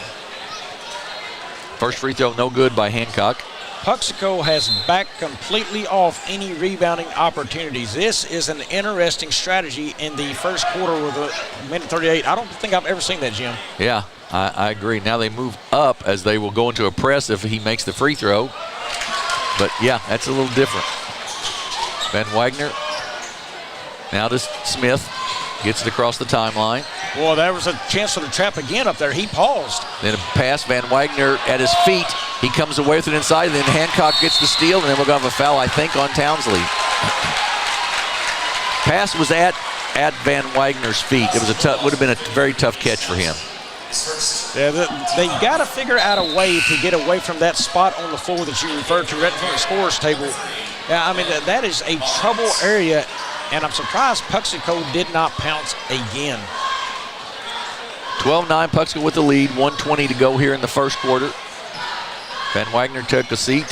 Hawkins came back in. Nice pass by Jet Hancock inside to Trevor Fortner for 2. Yeah, he wasn't in his shooting range because he wasn't outside, so he just decided to give it off to Fortner. Hancock with the steal. Ahead to Jet Powell. Bad pass there. Loose on the floor, still loose. Bodies flying everywhere. And Jet Hancock comes away with it and gets the basket. You got to be kidding me. Hancock with 11 already tonight. 44 seconds, and he didn't even start the ball game. To Hills, he runs it down. They've really sped Van Buren up. Yes, they have, and Van Buren's not responding to it. They are not at all. Oh, Parsley is begging for it over in the corner. Look at him jumping over there, wide open. Hancock misses the shot. I mean, Mason Parsley was wide open, jumping up and down, asking for the pass. Yeah, because that's his shot. He had a wide open look. To Hawkins, he gets double teamed and gives it back out of bounds, off of Townsley. Now, I'm going to coattail with you right there on Parsley. So he didn't get the shot he wanted down there, wanted it really bad. Did you see what he did on defense? He got in that corner and created that turnover with a trap. Absolutely right. He didn't let the not getting the shot bother his defense at all. I'm telling you, that's being locked in as a basketball player. Inside to Fortner, good, and it will count at the buzzer. So, after falling behind early, Puxico has put on a spurt here, and they lead 18-9 at the end of the first. We'll take a 30-second break and be back here on the Acorn Sports Network.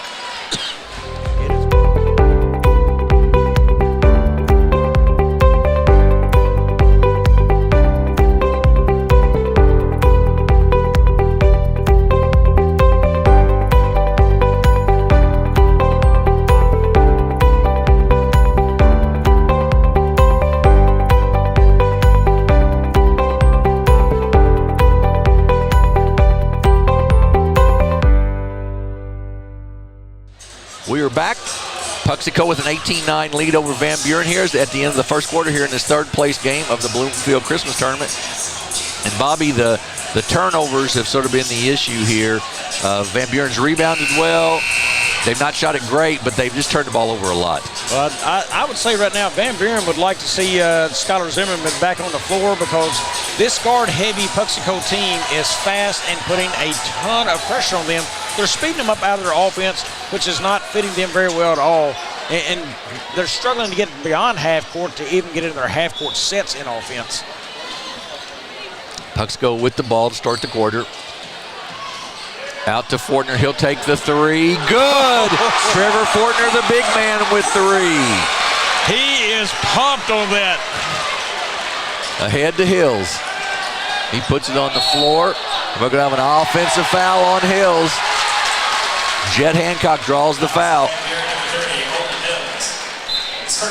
21-9. Puxico with the lead. Van Wagner checks in, Hills checks out. That was the first one on Hills. I talked about the coaching job that Coach Black has done this week.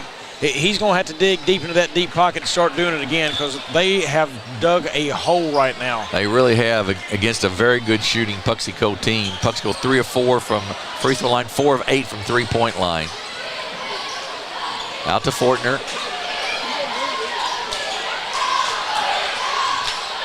He gets it back now. Then off to Mitchell.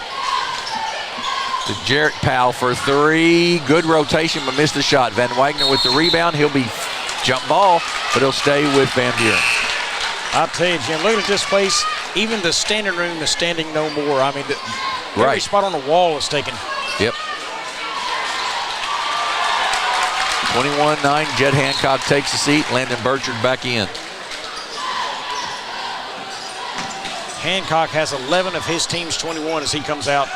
Smith to Townsley in the corner. Hawkins drives baseline, goes up, short, no good. Good job of defense there by Trevor Fortner, and then the rebound by Mason Parsley. Ahead to Burchard. Pulls it back out. He gets it to Birch. Goes up, blocked by Hawkins, and taken away by Van Buren. That's Smith with it, and they're going to have a foul there, I believe, on Mason Parsley. I'm telling you, right there, Smith was struggling again with the pressure. It has been just non-stop out of Puxico, and that hurts a little bit. Parsley, his second foul with 6:44 left in the second. Right. That takes away from a little bit of that guard depth.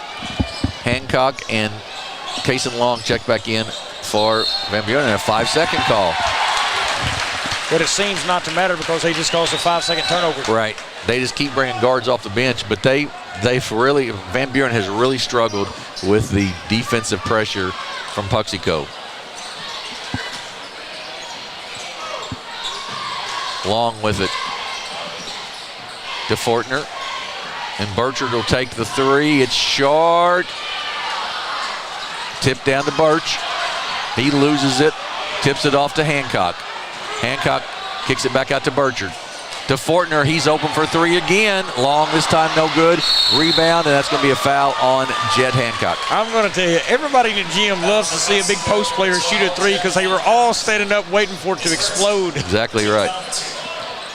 First one on Hancock, second team foul.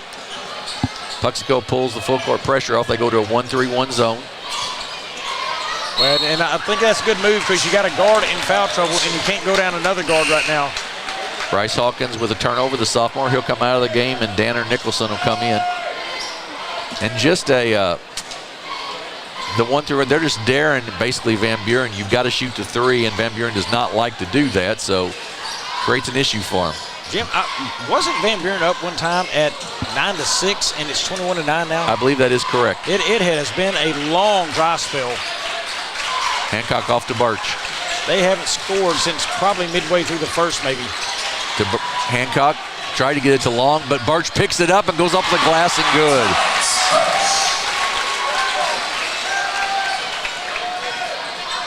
Ahead to Smith, then to Van Wagner. Nicholson back out. Smith, jumper, missed, lost control of it. Hancock comes away with it. Off to Burchard. He's going to go to the basket.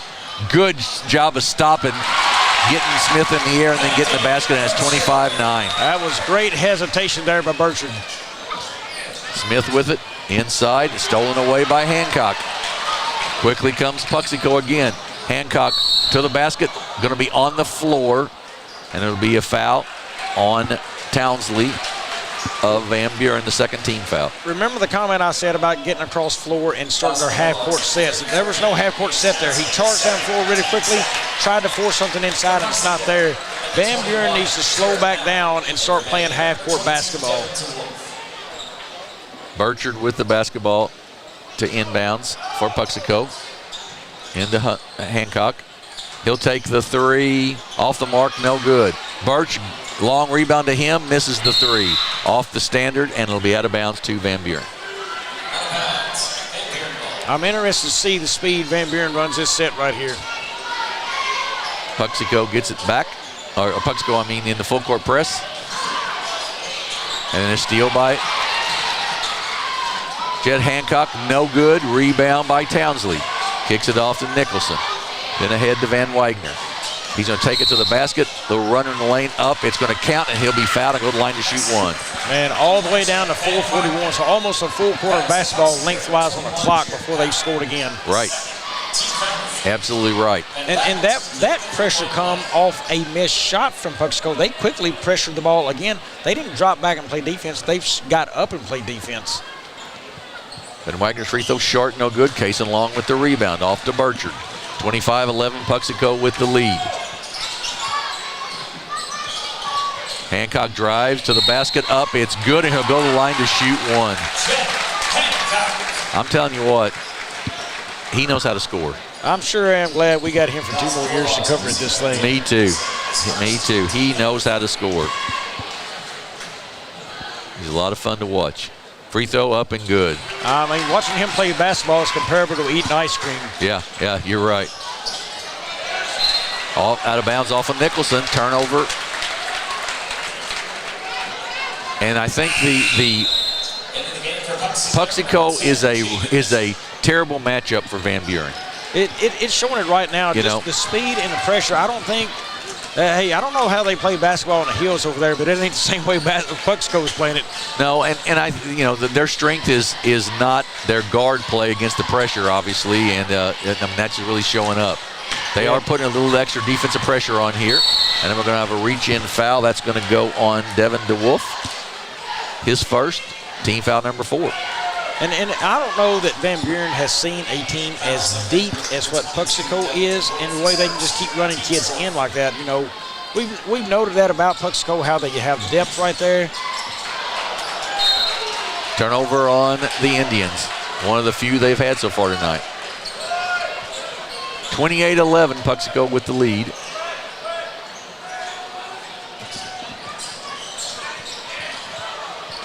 Townsley basically throws it away, and Nicholson tried to save it, couldn't. And we're going to see Brady Smith come in. He's a sophomore for the Bulldogs. I think Coach Black's trying to find anybody who can handle the pressure a little bit. And Townsley did that. He was fairly open, but that's because of all the pressure they have seen the whole game. That's a little bit of a panic button right there hit. Burchard to the basket, up and good. And Landon Burchard, a great job of using his body to protect himself from the rim, and then a technical called on Van Buren. The technical's on a player.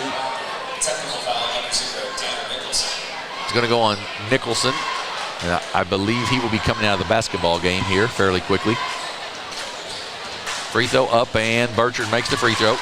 Now we'll have the technical free throws, and Burchard will shoot that as well. And then they'll get the ball back. 20-point lead for Puxico, 31-11. Second one good. Oh, he gets 2, that's right.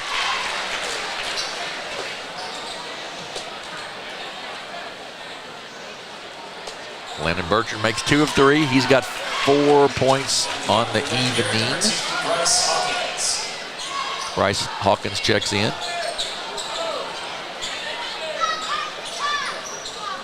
And Puxico with the basketball. 3:54 to go here in the first half, and it's been all Puxico after the first about 3 minutes of this ball game. They lead 32-11. Hancock with it, drives into the lane, a little runner up, no good. Cason Long, nice strong rebound to Burchard. He puts it on the floor, nothing there, back to Long.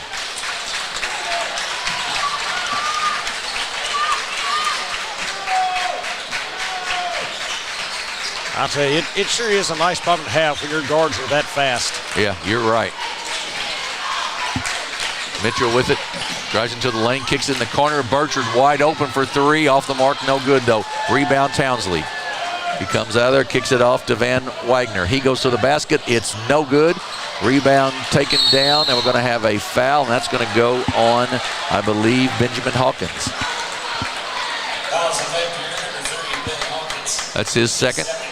Team foul number 5. So it should be free throws, I believe. Fordner checks back in and Birch checks out. Boy, it has just been a tough, frustrating night for Van Buren. And you know, one thing I've noticed on offense for Puxico right now, with all these guards in there, it is key to learn how to move without the basketball in your hand, and they do that well. They keep the floor space, plenty of room to operate, and that allows them when they drive to find open shooters and kick it out. Look, when you're guard heavy right now and you're driving against a team who likes to play a post game, that gives you that opportunity. I mean, I'm very impressed with what Puxico's been able to do here. Yeah, they space the floor incredibly well. You're exactly right. 34-11, Puxico with the lead. 3 minutes to go here in the first half. 1-3-1 zone now for Puxico. You know, that's something we noted out of East Prairie we have next coming up in the championship, but they're changing looks on defense.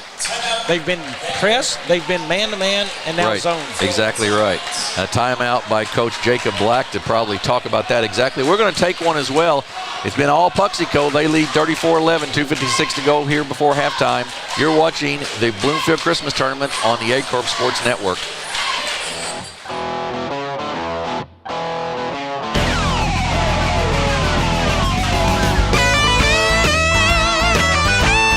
We're right here at King Jerry Lawler's Hall of Fame Bar and Grill on world-famous Beale Street, and as you can see, oh my gosh, we have the best barbecue ribs in Memphis. Oh my gosh, the gumbo is out of this world. But you gotta try the King's Triple Decker Slam Burger. You'll love it. We're back at Bloomfield High School. This is the third place game.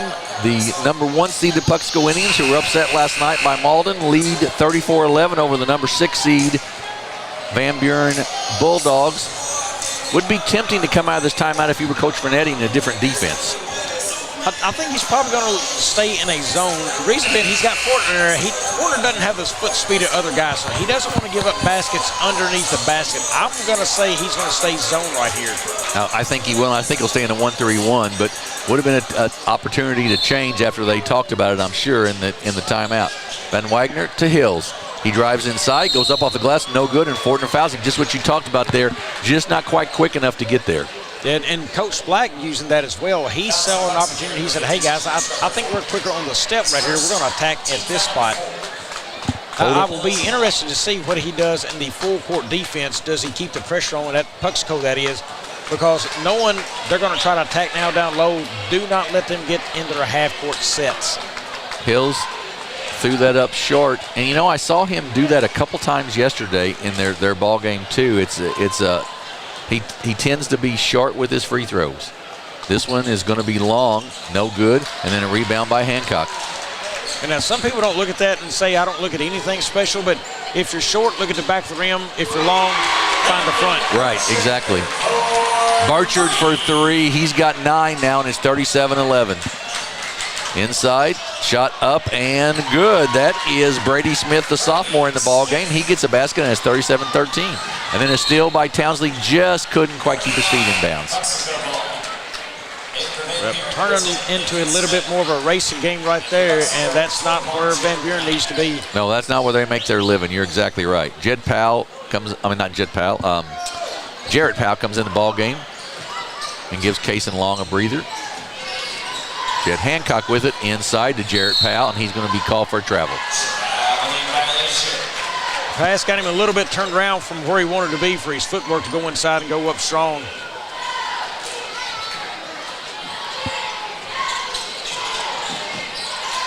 Ahead. Slow it down. Yep. Townsley gets it into Hills. In the lane, he goes up. It's short, no good. Rebound taken down by Burchard. He's quickly down the floor. He goes up for the layup, missed it. Hancock there, gets fouled, and will shoot 2 free throws. Jed Hancock has a nose for the basketball. Well, and I can tell you, right there, the missed layup, and Van Buren just can't get anything to go their way. They missed on the rebound. Third foul also on Townsley. Hancock makes the free throw.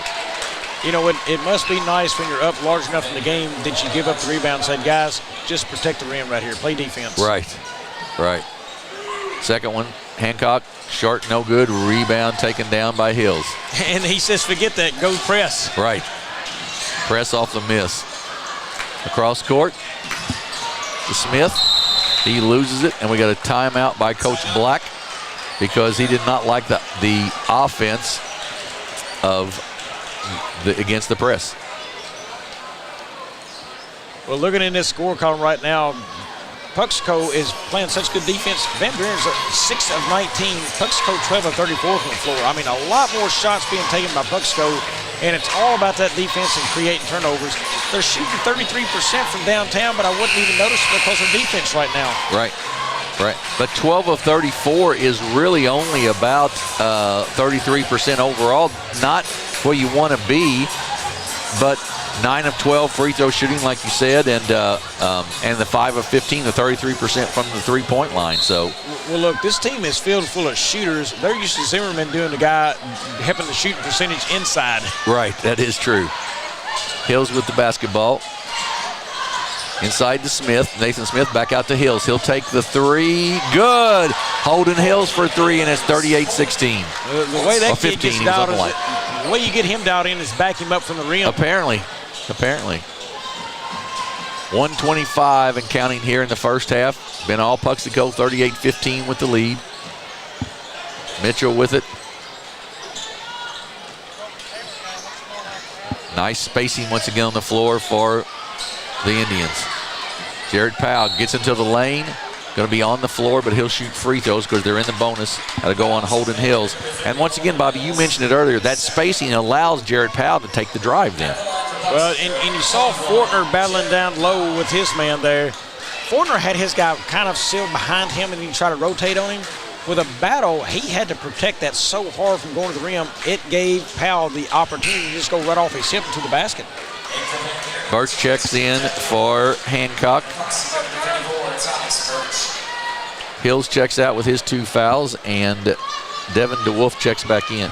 I'm really interested to see if Zimmerman misses much time, how does this team evolve on the floor, not having that post play in there like that? You know, and it may, you don't want anybody to be hurt, but it may improve him a little bit. Nice move by Brady Smith, the sophomore. He's getting some action here. 1 minute remaining in the half. Well, I think the way the Puxico improves there is they're an outside shooting team, and if you go cold from outside, learning how to operate as guards inside. And I mean that by getting to the basket, what they're doing tonight, they drive hard and get to the basket and the rim. Jump shot up and good by Jaden Mitchell. 41-17. Ahead, Bryce Hawkins going to take it to the basket, no good. Van Wagner, though, with the rebound, no good. Hawkins gets it back. It's going to go back up and no good. Offensive board up and no good, that time by Brady Smith. Coach Fernetti's like, please defensively rebound. Now, I'm going to tell you, that is the first time I've heard you say Elijah Van Wagner in a while. It has been. You're right. They have got to find a way to get him back involved offensively. He was such a force the first 2 minutes of this basketball game, and then we haven't said his name a whole lot. Right. He had 7 points very early on, and that's all he's got. He's got 6 rebounds, but only 7 points. He really is. Puxico has shut him down. Second free throw is also no good. Van Wagner gets the rebound, goes back up, misses the shot. Rebound by Birch. Kicks it out. Jim, I think it's the Puxico defense on the pressure of the guards that shut it down, of not let them get into an offense. Yeah, I think that's probably right. Jaden Mitchell gets fouled. That is right. He's not being able to see the ball because the guards aren't being able to get it to him. Foul goes on Bryce Hawkins, his first. Jaden Mitchell, the senior, will shoot 2 free throws. First one is good. Kason Long checks in, and Trevor Fortner checks out with 13.5 ticks to go here before the end of the half. Second one by Mitchell, also good. 43-17, 26-point lead for Puxico. Cross court to Smith, and he loses out of bounds. Just lost control of it and went out of bounds. Well, Murphy's Law has absolutely ruled Van Buren. Really has. Jed Hancock checks in to replace Mitchell.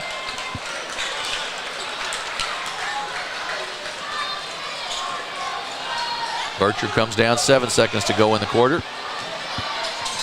Burchard moving to the lane, drives all the way to the basket, up, no good.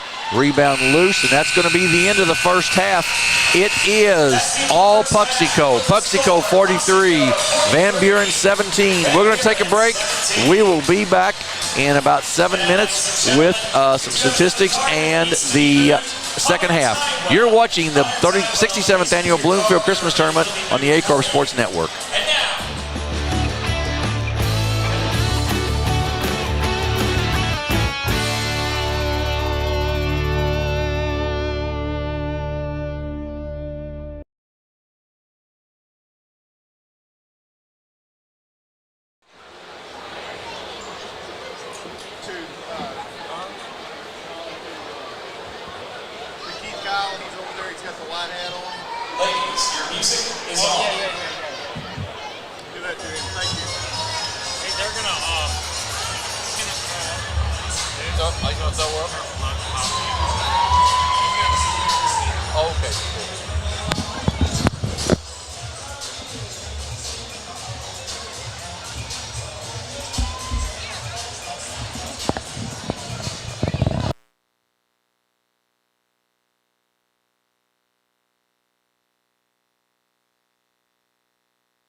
At SEMO Health Network, we strive to provide caring and affordable health care while making our patients feel welcome in our warm and friendly atmosphere. With locations throughout Southeast Missouri, we provide medical, dental, OB, and behavioral health services to anyone and everyone that may need it. Visit SEMO Health Network for your wellness exams, COVID and flu vaccinations, lab services, dental exams, counseling, and more. For more information, visit our website and let SEMO Health Network take care of you.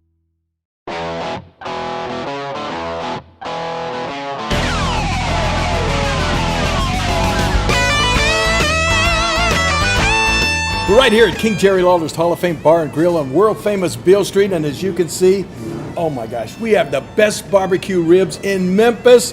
Oh my gosh, the gumbo is out of this world, but you gotta try the King's Triple Decker Slam Burger. You'll love it.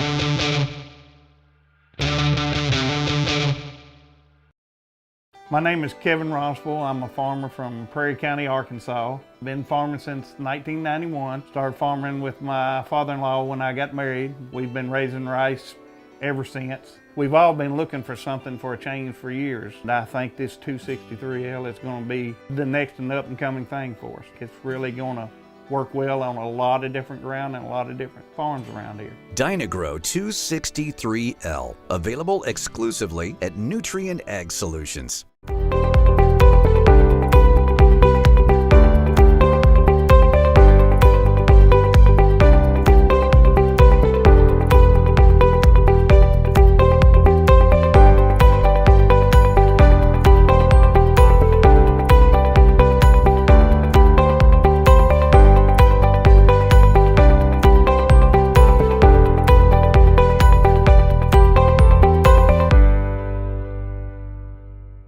At Young Real Estate, we're Southeast Missouri, just like you. We are parents. We support local education. We are grandparents. We are active in our community. We are patriots. Serving all of Southeast Missouri, and we are here for you. We are young. Allen Christian GMC, your local GMC experts. Explore our wide selection of new and used vehicles. Visit us at 724 Business 60 in Dexter or at allenchristian.com to find your perfect vehicle. Allen Christian, let's get you rolling. Check out the Pro Shop at the Kennett Country Club. Special rates on 18 holes get you a 10% voucher to putters. We also have great apparel so you can always look your best. Golf and apparel, all at the Pro Shop.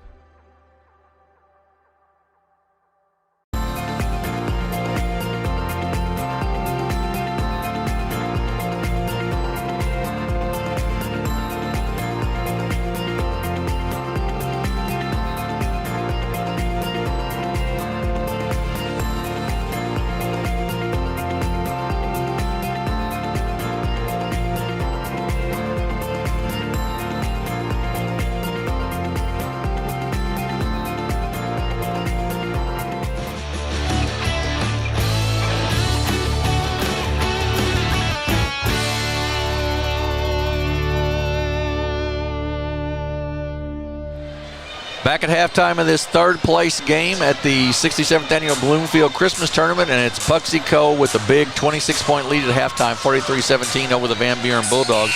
And Bobby, the stats sort of bear out why it's a 26-point game. Yeah, I mean, you know, nothing's gone Van Buren's way this game except maybe the first 2 minutes of the basketball game. Then after that, Puxy Co. has taken over, and we'll dive into the numbers here. For Van Buren in the books, they're 8 of 27 shooting right now at a just barely getting to 30% as you round up. 8 of 25 inside the arc at 32%. 0 of 2 beyond it at 0%. Here's a big number. When you're not shooting well, you still got to convert at the free throw line. They're only 1 of 7 there right now, and that's hurt them when you've had the chances to get some looks at the basket easier. They haven't converted. That's 14%. 14 offensive boards, 12 defensive. Jim, with 14 offensive boards, you'd think they'd have more stick-back points, too. Right. 26 total rebounds. The story for them right now is 21 turnovers in this game is what we show in the books. That is a big, big number to try to overcome. Individual scoring for them, 7 points by Van Wagner, 4 for Smith, 2 for Hills, 4 for Brady Smith, and a big person missing in that score column too, I believe, is Townsley. He's been one who's put some points on the board this week. Hadn't been able to get it done. And now let's look at the Puxico Indians. I've noted before, when you're a shooting team in big games, that you tend to struggle shooting the basketball. They have their 43 points. They're 13 of 37 at 35%. I prefer 50% and above for teams, but in big nights like this, I thought 45% is probably going to catch it on a lot of teams. They sit at 35. 8 of 22 from inside the arc at 36%. That's going to be Skylar Zimmerman's area. He's missing their 36%, so you kind of understand that number. 5 of 15 beyond the arc at 33%, and 12 of 16 at 75% from the free throw line. I love that number. 8 offensive boards, 11 defensive, and that makes 19 rebounds in the game, and only 8 turnovers. Jim, when you look at that number on the rebounds, I'm surprised. Van Buren leads it 26-19. Now, they have been having to play it on the defensive side a little bit more, but, you know, the difference in the game really, the defense of Puxico has just been tremendous. It has. It just forced turnover on top of turnover, and Puxico has gotten to the free throw line a number of times. We said 16 compared to 7 for Van Buren. And Puxico is just, they haven't shot as well as they normally do. They probably need, and I know they're making some adjustments, they need Thomas Birch probably to step up a little bit inside. I noticed he was 1 of 6 shooting the ball, so he's going to have to probably, with Zimmerman out, do a little more inside. Puxico with the basketball, start the half. Parsley with it. Left-handed shot, no good. Rebound by Townsley. Parsley forced that one a little bit right there. To Van Wagner. He goes up. It's good. He'll go to the line to shoot 1. Just what we were talking about, Bobby. Van Wagner only had 7, and those 7 were all early. Then he gets 1 right there with a basket and a foul. Well, it wasn't a turnover by Puxico, but a bad shot turns into an opportunity on the other end for Van Buren. Foul was on Birch, his first. Team foul number 1, of course, and it starts 43-20. Powell with the basketball. He'll step back, wide open 3, off the mark, no good. Van Wagner with the rebound. He comes down the floor quickly, kicks it off to Hills. Hills turns around, nothing there. Gives it inside to Hawkins, up and good. That is a great feed by Hills. And it's 43-22. 5-point run here to start the half for the Bulldogs of Van Buren. 2 unimpressive offensive starts for Puxico here to start this half. To Mitchell. He loses it. Hills steps in, and it gets away to Smith of Van Buren. He's quickly down the floor with it. He's going to go to the basket and rims out, no good. Birch with the rebound. Mitchell with it to Jarrett Powell. Give it to him. He showed you his numbers. Right. Give it to him. There it is to Birch. Nice move, and then loses it out of bounds, and it'll be a turnover and go back to Van Buren. And Coach Fernetti is not very happy about his kids playing the first minute 45 or minute 15 of the third quarter. That is a great timeout because they're 0 of 3, and that was their best look, I think, offensively. They slowed the game down, trying to get a good look, and they just fumbled the ball out of bounds. But that's a smart coaching move, saying, boy, we play better than this, but we got to get focused. Yeah, absolutely right. 43-22, still a 21-point game, fairly comfortable, but you just want to play well. You got to, keep that playing well, and knowing that they're going to have Skylar Zimmerman out for some period of time. This is a great time for them to figure out what they're going to look like as a team, So. Yeah, hey, don't count out my guy over there, Coach Jacob Black. They have fought from behind already this tournament. and they're starting to fire up right here. Hills inside to Van Wagner. He goes up off the glass, splits the double team, and good. Look at him go. He's a fine player, folks. 12 points for him now, and it's 43-24. I'm going to say this lightly now, but it may come to truth. There's no lead too large for Van Buren to come back from.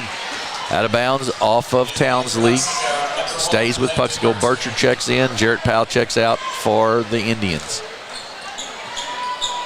I figure we'll see Jed Hancock in here again fairly quickly. Yeah, I'm interested to see the offensive look right here from Puxico. Burchard up off the glass. Good. Good to see him go to the rim with the basketball. Townsley with it. Kicks it in the corner. Smith, little jumper, about a 12-foot jumper, no good. Put back up and good, though, by Benjamin Hawkins. Yeah, that's good garbage cleanup there. To Burchard, up off the glass, no good. Rebound, Townsley. Comes out of there quickly. A little bit of a forced shot. Townsley inside, on the floor. The ball will be out of bounds to Van Buren. They've cut a 26-point lead down to 19 here with 5:47 to go in the third quarter. Well, I talked a bit about this, the Kennett game, and look at Van Buren right now. They're down 45-26. They're not trying to shoot themselves into the game. They're trying to play themselves into the game. They're only 0 of 2 from deep, not taking a ton from there. Townley's jumper up and good, and it's 45-28.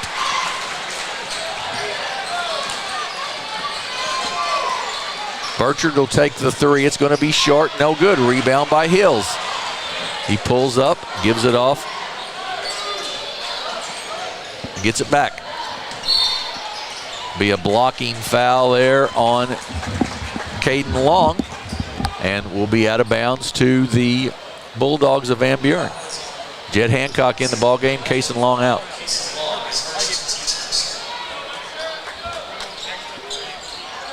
Out top.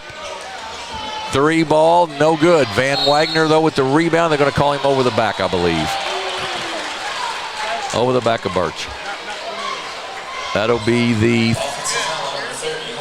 Oh, it's on Hills. Sorry. His third, team foul number 1.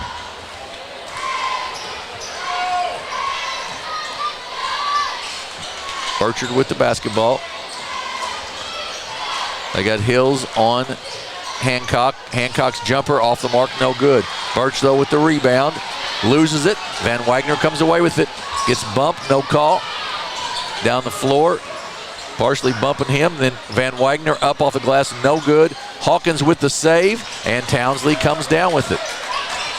Townsley to the basket. Jump shot up and no good. Rebound. We're going to have a foul there on Van Buren. I'll give Van Buren credit, man. They are getting after it. And it is a timeout by Puxico here. They lead 45-28, but it was a 26-point lead. It's dropped down to 17. We're going to take a 30-second break. We'll be back here on the ACOR Sports Network. Missouri State Senator Jason Bean, representing Butler, Carter, Dunklin, Mississippi, New Madrid, Oregon, Pemiscot, Ripley, Stoddard, and Wayne counties, would like to wish all the Southeast Missouri basketball programs in the 25th District a safe and successful season. Mathis Funeral Home of Dexter and Bernie strives to provide their community with the accommodations and services needed to relieve your family during times of loss. For more information, give them a call and see how Mathis Funeral Home can help meet your expectations in celebrating your loved ones. We're back at Bloomfield High School, third place game here, the Bloomfield Christmas Tournament. Puxico up 17, but Bobby, they were up 26 at halftime, and Van Buren fighting their way back into it a little bit. You know, I don't know the end result of this game, but I have fallen in love with the Van Buren Bulldogs and Coach Jacob Black and the job that he is doing with this team. They were getting blown out the first half and playing just not very good at all. And look at them now, the fight in this team and the focus. Birch inside, up off the glass and good. Thomas Birch with the basket, 47-28. Van Wagner, no good, but he'll go to the line to shoot two, and that's going to be a blocking foul on Thomas Birch. And look at Van Wagner. We talked about him, you know, he'd kind of gone quiet. I think he's sitting there at 6 points. He's now up to 12, and he is attacking the rim and getting this team back into it inside. Yep.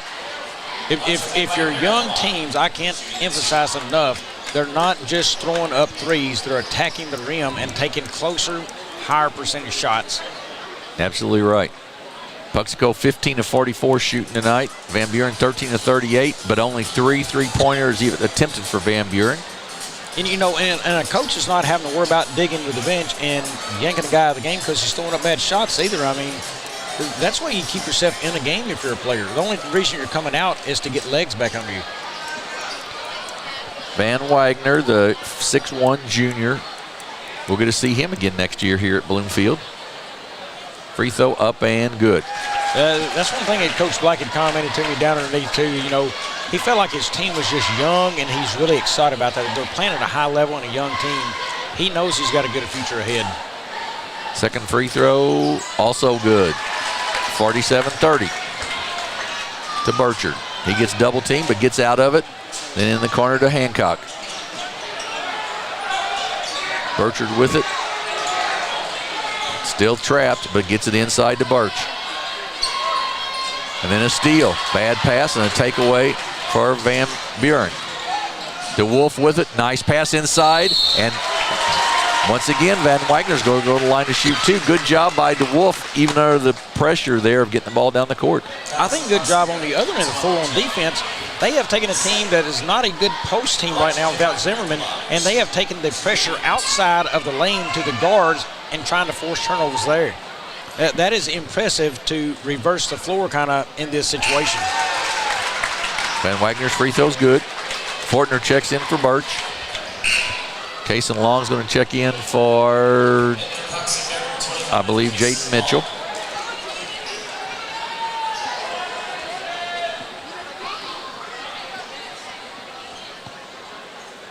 Elijah Van Wagner's free throw up and good. So 47-32, 15-point game. They've cut 9 points off of that lead. Watch for the traps here from Van Buren. Steal by Van Buren, but loose on the floor still. Hancock gets it off to Fortner. He's going to go to the basket, up and no good. Rebound, Jet Hancock, no good. Rebound by Van Buren, and that's going to be a foul on Hancock. Good job in there as Fortner came into the lane. Good, really nice job of Nathan Smith, the defense, on the initial shot. Well, I can tell you, you couldn't tell that Van Buren is still down in this basketball game by the way it's flowing right now. No, you're right. On the third quarter. That was the third foul on Jed Hancock, and they are in the bonus. That is Van Buren the rest of the quarter to shoot free throws. They have made up a little over 9 points and just over half of a quarter right here. Devin DeWolf with the free throw. Makes it 47-33. Make that 10 points. Right.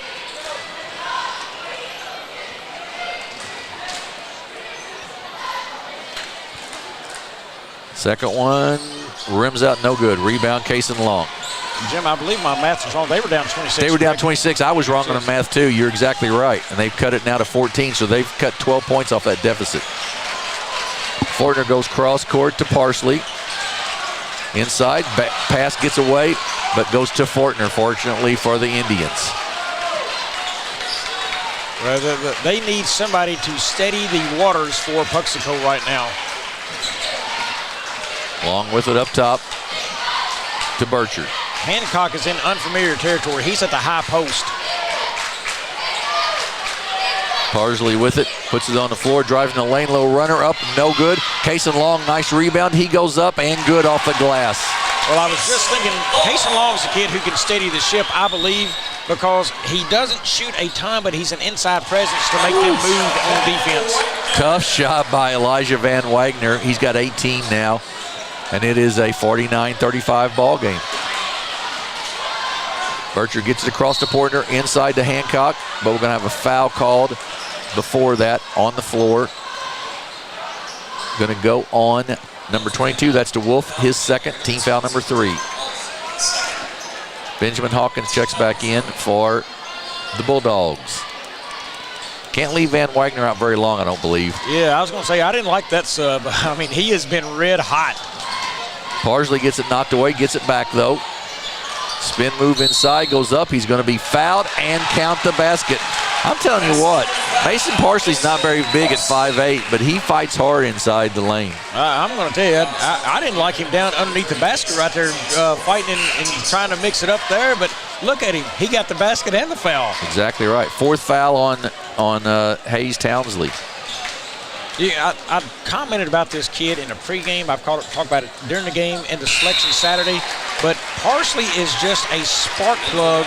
Everything he does, he is mixing it up. He's involved in the action all game long, and he doesn't have to start to do it. You know, that's not his mindset. He comes in and gives you everything he's got when he's in the game. Full court pressure back again for Van Buren, or for Puxico. Shot up and good, though. They beat it down the floor this time, and Benjamin Hawkins with the basket. Now they put a little full court pressure on themselves. Hancock gets it to Fortner. And then back out. Hancock with it. Oh, you need to guard him. 3-pointer up and no good. Tipped loose, taken down by Hawkins. He gets it ahead to Brady Smith. Good stat for you here. Puxico has not made a 3-pointer this quarter. DeWolf with it. Back out to Hawkins.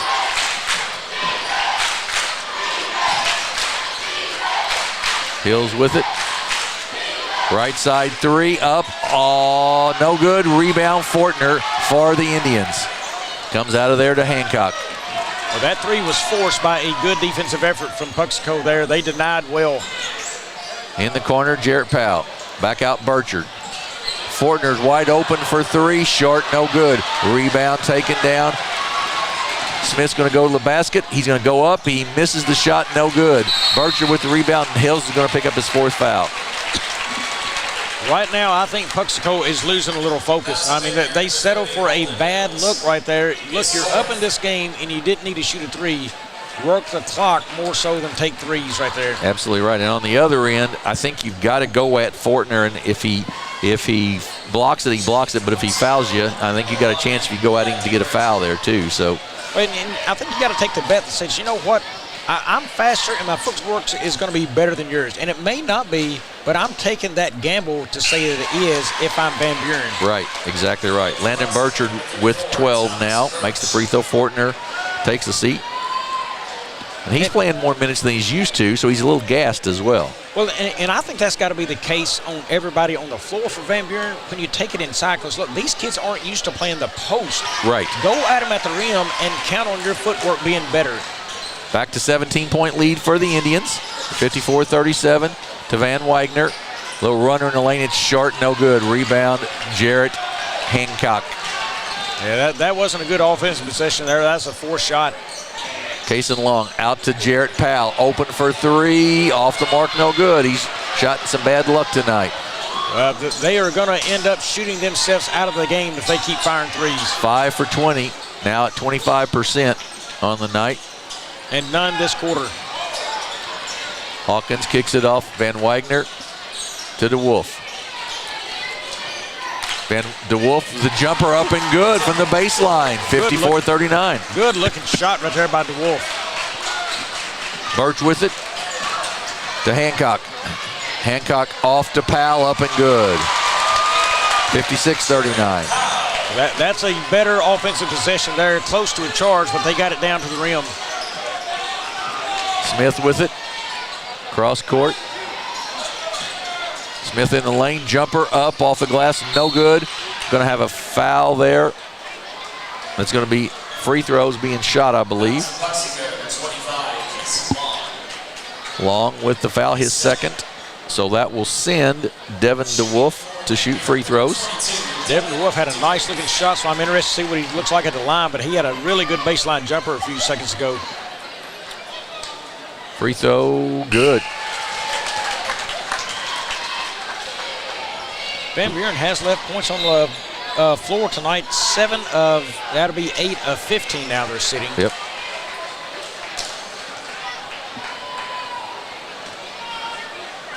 $16-point lead for Puxico. 2nd one short, no good. Tipped out. Van Wagner 3 at the buzzer. Long, no good. So we're at the end of 3. Van Buren has cut a 26-point lead down to 16, but the Puxico Indians still lead 56-40 as we head to the 4th quarter of this 67th annual Bloomfield Christmas Tournament on the A-Corp Sports Network. Young Real Estate, we're Southeast Missouri, just like you. We are parents. We support local education. We are grandparents. We are active in our community. We are patriots. Serving all of Southeast Missouri, and we are here for you. We are young. Back at Bloomfield High School, this is the third place game here in the Bloomfield Christmas Tournament. Puxico with a 16-point lead, but Bobby, it was 26 at halftime, so give Van Buren and Coach Black a lot of credit. They've crawled back into this a little bit. And I looked at something there, so I reported something incorrectly at halftime. We said 21 turnovers forced, but Puxico is actually 17. Right now, Van Buren won the turnover battle that quarter. Puxico forced 3, Van Buren forced 4. Look, Puxico, what got you here to this moment in the big lead was your defense. You better go back to playing it, because I'm telling you that this team right here from Van Buren is hungry, and if they keep attacking the rim, look out. 56-40, Van Buren with the basketball. Bryce Hawkins with it in the corner to DeWolf. Inside to Smith. Nathan Smith loses it out of bounds, and it'll stay with Van Buren. It was knocked out of his hands. Well, again, I like that. They go right at the rim, trying to post up. What I said earlier, my moves are going to be better than yours. You're not a post player, and that's where we focus and thrive. Nathan Smith with it to Van Wagner. Kicks it off to DeWolf.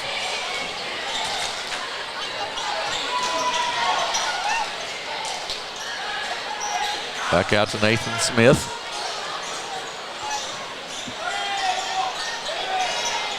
That floor is crowded right now for Van Buren. Shot is blocked there by Hancock, and that's going to be a foul. That'll be an easy call foul on Benjamin Hawkins, and it will be the first team foul here in the fourth quarter on Van Buren. Jim, that basketball was in the corner. 2 guys standing on top of themselves on the side of the free throw line there coming up the floor, and then another guy out beyond the arc right there on the wing. There was 4 people crowded up, and that made it too easy for Puxico. Yeah, not much spacing. You're exactly right. Tayson Long with the basketball. Gets it back to Burchard, who gets it across the timeline. Picks up his dribble and then kicks it in the corner, but knocked out of bounds. Good hustle there by Van Buren.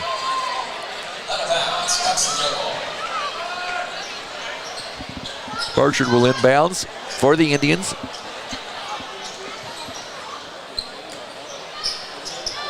Get in the corner and then inside. That's going to be an offensive foul. Easy call that time for the official for Tim Harmon. And here's the deal about that. I like that they try to go inside, but Jim, they took about a second half off the clock. You know, you've got a 16-point lead. Get that thing flowing around, maybe 3-4 passes before you try to score.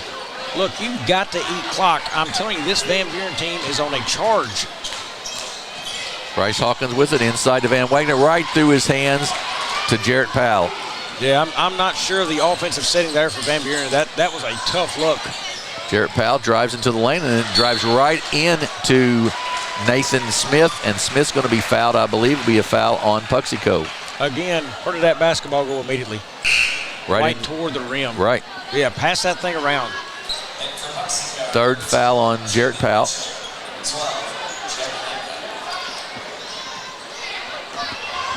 Van Buren with the basketball. Like I said, they trail by 16. Tipped, and Townsley gets it back to Hawkins. In the corner to DeWolf. Nice baseline runner off the side of the rim. Backboard no good. And then we're going to have a hold there. That's going to go, I believe, on Mitchell. And that's his third, team foul number 3 with 6:33 to go in the quarter, which you don't really want to get that 5th foul really quick here and send Van Buren to the line the rest of the quarter, that's for sure, with a lead like this. And I've got another stat for you here in a few. Bad pass inside and a turnover. Here we go. Puxico, it sounds like I'm hammering on it. I'm just giving you numbers. Puxico has only scored 13 points since the halfway mark. Make it 15 now. Now Burchard with the basket. He's got 15, and it's 58-40. Townsley in the corner. DeWolf. Stop. Jumper. Good.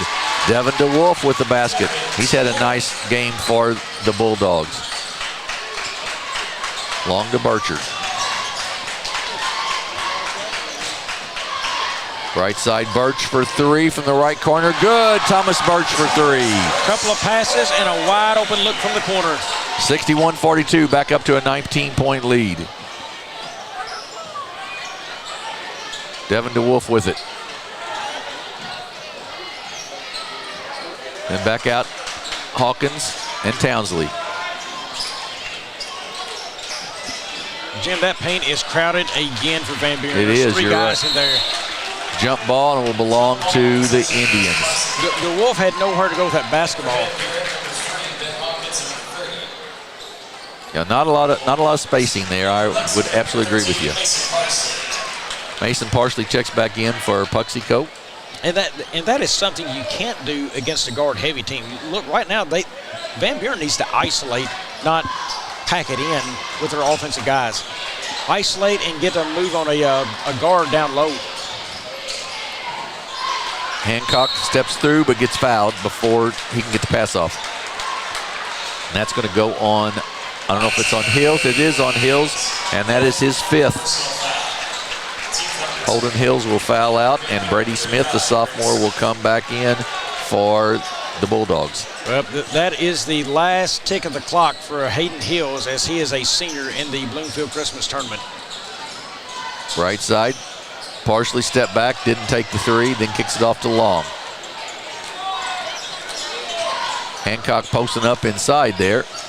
Parsley, little runner, left-handed good. He's not always real pretty with his shot, but he's fairly effective. Well, and he's usually taking good looks. I mean, that right there, he is open. Right. I mean, you got to take that shot. Nathan Smith trying to put up a shot there as he's fouled. He will not get a shot up, but it'll be a foul on Birch. That's his fourth. Fortner will check back in. 63-42, 21-point lead for Puxico here. Long three, off the mark, no good. Rebound, Jet Hancock. 17 points, 11 rebounds for Hancock tonight. And that's going to be a foul on Benjamin Hawkins. And that will send, nope, that's only the third team foul, my mistake. But that's the fifth one on Hawkins. I'll tell you, Jim, if something's going to happen for Van Buren, it's going to have to happen in a hurry, you know. And this lead is back out to 21 now. And they've made a great run the second half here, but boy, it looks like Puxico is starting to get it back together a little bit.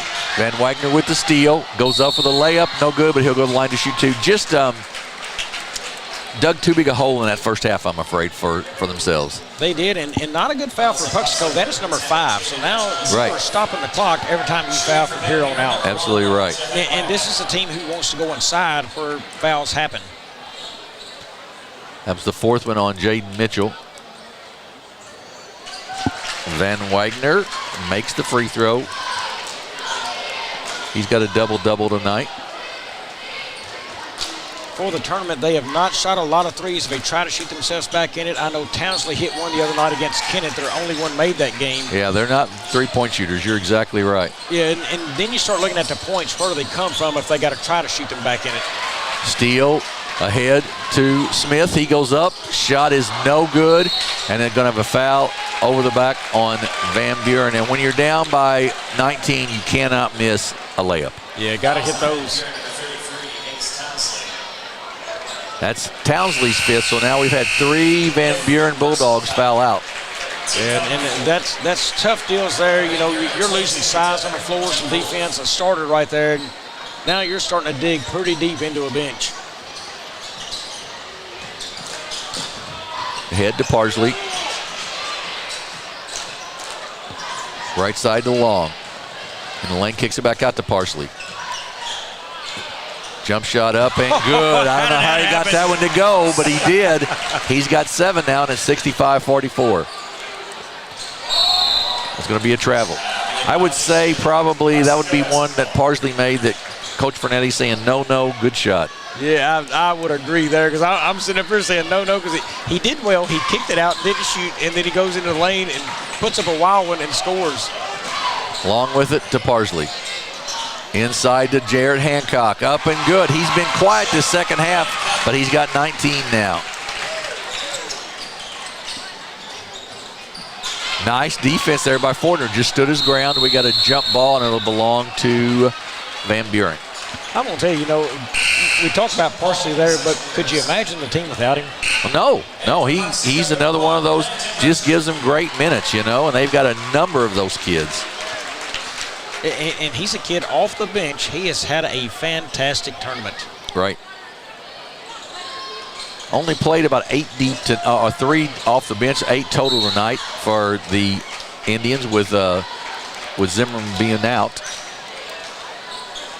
Interesting enough, I see Zimmerman sitting over there in the gray pullover. Yep. He's got on, from here it looks like cowboy boots. It may not be, but I thought, man, if he's got on cowboy boots. I know, that's what it looks like. I know, it does look like that. Free throw good by Bryce Hawkins. Yeah, if he's got a bad ankle, I wouldn't be able to do that. I'm afeared. I'm afraid my leg would hurt too bad. Well, sliding them on may not be the problem, but taking them off, I don't think I can do it. I agree. Bryce Hawkins makes both free throws at 67-46. Burchard breaks through the defense, kicks it in the corner to Fortner. Back out to Hancock. Both teams shoot free throws the rest of the way. 3:27 to go in the ball game. Long. Hancock gets it. Nice pass off to Parsley, up and good. Parsley with 9 now. That's 69-46. Jim, I'm telling you, I really like Cason Long handling the basketball out there for them some, because he's not a shoot first or score first kind of kid. He's going to eat clock and do the right things with it. Van Wagner misses the shot. Rebound inside, no good. And then Hancock with another rebound for the Indians. Tell you what, Jed Hancock has had a fantastic tournament. He has. He's fun to watch. Burchard with it. All the way to the basket, up and under for Landon Burchard, up and good. Well, that was sure exciting. That was pretty, and it's 71-46, back to 25-point lead now. Smith in the lane, he traveled, he hopped just a little bit. Birch checks back in, Jarrett Powell checks back in for the Indians. 2:40 to go in the ball game.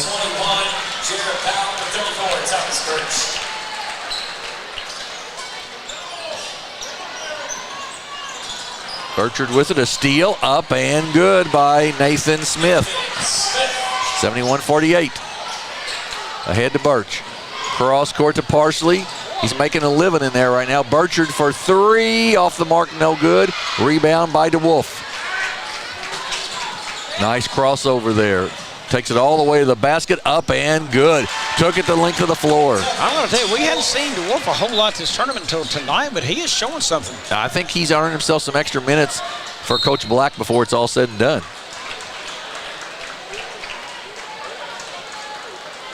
It's going to be Jarrett Powell who will shoot free throws here. Foul went on DeWolf, his third.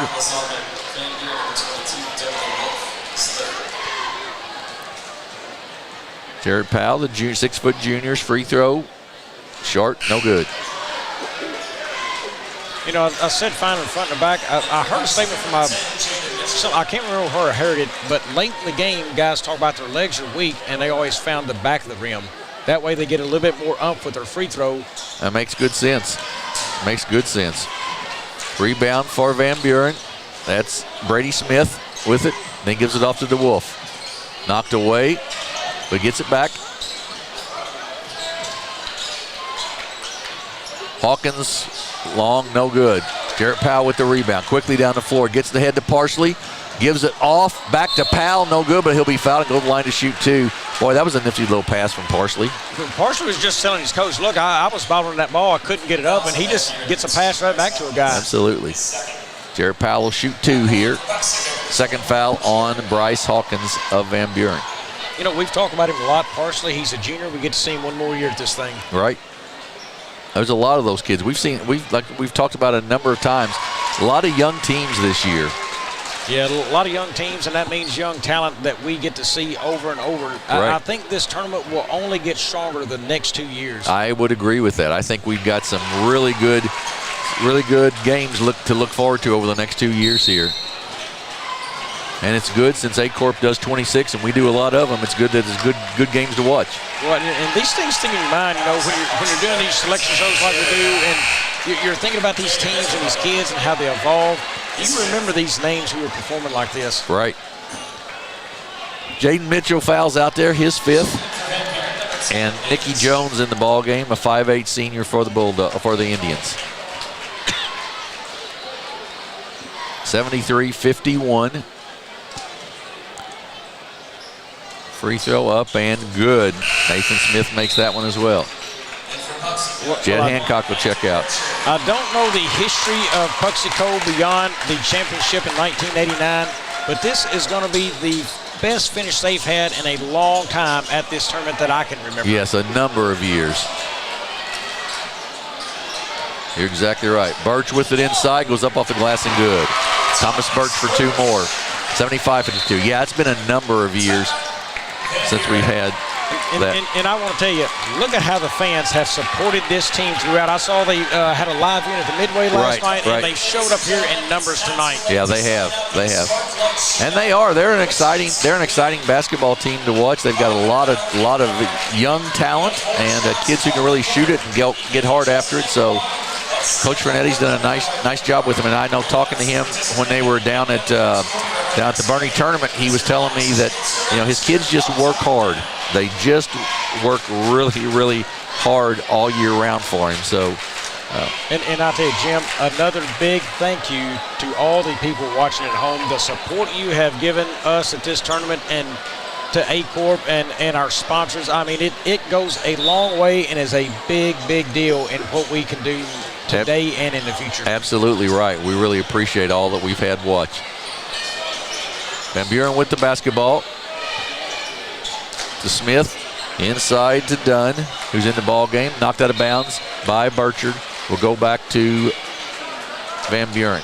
Finishing up a thought on that, Jim, we smashed records last night of viewerships. Yeah, absolutely. Shot up, no good. Fortner with the rebound. Gets it ahead to Burchard. Burchard across, up, and blocked. Kicked out to Birch. They're trying to get kids involved in the game. That's right. They're trying to get shots up. They're saying, take it, even if it's not yours. Take it, man. Take it. Shoot it. And he just won't do it. But he gets it up inside. He gets an assist, and he gets the basket for Carson Ward. Kids who don't get the time on the floor, up and good for Van Buren. They don't get the time on the floor, but they are there in practice every day. Exactly right. Trying to get to it again. They get the three for him. It's up. It's short. No good. Ward with the rebound to Fortner. They're going to try to get him one more, I would guess. They do. Gets it back into Ward. He turns around off the glass and good. Carson Ward with two baskets here, and it's 79-54. I'm going to tell you, the young man may not be in the scorebooks, but he's definitely in the assist column with two. He has, absolutely right. And that's going to be a run out here. The Puxico Indians take third here at the Bloomfield Christmas Tournament with a 79-54 win over the Van Buren Bulldogs. We'll have the trophy presentation here in just 1 second. But Bobby, some stats until then. Real quickly, if I can get in Van Buren, they shot 54 points. They were 20 of 60 from the floor at 33%, 20 of 52 inside the arc at 39%, 0 of 8 from deep, and 14 of 22 from the free throw line at 64%. 22 offensive and defensive board, a total of 44. Big number. They had 21 total team turnovers. And just a second here, I'm going to try to run through this. 20 points in the game for Wagner, 2 for Hawkins, Bryce that is, 6 for Benjamin Hawkins, 8 for Nathan Smith, 2 for Holden Hills, 2 for Hayes Townsley, 6 for Brady Smith, 8 for Devin DeWolf, and that rounds out their 54 points. And I will get to the winners, Puxico Indians, in just a second. Highest finish ever for the Van Buren Bulldogs here with the 4th place finish. Their seniors, Danner Nicholson, Benjamin Hawkins, Travis Snyder, Holden Hills, and Jess Dunn will play their last game here at the Bloomfield Christmas Tournament, but they've got a lot of talent. They'll come back. We'll look forward to seeing them again next year after their 4th place finish. Well, I can guarantee you this, Jim. I didn't know much about them coming into this tournament this year, but I'll remember this team next year. They were questionable 6th in a lot of minds, and they finished 5th in a strong 5th out of this group. Highly, highly impressed. Like I said, they've caught my mind. Coach Jacob Black has gained a ton of respect in my book at the job he's done as well. Absolutely. The Puxico Indians with a 3rd place finish here. Really nice 3rd place finish. Large eruption from the crowd, too. They're super proud of this group. Their seniors, Jaden Mitchell, Nikki Jones, Thomas Birch, and Trevor Fortner. Those four are the seniors. So a lot of talent once again coming back from Puxico next year as well. Yeah, let's run through the stats for the Puxico Indians. In the book, 79 total points. They were 27 of 66 shooting at 41%. They did increase that percentage from the first half, I believe. 21 of 44 inside the arc at 48%, and 6 of 22 outside of it at 27%. 19 of 25 from the free throw line at 76%, and 13 offensive boards, 21 defensive, a total of 34 total rebounds. Individual scoring, Landon Burchard with 17 on 6 of 14 shooting. Jaden Mitchell with 4, Jet Hancock with 19 on 5 of 16 shooting. 7 of 9 from the free throw line, and he had 12 rebounds. That's a double-double for him. Mason Parsley with 9. Jared Powell with 5. Kason Long with 5. Thomas Birch with 9. Trevor Fortner with 7, and that rounds out. Nope, Carson Ward also had 4. That will round out their scoring, and a victorious third-place finish for the Puxico Indians. So after 25 games, 4 days, we are going to be set here about 14 minutes and 40 seconds for this championship game between the Malden Green Wave and the East Prairie Eagles. We're going to take a break. Bobby and I will be back with the pregame here in about 10 minutes or so, and then the play-by-play of this championship game from the 67th Annual Bloomfield Christmas Tournament, all brought to you on the A-Corp Sports Network.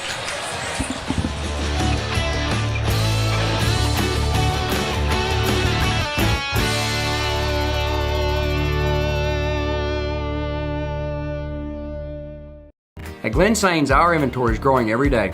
Between all of our 4 stores, we'll have 400 units in stock at any given time. Whether you're looking to buy a GMC, Chevrolet, Buick, or Ford, we look forward to serving you and your family for years to come.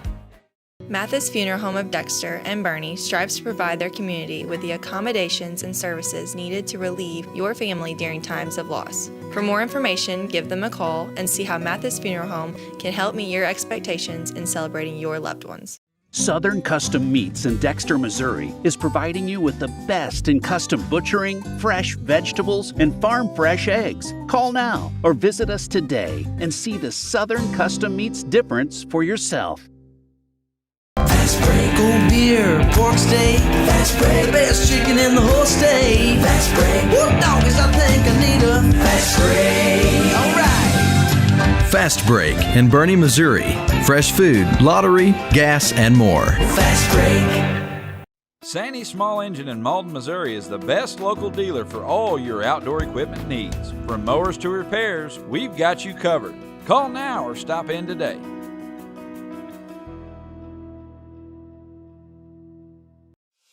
What First State Community Bank means to me is it says it in its name, community. We're family, we care about one another, whether it's in our SEMO markets or we can reach out to someone in Farmington, Columbia. They're always there to assist. We are very customer focused. Our employees do a great job with listening to the customers. The tellers know 100% of all customers by their name.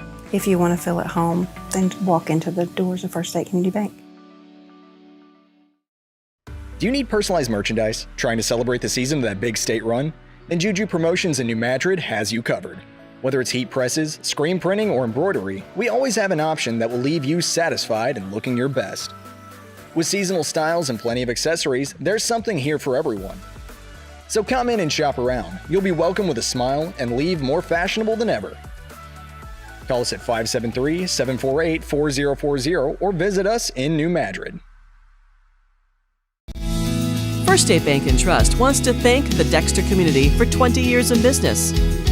We're there for you for your first paycheck, buying a home, opening a small business, starting a family, or planning to retire, and everything in between. We're the local bank you know and trust for all of your financial needs.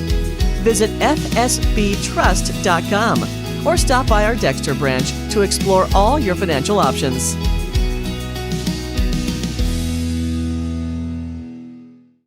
Missouri State Senator Jason Bean, representing Butler, Carter, Dunklin, Mississippi, New Madrid, Oregon, Pemiscot, Ripley, Stoddard, and Wayne counties, would like to wish all the Southeast Missouri basketball programs in the 25th District a safe and successful season.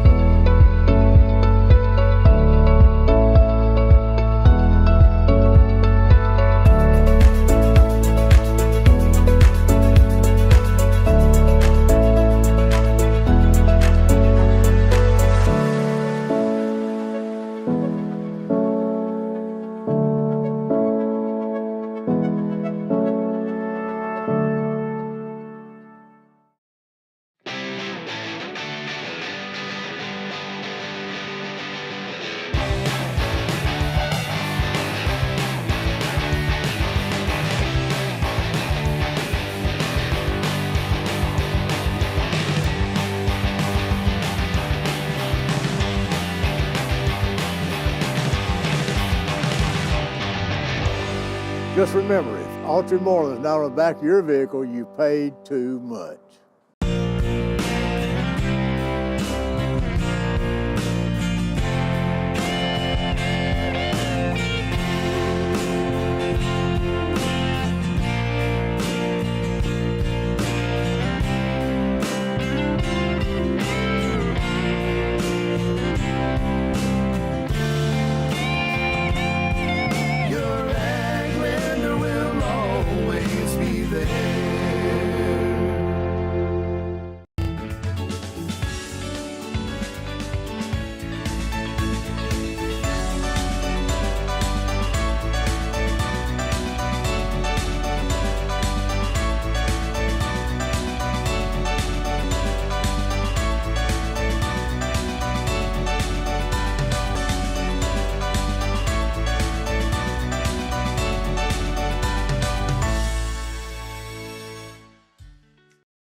Growing cotton in the Mid-South is hard work.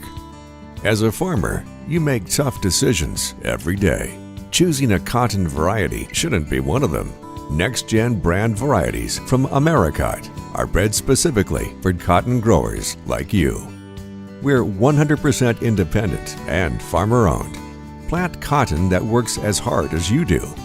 Americot. All we do is cotton, all the time. At Focus Bank, we understand your community because it's our community too. With branches across Southeast Missouri and Northeast Arkansas, Focus Bank offers services such as fraud protection, really free checking, and mobile banking that lets you bank simply and securely, anytime, anywhere. Stop by any of our branches or visit us online to open an account today. Plus, you'll receive an awesome free gift just from opening your really free checking account. And when you refer someone who opens an account, you'll both receive a gift. Focus Bank, member FDIC, equal housing lender. NextEra Energy Resources is the world's largest generator of renewable energy from the wind and sun, and a world leader in energy storage. Since 2016, NextEra Energy Resources has invested more than $339 million in Missouri to fuel local economic growth. Today, our company owns and operates one wind energy facility in the state and is looking to invest even more in the Show Me State. We are committed to being a trusted community partner and look forward to providing affordable, clean, renewable energy for generations of Missourians to come. At SEMO Health Network, we strive to provide caring and affordable health care while making our patients feel welcome in our warm and friendly atmosphere. With locations throughout Southeast Missouri, we provide medical, dental, OB, and behavioral health services to anyone and everyone that may need it. Visit SEMO Health Network for your wellness exams, COVID and flu vaccinations, lab services, dental exams, counseling, and more. For more information, visit our website and let SEMO Health Network take care of you.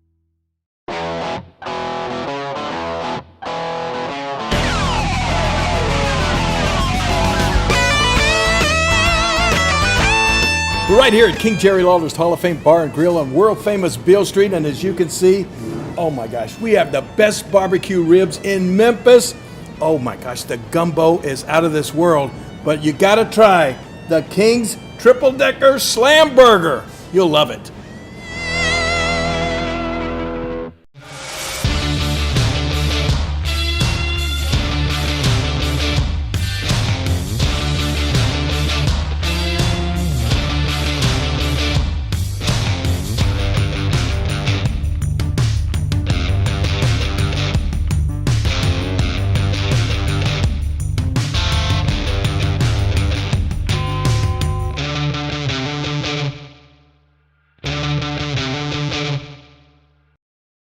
My name is Kevin Rossville. I'm a farmer from Prairie County, Arkansas. Been farming since 1991. Started farming with my father-in-law when I got married. We've been raising rice ever since. We've all been looking for something for a change for years. And I think this 263L is going to be the next and up and coming thing for us. It's really going to work well on a lot of different ground and a lot of different farms around here. Dynagro 263L, available exclusively at Nutrient Ag Solutions.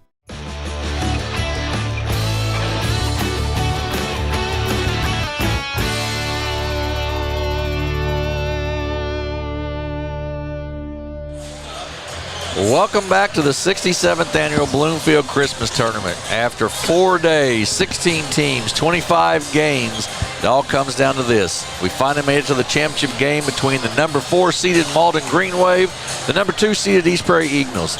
I'm Jim Riker alongside Bobby Alford, and we're proud to be bringing the action with you tonight.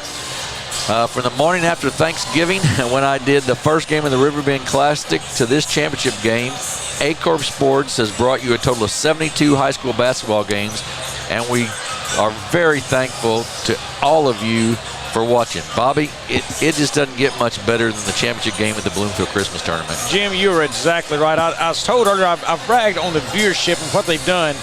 We hit over 18,000 last night, and that game will go over 20,000. We're expected to go over 20,000 views tonight. Folks, I want to get your attention real quick. As you look across that screen right now, you see names at the bottom of that screen and that ticker. Please go support those businesses, because 3 camera angles, well, there takes 3 people to do that. We have to pay those folks. What we have coming on the production, the screens, people keeping stats for us. Garrett Hicks has been amazing this week keeping stats for us. Absolutely. I mean, he has been spot on. All of that stuff is possible because of these sponsors. Please, please, please do your business with small town businesses that are supporting these broadcasts. It goes a long way in giving you what we're able to do. The social media stuff pulled off, all of that is because of what we do here. Right. And I got to tell you, Jim, this atmosphere at this tournament is like none other. We've gone all the way back to the seeding show. We had these teams seeded, and now 3 of the 4 top teams are in these finals. And one of those teams that was not in the top 5 is number 6, Van Buren, made it in. But one of these teams is going to come out here with a win tonight. And the interesting thing about this tournament, in fact, the last 30 of the 32 Bloomfield Christmas tournaments we've had has either included Bernie, Dexter, Donovan, Kennett, or a combination of those teams playing each other. Okay. Guess what? Not a single one of those teams are in the finals tonight. And look at this crowd. It is unbelievable. I tell you, I think we're in for a fantastic one here between Malden and East Prairie. Yeah, I just am very excited about it. The Malden Green Wave, coached by Mike Kilgore, they're 8-2 in the season. They beat Bloomfield in round 1, Dexter in round 2, and then beat undefeated Puxico last night. 8 appearances in the championship game up to this point, 5 championships, the last one back in 2006. Then you've got East Prairie, coached by Gary Scott, 8-1 in the season. They've got, the 3 wins in the tournament, and I believe it was 1985 was the last time they were in the championship game here. So, I mean, we've got there's just a lot going on. You had Van Buren, who just finished 4th, first time they've ever finished that high in a tournament here. It's got all the makings of being a great one. Just no question about it. We are about a minute and a half to go before the start of this ball game. Referees for tonight will be Lloyd Rice, Jay Piles, and Darren Garrison. And I mean, that is a veteran crew of officials that we'll have tonight for this ball game. Couldn't find better ones in the state of Missouri any place for this. All those guys have coached refed at the state championship level. So just going to be should be just an outstanding game. It'll be an interesting matchup to see how Van Buren, I'm stuck on the last game, how East Prairie handles the size of the Green Wave. I'll tell you, I think East Prairie has a lot to like about them. Noah Johnson has been an outstanding force, and Connor Markham to this tournament. And all 5 of these kids who started have been fantastic for them. But I tell you, the watch-out area I really don't like. Earlier this year, they lost a 17-point lead at home to Hayti. Last night, they didn't exactly secure a lead when they were up 24 and let that thing trickle down to 10 points. But I'm telling you, this team can flat out put the basketball in the hoop. They shoot it well from inside, from outside, from the free throw line. Everything in the world tells me that East Prairie's got a fighting chance. But guess what? My big boy over there, Marcus Burton, who I've been critical of, he showed up and showed out last night with 14 points and 8 boards. Give me the Green Wave on this one, baby. Green is going home with the victors. We've got we will have We have got, you hear the crowd as Joe Northern gets them fired up for this. It is the number 2 seeded East Prairie Eagles. They are the number 2 there with Gary Scott, Deverance Jones, and Dylan Lingle as the coaches. And they will start like this as they've started the whole tournament. Number 1, Ty Wallace, a 6-foot junior. Number 3, a 5'10 senior, Cameron Farmer. A 5'10 junior, number 5, Connor Markham. Number 11, 6'4 junior, Noah Johnson. And in the middle, a 6'5 senior, number 33, Evan Kennedy.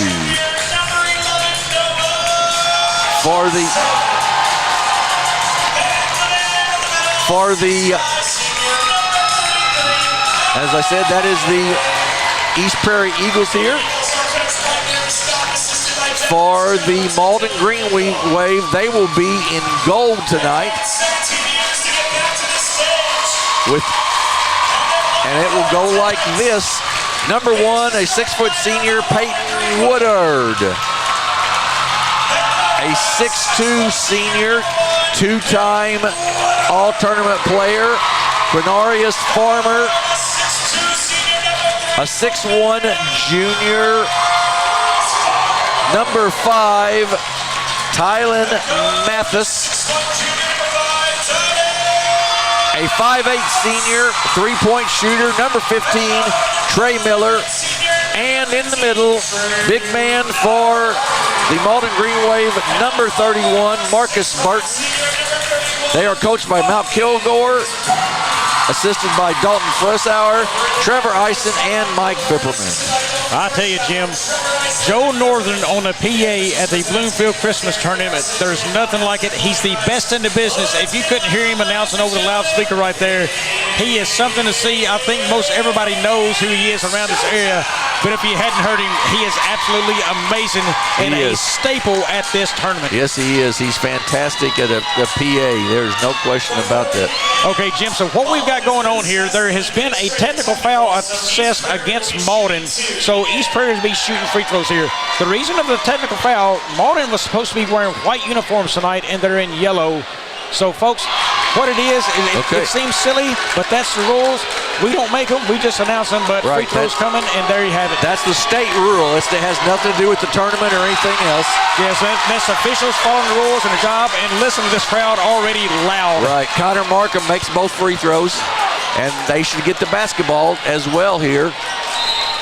So now Malden's going to have to do a little work. They're already down 2, and they've given the basketball to East Prairie, and I picked them, so they got a little work to make it look good here. They do. 2-3 zone for the Green Wave to start out. Markham with it in the corner to Wallace. Inside to Johnson. He goes up, blocked right off the bat. He gets it back, and we're going to have a foul, and that's going to go on Evan Kennedy 13 seconds into the ball game. I tell you, there's been no bigger star over the last couple of years in this Bloomfield Christmas Tournament than Marcus Burton, and he already has a block on the night. Absolutely. 2-0 lead for the Green Wave. Peyton Woodard, the point guard there, outstanding game last night for Malden. Trey Miller guarded out front there. They kick it off to Woodard. To Farmer. He'll take the 3 ball. It's short, no good. Rebound, run down. It's going to go back to East Prairie. Well, a big number last night. Malden only shot at 2 of 16 from deep, and I thought the nerves would be shot out of him from last night in that big atmosphere. Boy, this crowd right now is rowdy. I don't know that the nerves are gone.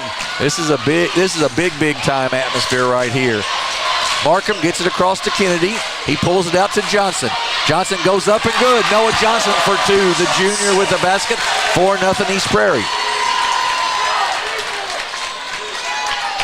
Peyton Woodard with the basketball. The senior point guard. Transfer from Gideon, I believe, right? A couple years ago. Yes, sir, it is. He can go off in games. He was used to scoring 30 or so a game for Gideon. There he is with the 3. Off the mark, no good. Tipped. Saved. Noah Johnson comes down with it. And then off to Markham. Quickly up the floor is Markham. Connor Markham in the lane. Little runner's going to be rolling. Thought it was going to be short. It's good, and it's 6-0 for East Prairie. I'll tell you, right now, Malden needs to settle and get a basketball. The only thing they're waving at is East Prairie putting the ball in the hole right now. 0 for 2, both three-pointers. Now there's Woodard to the basket, there up and good. Took it down, took it in. Well, that's a leader right there. He knew he needed to get his team calmed down, and he goes straight to the rack. Ty Wallace thought about the three, doesn't take it. Markham gets it up top, and they'll reset some offense, kick it off to Cameron Farmer. 2-3 matchup zone for Malden. Both big men for East Prairie, Kennedy and Johnson, have had fine tournaments. Markham for three, long, no good. Long rebound, Marcus Burton. Farmer will bring it up and kick it off to Woodard. Mathis for a jump shot, no good. Tip taken down, Connor Markham. He goes in for the layup, up and good. 8-2 East Prairie. East Prairie is certainly not backing down from Malden in any way, shape, or form, are they? No, they're not. Woodard, 15-foot jumper, good, nothing but net. He's got all four for Malden. Hey, silk sheet sleeper right there is Woodard, goes, that was smooth now. That was, you're exactly right. Johnson, they break the press. Johnson to the basket. He'll get fouled. That's going to go on, I believe, Farmer here. And it'll send Noah Johnson to the line to shoot 2 free throws. You know, one thing I noticed out of Malden, too, last night, it was the bench that played such a role. And I'm going to tell you about a kid who did it. I think Zion Bell, and he's going to see the floor tonight. He come in, it wasn't the scorebooks, but it's the minutes he gave him. He fouled out. So what that does, he took pressure off the big guys like Burton down low, having to do some things there. The minutes he gave and the presence in the game, I thought that was big for them. Yes. He's no doubt, he's going to have a big role in this one again tonight, too, because, hey, fouls are going to happen. This is going to be a physical game. Johnson's got a second here. Misses them both. And that's where I think Malden's got a little advantage. Their bench is a little bit deeper, I believe, than East Prairie. And I think the advantage, you've got Bell and Smith for Malden down low. Right. Schumacher, on the other hand, he's sized, but he's not, I don't think, as near as talented as the other two in a turnover. Burton loses it. Out to Farmer. He's quickly down with it. He pulls it back out to Ty Wallace now. Back out to Farmer. 8-4. East Prairie with the lead. 4:47 to go here in the first quarter. Boy, the atmosphere and the noise in here is championship caliber kind of atmosphere. It is. Markham to Evan Kennedy. He's going to be, it'll be a jump ball, and it'll go back to Malden. Well, hand on top of it. You remember my rule in the paint right there? When you catch that basketball, there was nobody touching him. He had a clean look to just give a nice little jumper right there and sink a shot. Instead, he brought that basketball right to Malden. Woodard with it. He's got all four of Malden's points so far. Mathis to Miller, back to Mathis. Gets it knocked away, but then Burton gets it, goes up for the layup, up and good. Well, hey, Marcus Burton. The big man wanted it closer to the basket there, but he had to come all the way out and get that and go to the rack. Farmer to Markham, back to Farmer. They've handled the pressure of Malden well so far. Malden crowd is loud right now. Markham step back, no three there. Farmer for three. Air ball, no good. Out of bounds. We'll go back to the Green Wave. Tristan Moncrief, a 6'1" sophomore, checks in for the Green Wave. And East Prairie, Coach Scott's going to take a quick timeout here. 8-6. East Prairie with the lead. 3:47 to go in the first quarter here. Jim, I want to give a shout out right now to Deshaun Butler Sr. Somewhat, it may be him or his family. One of them's watching in Jonesboro, Arkansas. The other, we've made it worldwide all the way to the Philippines tonight.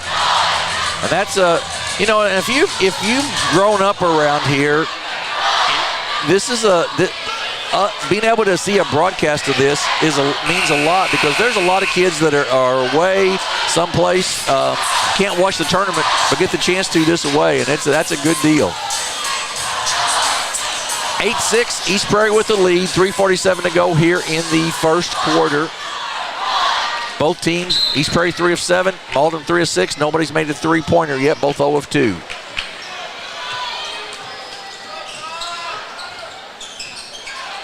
Moncrief with it. Wants to go over the top, can't. Then gets it back to Woodard. Back to Moncrief. He'll take the three. Air ball, no good, but Farmer with the rebound. Inside to Burton, up, no good, and it's going to be a foul on Noah Johnson. It'll be his first. Well, right away, the big man, Marcus Burton, he's going to work tonight. A lot of touches and a lot of action for him. And Johnson just can't swat at that ball like that. He's got to go straight up with it instead. So Burton will have a chance to tie it up here. Free throw is good. 8-7.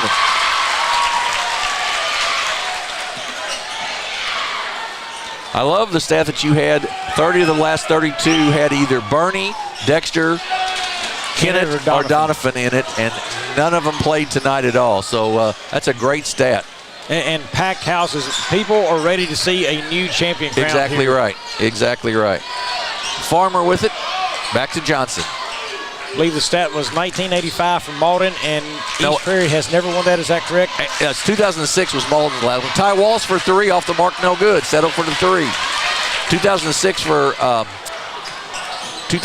for Malden, and last time East Prairie was in it was 1985. Okay, yeah, that was it, yeah.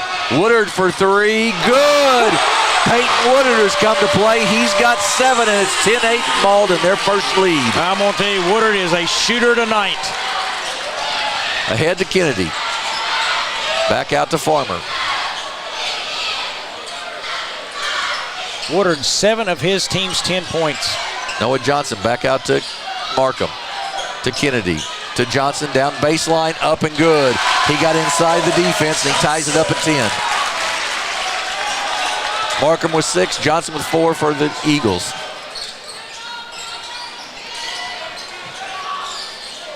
Woodard to Farmer to Miller. He likes to shoot the 3. Back out to Farmer. To Burton and kicked over to Woodard. He drives baseline, goes up and under. Great move by Peyton Woodard. He is carrying Malden right now. He's got 9. If we did highlights, it'd be filled full of Peyton Woodard right now. Absolutely. Kid knows how to carry a team. Markham with it. Back to Farmer. 12-10 Malden. Look how far out they're having to start that offense. Inside to Noah Johnson, though, up and good. Once again, he got behind the defense, Bobby, and we're tied at 12. Well, they had to start the offense way out high, but it also created space on the floor. Miller to Farmer, back to Moncrief. Woodard, wide open once again. Off the mark this time, no good. Rebound, Ty Wallace. Quickly down the floor, East Prairie. Gives it off to Farmer. He goes up, blocked by Burton. Big block ahead to Woodard. Across court to Farmer. He takes it to the basket.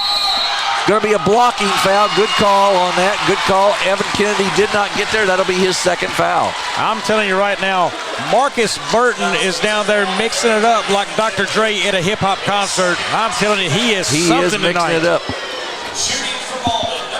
Going to have Tavion Ware coming in. And I'm sure he's going to replace Evan Kennedy. Free throw no good by Farmer. Then we've got Xavier Harris and the big guy, Tasia Smith, coming in for the Green Wave. I'm going to tell you, Smith, he is one of my favorites. I love to watch him operate offensively around the rim. Bell going to come in as well here, I believe. If he makes the free throw, he does. He'll come in for Farmer. No, that's Mathis in. Oh, Mathis, you're right. It is Mathis. 13-12 Malden with the lead. A minute to go in the quarter. To Noah Johnson. Nice dish off to Ware. Good, and his foul. And we'll go to the line to shoot 1. How about that ball movement and beating the press of Malden for East Prairie there? Ware immediately makes his presence felt on the court. First foul on Mathis. 3rd team foul on the Green Wave. Up and good. 2-point lead for East Prairie, 15-13.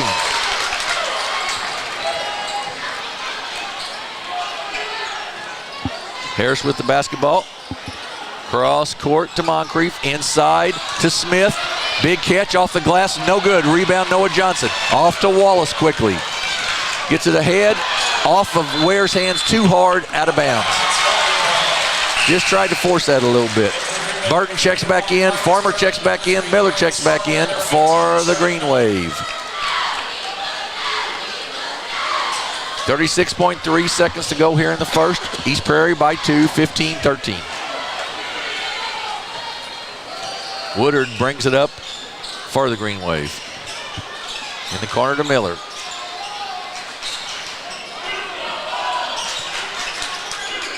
Mathis, they missed Burton inside there. Farmer for 3 though, short, no good. Rebound Mathis, he goes up and ties it up at 15. Well, that was good by Mathis. He got that ball down low and he power dribbled, but kept it low with a power dribble and went up and scored. 6 seconds to go in the quarter. Farmer with it, 3 seconds to go. Wallace is going to get a 3 off. No good. We're at the end of 1, and we're still tied. It's 15 for the Green Wave, 15 for the Eagles. We'll take a 30-second break and be back for the second quarter of this championship game here in the Acorn Sports Network.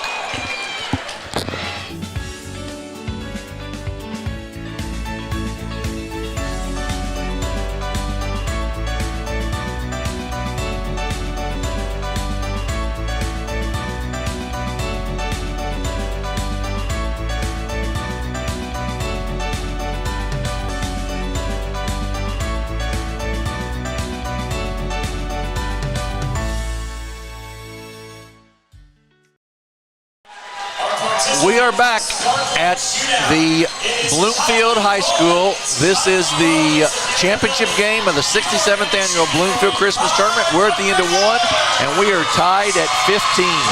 Jim, real quick, a score update. I just got New Madrid County up over Christian Brothers at the half. They are up 28-27 in their tournament. Huge crowd on hand here. Great atmosphere here at the Bloomfield High School. East Prairie will have the basketball to start this second quarter. The rest of the day, in case you haven't been with us all day, Hayti takes the consolation championship 52-43 over Twin Rivers. In the 5th place game, it was Richland 66-47 over Portageville.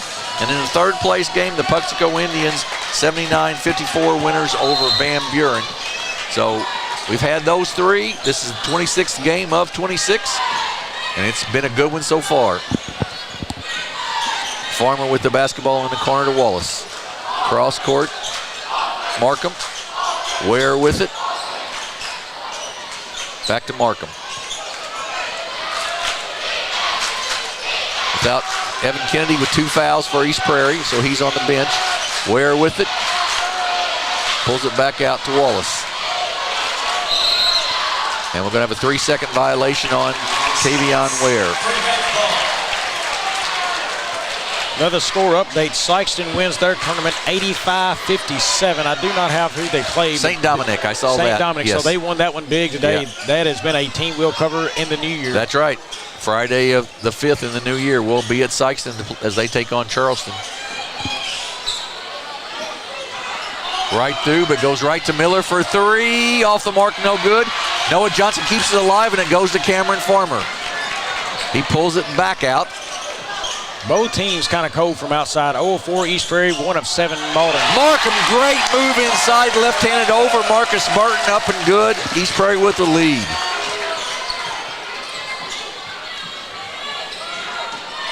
Mathis with the basketball. Miller tried to get it inside, not there. Back out to Harris. Going to have a reach-in foul on Connor Markham. First team foul in the quarter. And the first foul on Connor Markham. I'll tell you, Jim, fairly clean game. Officials let them play through a little contact, I believe. They don't want the whistle dominating the game, and both teams playing good D right now. Farmer back to Miller for 3. Off the mark, no good. But Mathis right there, and then blocked by Ware. And then by Farmer, off to Wallace. Yeah, Farmer come up big with the block right there. Farmer's not that big a kid, really, but nice block.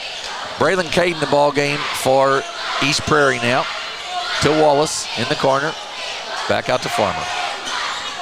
Markham will take the 3. Rims out, no good. Caden Ware gets his hands on it, but it goes to Mathis for the Green Wave. Farmer comes down. Miller back out to Farmer.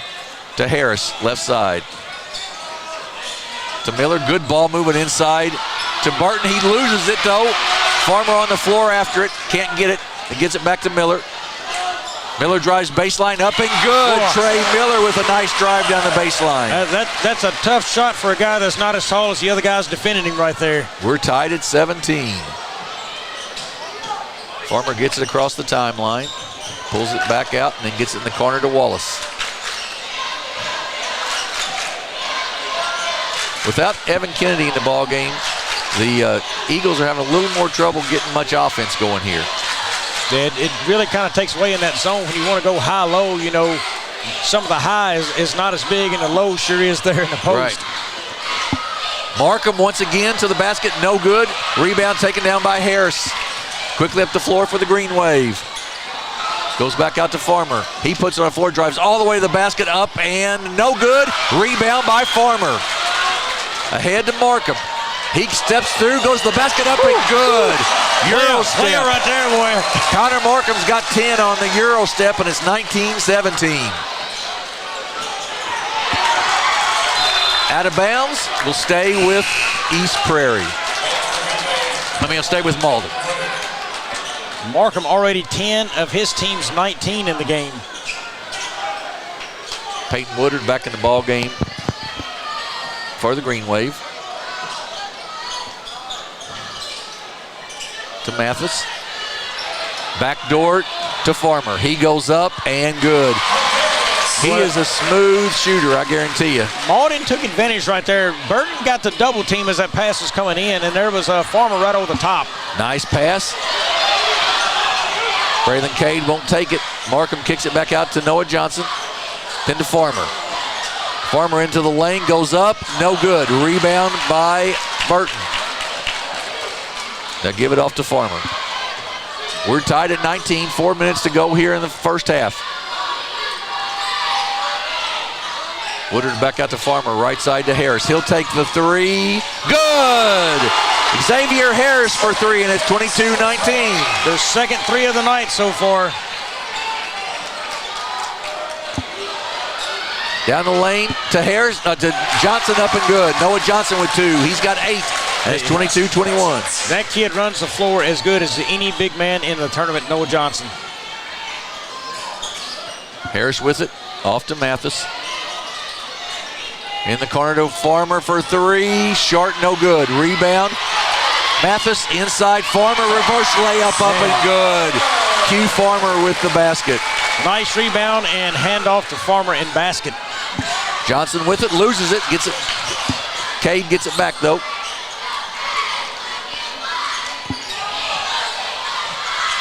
Farmer up top, off to Markham. 24-21, Malden with the lead. Cade's got to be willing to turn around and shoot that. Inside once again. Ooh, Johnson gets it blocked. I think they would have liked to have seen a foul there. No call, and the jump ball will belong to... Yeah, goes back to Malden. I'm going to tell you, Marcus Burton plays his best basketball in the highlight reel of the Bloomfield Christmas Tournament. He is having a game down there defensively. Zion Bell checks in. Moncrief back in, and Miller back in, all for the Green Wave. Burton sitting with, I know of 3 blocks, Jim, maybe 4. Yep. I know if I'm with you. I know of 3 at least. 3-point lead for the Green Wave here. 2:54 to go in the quarter. Inside to Zion Bell. He gets fouled by Cade. Well, the floor spacing, that made that an easy entry pass for Woodard, and he found Bell. And I told you, Bell's going to have his opportunities to make a mark, and here it is. Just in the ball game, we'll shoot 2 free throws. First foul on Cade, third team foul on the Eagles here in the second quarter. Free throw, good. If you're wondering, the Bell kid is just a freshman, and there's a lot to like about that frame. Yeah, exactly right. He's going to go, what, 6'4", you think, Jim? I would think he will, yes. Shoemaker in the game, replacing Cade. Free throws both good. 5-point Malden lead, 26-21.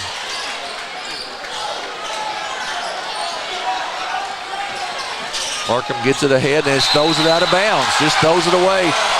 East Prairie's lost their composure just a little bit. I think we're going to see a timeout. We are going to see a timeout from Coach Gary Scott, just to try to get the composure back just a little bit, I think. It's going to be a full timeout. We're going to take a 30-second break here. It is Malden 26, East Prairie 21. We'll be back in 30 seconds on the A-Corp Sports Network. Check out the Pro Shop at the Kennett Country Club. Special rates on 18 holes get you a 10% voucher to putters. We also have great apparel, so you can always look your best. Golf and apparel, all at the Pro Shop. Sandy Small Engine in Malden, Missouri is the best local dealer for all your outdoor equipment needs. From mowers to repairs, we've got you covered. Call now or stop in today.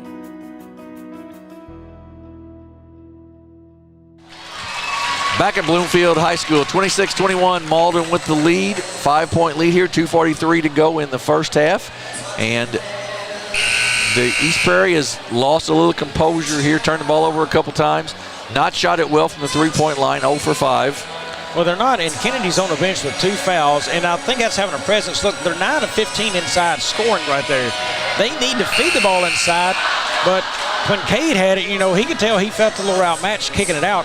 Kennedy and Johnson need to be in that game working together. They've got Schumacher in there now, so let's see if they can get something going in a high-low set against this zone that Malden's sitting in right now.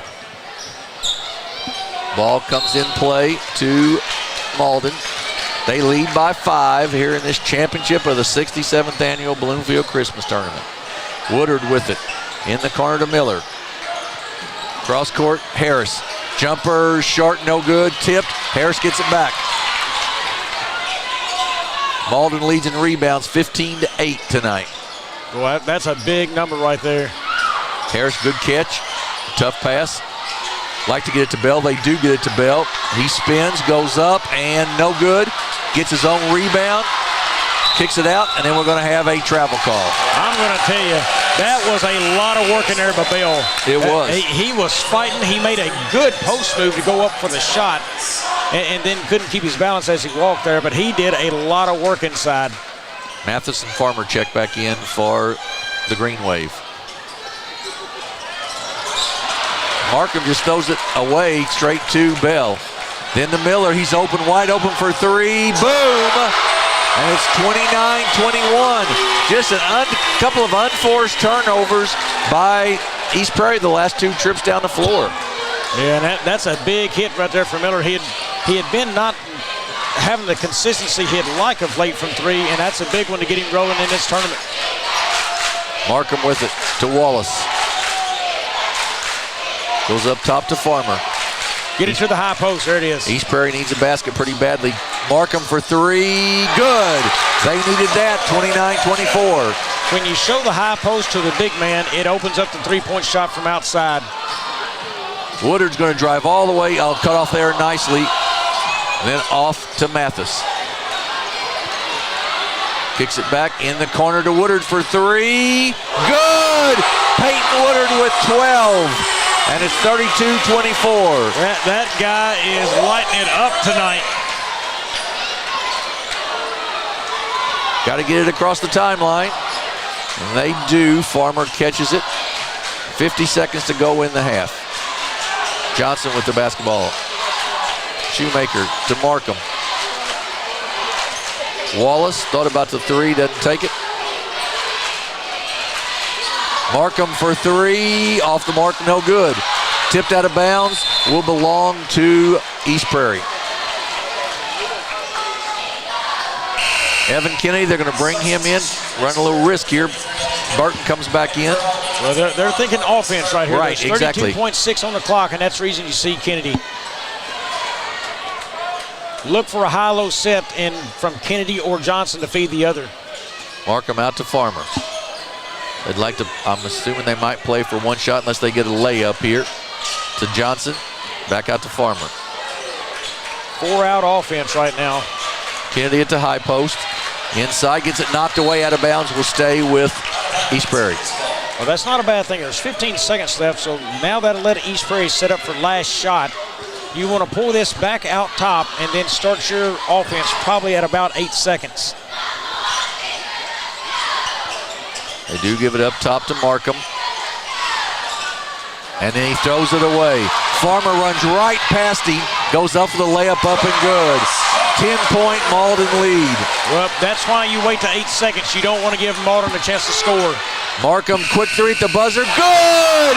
A buzzer beater at the buzzer for Markham. Tournament of the buzzer beaters, Jim. It is. That makes the score at halftime. Malden 34, East Prairie 27. We're going to keep it here for just a few minutes as we've got the showcase here of a you get a layup, a free throw, a 3-point attempt, and a half-court shot. If you win it, you win $500 shootout. So Jackson from Malden. Give it up for Jackson, ladies and gentlemen. All right, Jackson. Before we do anything, I have to ask you a question. Have you ever made a half-court shot in your life? Do you think tonight would be a good night to do that? Yeah. That's right. So what you're going to do, you have to make a layup, a free throw, and a 3-point shot, $500 gift card to your winner. If you even make one of those, we'll give you a $100 gift card. How does that sound? All right, here we go.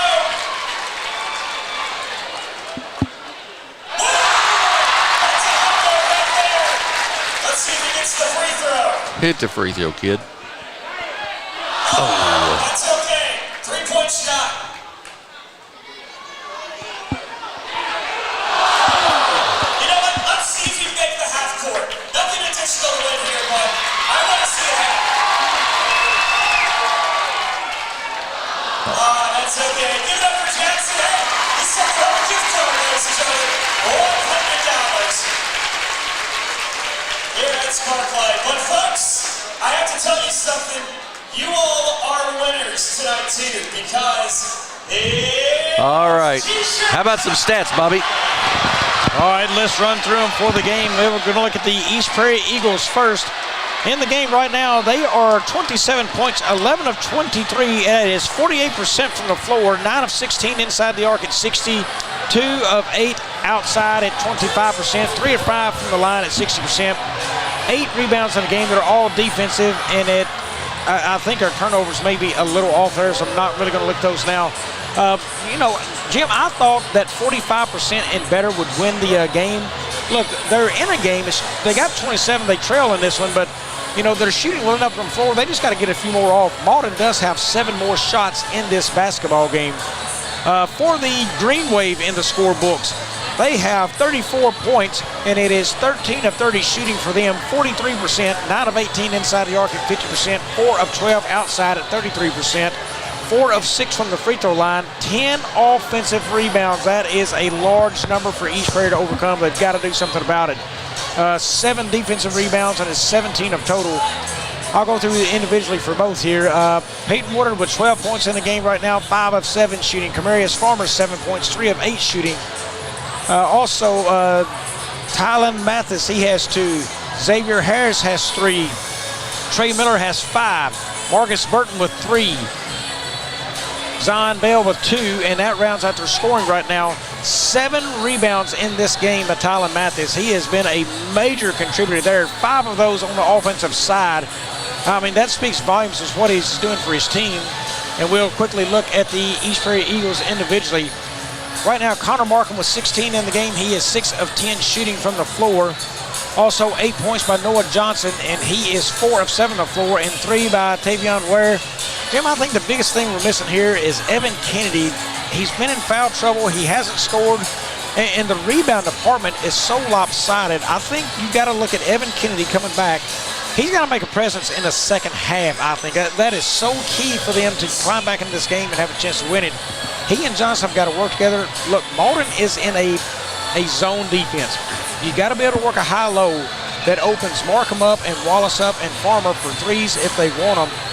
If they can keep Kennedy on the floor and keep him moving within that offense, get some inside buckets, be able to kick it out, that's going to help them. But I'm telling you, the Green Wave, they look really strong. And Peyton Woodard is playing like not only a all-tournament player, but maybe the champion of the tournament. Yeah, and I think the other thing for East Prairie, you know, and you're sort of saying it with Kennedy, you can't just have 2 kids score.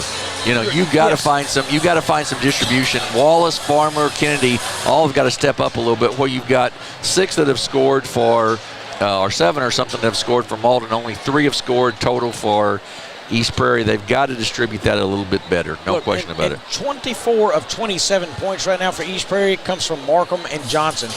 And Markham is doing it, but I just really don't like in big games my guard being my leading scorer. I think their post players have to do it, and Johnson's limited to 8, and then you have Kennedy at 0. Right. That is really big for them to overcome. And Marcus Burton, I'm going to go back and see if I can find his individuals on blocks real quick, as he has had a really big game in there. I don't know that we kept him, but he's had 4 that we know of. Yeah, we don't have those on that stats. They can only keep up with so much down there. Right. They don't have a spotter to tell them those things. But, man, the presence he has shown down there on the defensive side, he's been a difference maker and a disruptor down there. He absolutely has. Tell you what, we're going to take just a couple-minute break here, and then we'll be back with the second half of this championship game. It is Malden 34, East Prairie 27. We'll be back in 2 minutes here on the Acorn Sports Network.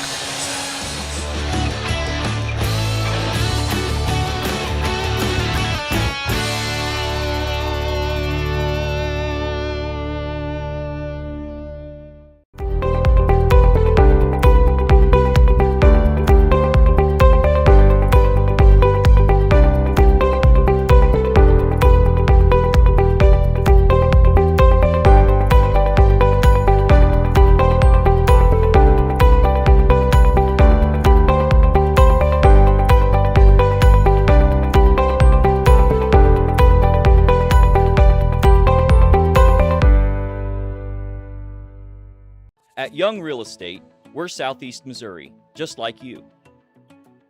We are parents. We support local education. We are grandparents. We are active in our community. We are patriots. Serving all of Southeast Missouri, and we are here for you. We are young. Allen Christian GMC, your local GMC experts. Explore our wide selection of new and used vehicles. Visit us at 724 Business 60 in Dexter or at allenchristian.com to find your perfect vehicle. Allen Christian, let's get you rolling. Check out the Pro Shop at the Kennett Country Club. Special rates on 18 holes get you a 10% voucher to putters. We also have great apparel so you can always look your best. Golf and apparel, all at the Pro Shop.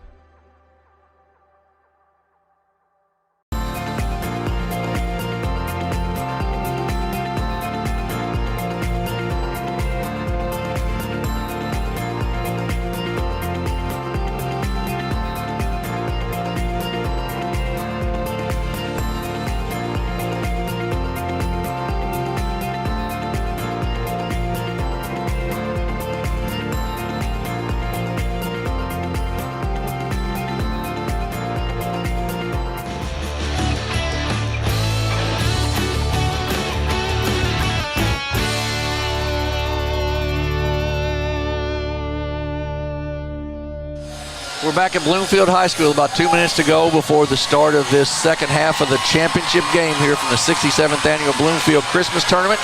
34-27, Malden with the lead.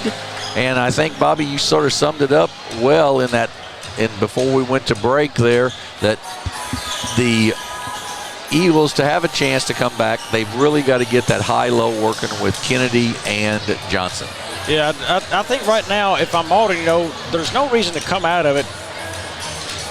They're not scoring a ton of points right there from post, only 8. So don't come out of the high-low or of the zone. Stay in it. If they close later in the game, I don't want to do it now, I don't think, because you don't want to change the flow of the game. You hit them unexpectedly. If this game tightens, bring the press later on, because Malden certainly has the speed to do it and the players to do that. But I think right now this game is set up in Malden's favor just because of the frustrations down low for East Prairie. Kennedy needs to come in and make a difference. I mean, that's all it boils down to. He's got to be the presence, either cause disruption, passes for Johnson to be freer to score down low, and they've got to do a better job rebounding. They're getting whipped on the board 17-8 right now. Malden has killed them in that area. Right. And a lot of that, Evan Kennedy not being in the ball game. You lose that 6'5" kid, that makes a big difference. So Last half of the 2023 coverage of basketball, I guess, here on A-Corp Sports coming up for you. We will be in Sykeston on January 5th. It'll be the Sykeston Bulldogs and the Charleston Blue Jays. And from talking to the folks down in Malden at A-Corp, we're going to sort of split between big teams, schools, and small schools. So you're going to get to see a little of both this January and February here on the A-Corp Sports Network, and I think that's going to be exciting. We've got some outstanding small schools in the area. We do, and it's more coverage, more exposure, and you get to learn a little bit more about small schools as you tune in. And like I said, there's a lot of them vying for our attention. Real quickly, New Madrid in their tournament, they're up 20 in that game, so it looks like they're going to walk away champions in their respective tournament as well. But hey, we've got a great one and a tight one going on here in Bloomfield. We do. Malden will have the basketball to start the half. Peyton Woodard, who had 12 points in that first half for the Green Wave, has the basketball off to Miller. Across to Woodard. Man-to-man defense for the Eagles. In the corner to Miller. He gets the three off. Short, no good. Rebound, Evan Kennedy. And then a steal by Farmer. Man, he's good at that. To Woodard, up and no good. Tipped. Farmer with the rebound. Well, the smaller of the two Farmers got it. That's right. And then Woodard out of bounds. Good hands. I'm going to tell you, I think a lot of Malden's points, too, have come off of rotations and not being able to recover for that and getting open looks. You know, it's not just in a set offense, it's the rotations they've been very well in. And East Prairie just not being able to recover from it. Kennedy outside, off to Farmer. Then to Noah Johnson, high, and then down low. Just what you said, high-low. That's what they have to have. Noah Johnson with the assist to Evan Kennedy, and it's 34-29. Now, the thing to watch as that high-low works, look at the outside. Will start to open up on the perimeter as well for East Prairie. Farmer with the basketball. That's a nice job of Evans down there on Burton, too. Or Evan Kennedy, I'm sorry. Markham's going to get a foul call, to reach-in foul, knocked the ball away, but got the arm as well. I believe that's the second on Connor Markham, the first team foul in the quarter. Markham's got 16 for East Prairie.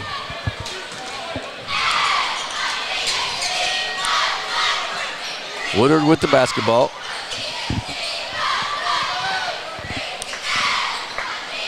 Victorious Farmer, guarded by Cameron Farmer.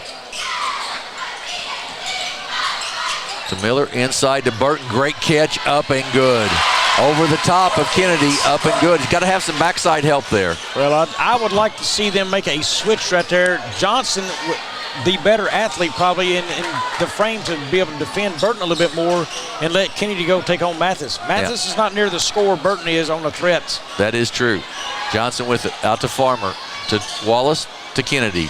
Inside to Johnson there again. Big guy to big guy. That's exactly right. It's working for him. It's 36-31. So you remember what I talked about earlier? That pulled Barton down to Kennedy, and it left Johnson open. That's what you want to do with a high-low set like that when you're in the zone. Right. Make that man choose who he's going to guard. Farmer off to Woodard.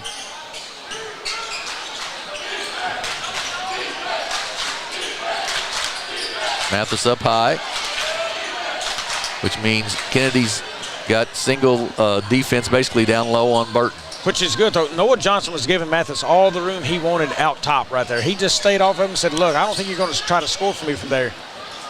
Woodard to the basket, no good. Rebound, Noah Johnson. Gets it ahead to Markham.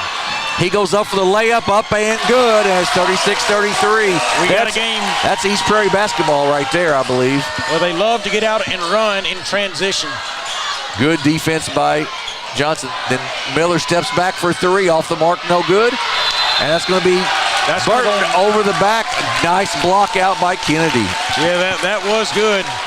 You can already feel the presence that Evan Kennedy is leaving in this second half. Absolutely, and Mike Kilgore is going to take a timeout for the Green Wave here to talk about, I would guess, Bobby, probably to talk about that high-low offense that East Prairie's running. Well, they're doing it, and they just got to do a better job of recognizing and do not pursue the basketball right here. Sag just a little bit. Look, it's going to open up the perimeter, yes, but you've got to sag. East Prairie's 2 of 8 shooting the 3 out there right now. Sag and don't let that open. Make them have to slow their passes down. The passes is what's going to beat you right here, not the man. The pass, reversing around the court real quick, gives him an open look because your defense hasn't rotated quick enough. Pass inside and score.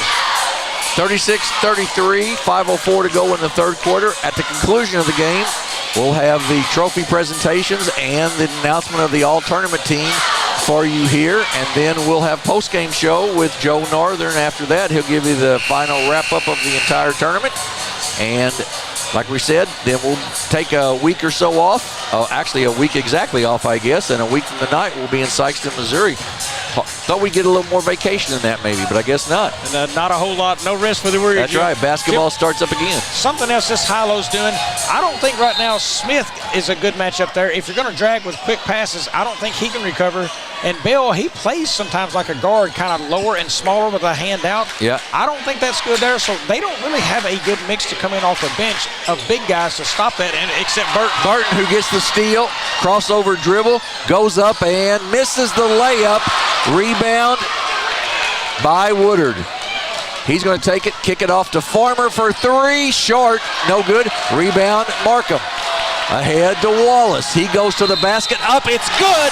And he's fouled, and he'll have a chance to tie it up from the free throw line. Well, that is mistake basketball right there by Peyton Woodard. He hadn't made many tonight, but he didn't get down far enough down floor to be able to get in position to stop the ball, and he just kind of made a reach right there and fouled. Harris checks back in. Farmer will take a seat for the Green Wave. Ty Wallace with a chance to tie it up. That was his first 2 points of the night. Good thing for Woodard, that's only his first foul. Free throw's no good, but Noah Johnson gets it. And we're going to have a foul. That's going to go on Mathis. And is that Mathis or Harris? Oh, that was Mathis, I believe. It is Mathis, okay. His second team foul number 3 already on Malden here in the quarter. Remember, Mathis responsible for a lot of offensive rebounds. Inside to Noah Johnson, blocked by Burton. Johnson back up, no good. Gets his own rebound once again and gets fouled and will shoot free throws. Man, credit Burton down there. Boy, he is working his tail off down there on the blocks. Third foul now on Mathis. Now that's going to be a problem for Malden. Mathis is the athletic guy down low. They're going to have to bring in Farmer right here. Just as I noted, Coach Kilgore knows that too in this high-low set, what they're going to do.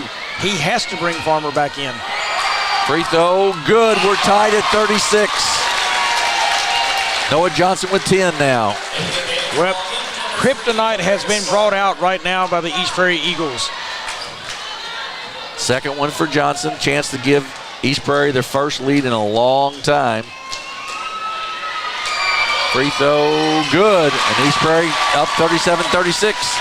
They're on a big run here to start the quarter. I'm not sure exactly how many points, but they were down 7 at the half. And they're up 1, so it's an 8-0 run, I believe. Malden only 2 points right now in this half of basketball.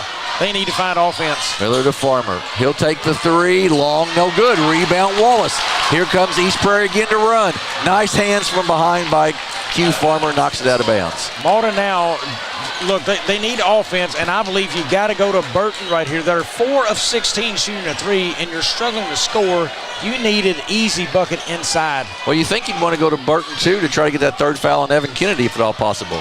Noah Johnson, little baby hook in the lane, no good. Peyton Woodard with the rebound. He's up quickly with it for the Green Wave. He loses it, gets it back, crosses over, goes up, and good. Well, that was the other guy I was thinking, but I didn't think they'd get it off the fast break. 38-37 Malden. And then Farmer just loses it out of bounds, trying to make a move. Off his foot and out of bounds. As the game has tightened, it's gotten really fun. It has. You see Malden has also gone to that full court pressure.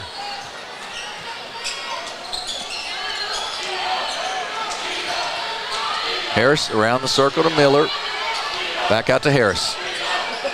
Malden right now is a faster foot team. They need to look at cuts. Nobody's cutting in the lane. They're just playing 4 out, letting Burton try to work down low. Woodard to Burton, knocked away, but Miller gets it back. He drives inside, gives it to Burton. Up, and he's going to be called for a travel. Boy, that was the one they wanted right there. They had Burton able to crab step on the baseline, and he traveled. And ran the risk of picking up a third foul on Kennedy as well there. So yes, it was. It's a big walk. Ahead to Kennedy, to Johnson. Farmer knocks it away off of Johnson. Will go out of bounds to Malden. 3:12 here in the third quarter. 1 point game. Malden leads 38-37. Right now, East Prairie is on the quarter 10-4.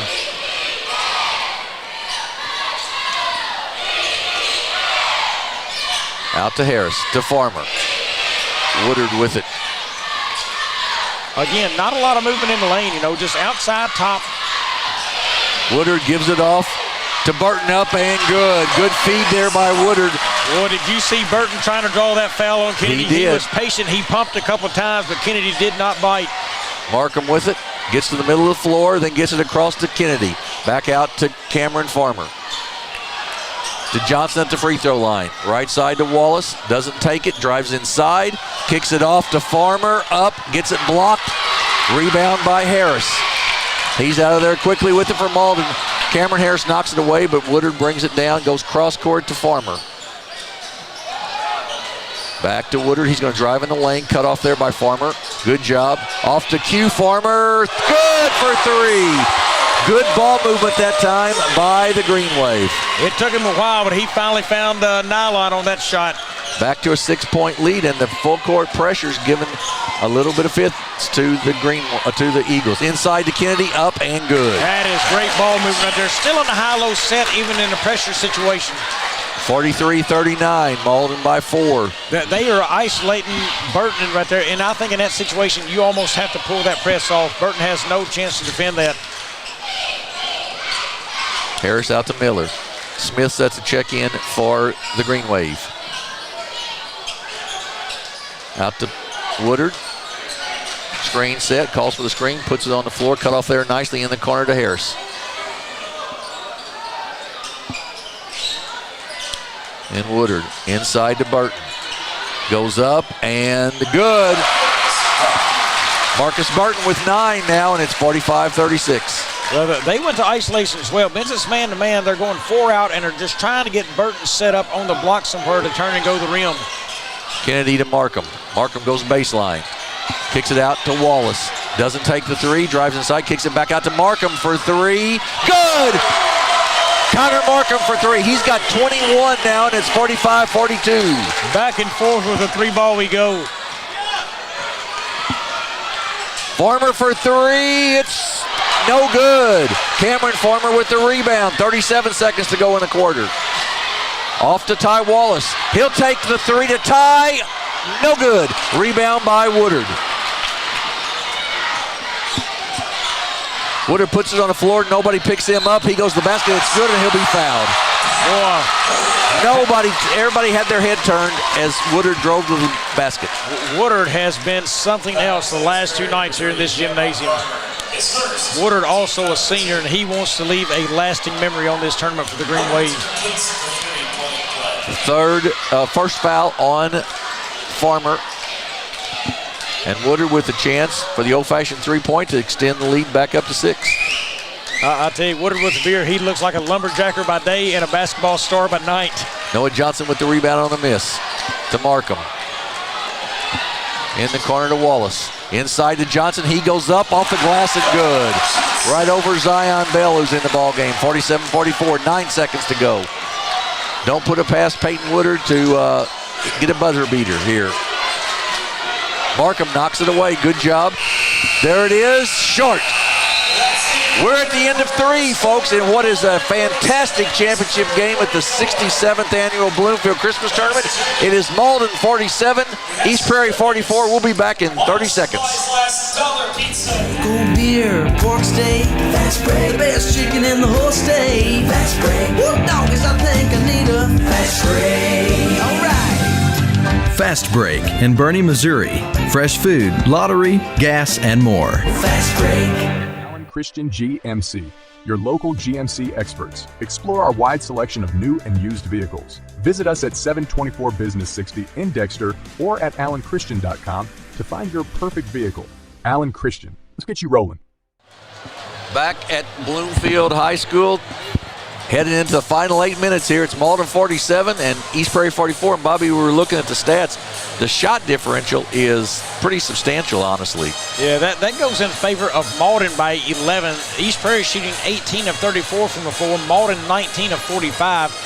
Now, I think that was a lot more in the first half because Kennedy was out. His presence has been felt, no doubt. Noah Johnson was at 8. He had 6 points that quarter alone. Kennedy kicked in 4, so that was 10 points in the paint by East Prairie. They won the half right there, but, man, we're in a nail-biter right here. 3-point game, and it has been all we want from a championship matchup, and we got another quarter to go. We do. How fun would overtime be? It would be fantastic. East Prairie with the basketball to start the fourth. Fans hit their feet to welcome their teams back to the floor. Here we go. Cameron Farmer with the basketball. To Wallace, to Noah Johnson in the lane. Tries to get it inside, and it's knocked away. Tried to force it that time, and it's a turnover. Sometimes you got to be a little more patient. Woodard in the corner to Miller for 3. Good! Trey Miller for 3. That kid can get hot out there, and you don't want to leave him open too long. Evan Kennedy hands it back off. 6-point lead for the Green Wave. Markham for 3. No good. Rebound by Burton. A couple of possessions there. East Prairie needs to settle and just go back to scoring inside. They won the last quarter by doing that, and they need to live there. Farmer with it. Off. Now back out to Woodard. What Malden's doing now, they're going to extend the floor and make East Prairie come out and guard and open up stuff like this. Farmer back out to Woodard. He's going to put it on the floor. He's going to drive all the way to the basket, up and good. Slow to help there on defense, and that's an 8-point lead for Malden. East Prairie's got to answer right here. Malden will be in no rush the rest of this game to score if they can't answer. Exactly right. East Prairie's got to get a basket here, I believe. Can be a 2. Johnson kicks it back out to Farmer. 6:36 to go. Markham tries to get inside to Kennedy. A turnover once again on East Prairie. 3 straight time. A missed shot and 2 turnovers here in 3 possessions for East Prairie. And look at the pace of Malden now. I have seen snails move faster than they want to move right here. Yeah, they're not gonna rush it any with an 8-point lead for sure. This ball needs to hit Woodard's hands, and there it is. Woodard drives to the lane, cut off, pulls it back out, and a steal by Cameron Farmer. He's down, he goes up, and good. East Prairie needed that in the worst of ways, Bobby. Well, Peyton Woodard loves to drive into that lane. Look, he had no business in there. He's got to be patient and stay out, drive toward the lane, and then kick it back out. Moncrief was out deep right there. Should have gone to him and spread the floor and burn clock. 52-46. 6 minutes exactly to go in the ball game in this championship. We're going to keep it right here, and want to thank once again our sponsors for all that they do for us during the course of the season and through this tournament. Also for all of you guys who are watching out there. We know there's a bunch of you, and we really appreciate that. Even though it's hard to believe there's a bunch of them because there's a whole bunch of people in here tonight too. It has been a packed house, and I tell you, I don't think many people has left. Quickly on that sponsors, guys. We have people a lot wondering about sponsorships and things, how to get involved. Contact A-Corp Sports at their offices down there. I don't have the number in front of me, but I'm sure you can look them up and get that. But guys, I mean, we have people contacting them constantly, asking about getting into these tournaments to do that. Hey, the opportunity is there. Contact Philip, Britt, Luke Carter. They will know what to do and get you rolling on that piece. Exactly right. Also want to thank the Kyle Keith and the Bloomfield administration here. They've been fantastic to us. Great hospitality. All of our setup and everything, helping us with the seating show, all that. So we really appreciate all of that as well. 5:56 to go. Malden with the 6-point lead and the basketball. In the corner to Farmer. Kicks it out. Moncrief with it. Back out to Woodard. I would want it in his hands if possible. I would think him or Farmer, one of the two. Yeah, they were patient. They looked at Burton. I like that. And nothing clean was there. Bring it back out and walk around like they're doing. East Prairie's going to have to tighten up the defense. Farmer, 15-foot jumper, good. He is so steady. I'll tell you, I didn't like the shot until it went to the basket, Jim. He's one of those kids that if you're the opposing team, he drives you crazy because he's just consistent with everything he does. Boy, and every shot of his has that good tight rotation that I love seeing, and that's shot form right there. He's been taught well. You just love to see it come out of his hands. Johnson inside, makes the basket and is fouled by Marcus Burton. Big basket there by Noah Johnson. Chance to cut it to 5 points. Only the second on Burton, so not the worst thing in the world right there for Malden. Mathis checks back in and Moncrief checks out. You know, these coaches play a lot of their kids in the first three games of this tournament. It gets down to this game, though. It gets down to about year 6 or 7, and that's just about it, isn't it? They play exactly their tight rotation. Well, and I think that, but I think Coach Kilgore from Malden has played a great game here. It's not about who can or can't, it's about matchups, and we talked about that earlier in this high-low set. And the zone they want to run, it just doesn't favor some of the kids on the bench. That's exactly right. That is exactly right.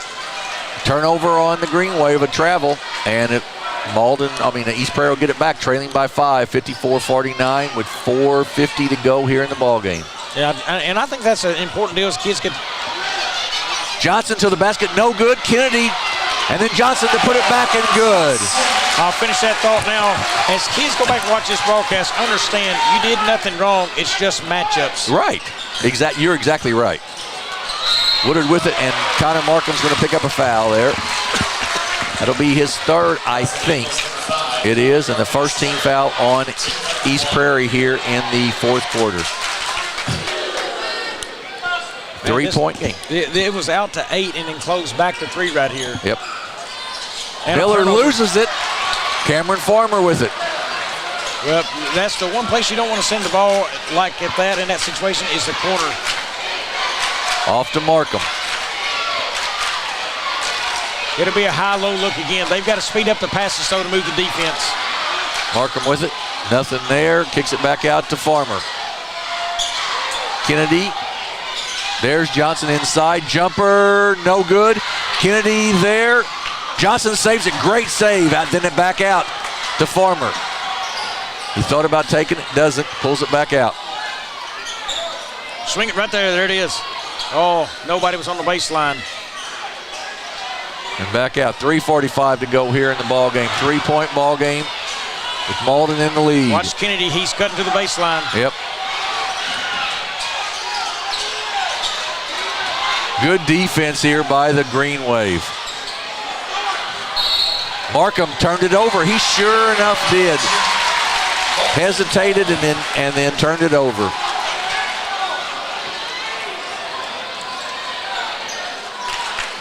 Well, Noah Johnson has been really good. I would have forced that thing right into him and made Malden attack him. He's got 19 in the game, and you know they're going to have to come out there to him. Woodard, nice steal ahead to Markham. He's going to go up for the layup. It's good, and we've got a 1-point ball game, 54-53. Great steal, but even better decision. Trey Miller did not foul there. If he fouls him, it sends Markham to the line to tie it. Farmer with it. Guarded by Cameron Farmer. He puts it on the floor, drives inside, a little runner, no good. Gets his own rebound back up, no good. But Mathis puts it back in for the Green Wave. How about Tylen Mathis and his offensive force tonight? Difference maker gives him the lead or even further. 8 rebounds now for Mathis. 56-53, Malden with the lead. We're going to take a 30-second break and we'll be back here on the Acorn Sports Network. Growing cotton in the Mid-South is hard work. As a farmer, you make tough decisions every day. Choosing a cotton variety shouldn't be one of them. Next-gen brand varieties from Americot are bred specifically for cotton growers like you. We're 100% independent and farmer-owned. Plant cotton that works as hard as you do. Americot. All we do is cotton, all the time. We're back at Bloomfield High School, 56-53. Bobby and I were just talking during the break. This has been a dandy. I mean, it's a classic Bloomfield Christmas Tournament championship game. And I thought that we had the chance to see Malden if they could knock down some shots, and I thought the nerves would be gone, but this gym and energy fills back up. But if they knock that off and get away from it, knock down baskets early, I thought they had a chance to run away with it if they got hot outside. But Man, this has been one kind of battle. East Prairie was down big at the half, by 7, fought back, they've had the lead, and now it's a 3-point game. And man, it has been a fun atmosphere. Somebody's going to walk away a champ right here in a big way. Still full court pressure. Just a little trap pressure by Malden. They get it to Noah Johnson. East Prairie does. He goes up. Bad shot. No good. Great play by Evan Kennedy. Markham to tie. No. Burton with the rebound. Well, they had a look inside Johnson against Markham right there and couldn't get it to fall. Miller to Burton. He gets it blocked by Then back up. No good. Tipped out. Saved by Trey Miller. He puts a jumper up. No good. Tipped out. Rebound Cameron Farmer. He gets fouled. Well, right now, I want to see Kennedy stop swatting the ball back to Malden and go up and use that body to block out and grab that thing with 2 hands. I know he's fighting down there with Burden and Mathis, who have been tremendously tough, but you've got to use your big frame to push those people back away from it. First foul on Trey Miller, second team foul on Malden. Markham to Farmer. 2 minutes to go. Unless something changes, fouls will not be a factor on the end of this one. To Team Wallace. fouls, that is. Right. Kennedy back out. Minute 50 to go. Kennedy to the baseline. Inside to Kennedy. Knocked away, but right back. Then to Farmer. Markham. 1:40 to go in the ball game. Tipped out of bounds by Peyton Woodard. I think that's a good thing, tipped out of bounds. That offense was stalling kind of right there for East Prairie. It was. They can reset here. I get sort of caught up watching right now almost, and not announcing. It's just such a good game. And I don't like all the bringing Kennedy out to the top right here. Just stand high-low right here, just like that. Now put it in. Johnson with it back out to Farmer, to Wallace. Good defense once again by the Green Wave. They're not giving anything away. Right there. To Johnson. Inside to Kennedy. Up. No good. Burton with the rebound. Hit the bottom side of the rim. That is a big miss as we tick under a minute right here as we're about to. Peyton Woodard kicks it out to Farmer. They're up 3, and they're just going to play pass around. Inside to Mathis. Cross court to Miller. Out to Peyton Woodard. A ton of fouls to go. Yeah, that's the problem with 48 seconds left, and you've got to foul 4 times. Well, that basket right there would have made it a 1-point game, and you would have probably pressed coming out of that basket. And now you're sitting here in a situation you got to foul in a hurry. Exactly right. To Woodard. Kicks it inside. Mathis. Good basketball. Get it out of there. Sure was. Good patience there to Farmer. And a foul on Cameron Farmer. Outstanding patience by the Green Wave. And there's some senior leadership. You've got, 2 or 3 seniors on the floor. Well, Markham cannot foul. He's got 4 on him, so if he fouls, he's out of the game. Look, go right to him. He's been one of the major guys in the deep threat. Foul there on Cameron Farmer. That's his 3rd. That's the 4th team foul. So they'll shoot free throws after this one. Woodard is a very, very good free throw shooter. Yes, he is. And he's got it. And a foul on Ty Wallace, his first, and that will send Peyton Woodard to shoot 2 free throws.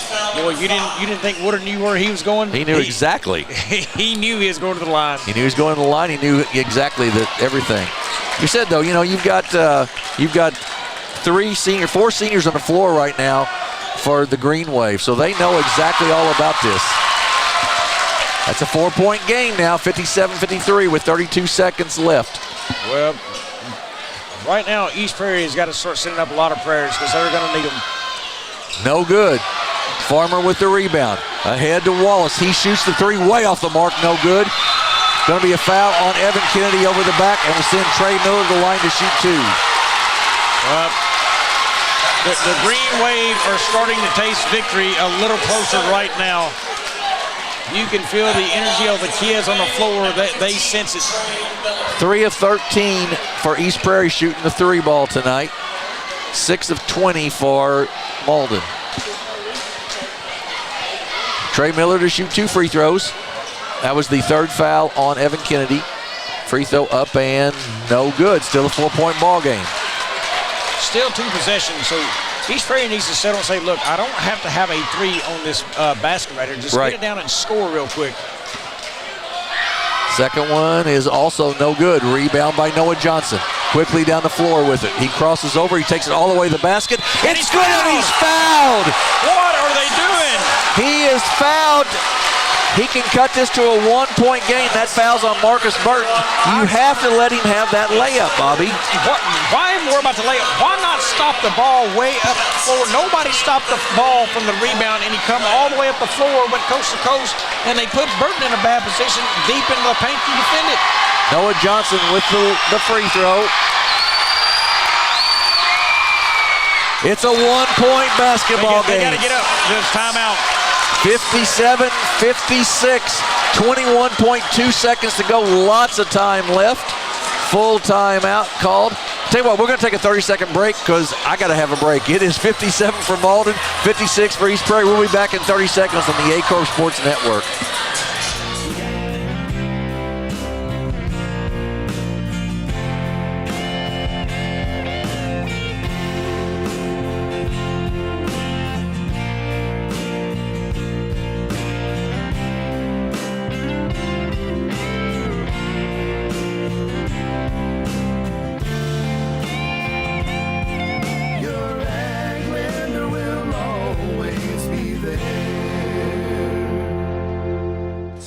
Back at Bloomfield High School, everything you could ask for in a championship game. 57-56, Malden with the lead. They have the basketball, 21.2 seconds left in the ball game. Noah Johnson just made a conventional, old-fashioned three-point play. And, boy, Bobby, this has been a good one. Right here, you're going to see East Prairie pressure the basketball. The bad thing is, Connor Markham come back out on the floor. I would have taken him out. He's got 4 fouls in. Bring in Ware, let him put pressure on the ball, try to create the turnover. If you have to foul, that way it protects Connor Markham. He is your leading scorer in the game for East Prairie. Evan Kennedy will guard the inbounds pass. Try to put some pressure there. They get it in to Farmer. He's double teamed. He walks. It's a turnover, and East Prairie gets the basketball with 18.1 seconds left. This place has erupted. East Prairie with the basketball. Malden has a foul to give. They call stack. Do you take last shot here, Jim? 18 seconds left. You're down 1. Into Noah Johnson. He goes up. No good. Taking Farmer with the ball. Somebody's got to foul quickly. They don't foul. Knocked out of bounds with 6.2 seconds left. We'll stay with Malden. You had to foul earlier than that, Bobby. Yes, you sure did. Boy, I tell you, Malden has given everybody high blood pressure in this gym. Well, yes, with the walk call, letting that ball get so deep in the score by Johnson, the free throw, the walk, and then that pass right there that almost gave it to East Prairie. Right. It will be, you have to foul very, very quickly here. Even if they make 3 free throws, you've got 6 seconds to get the ball down the court, or 5 seconds to get it down the court if you can foul very quickly. Yeah, this is a tough situation. And 2 of the guys who just missed free throws, Woodard and Miller, I mean, generally you don't want to foul them, but they did miss. But here's the deal also. They've got 2 free throws coming. Let's say they hit both. Now it's a 59-56. A three-pointer still ties. Right. So no matter what, if East Prairie can just get the ball up the floor, they're going to have a chance for a look. But Malden has a foul to give, so you can make it very difficult, you know. You can make that very difficult in. Now we've got somebody coming in the ball game. We've got Rain Jernigan coming in the ball game to try to foul here, I'm sure. Yeah, they're protecting Markham. That is a smart move right there.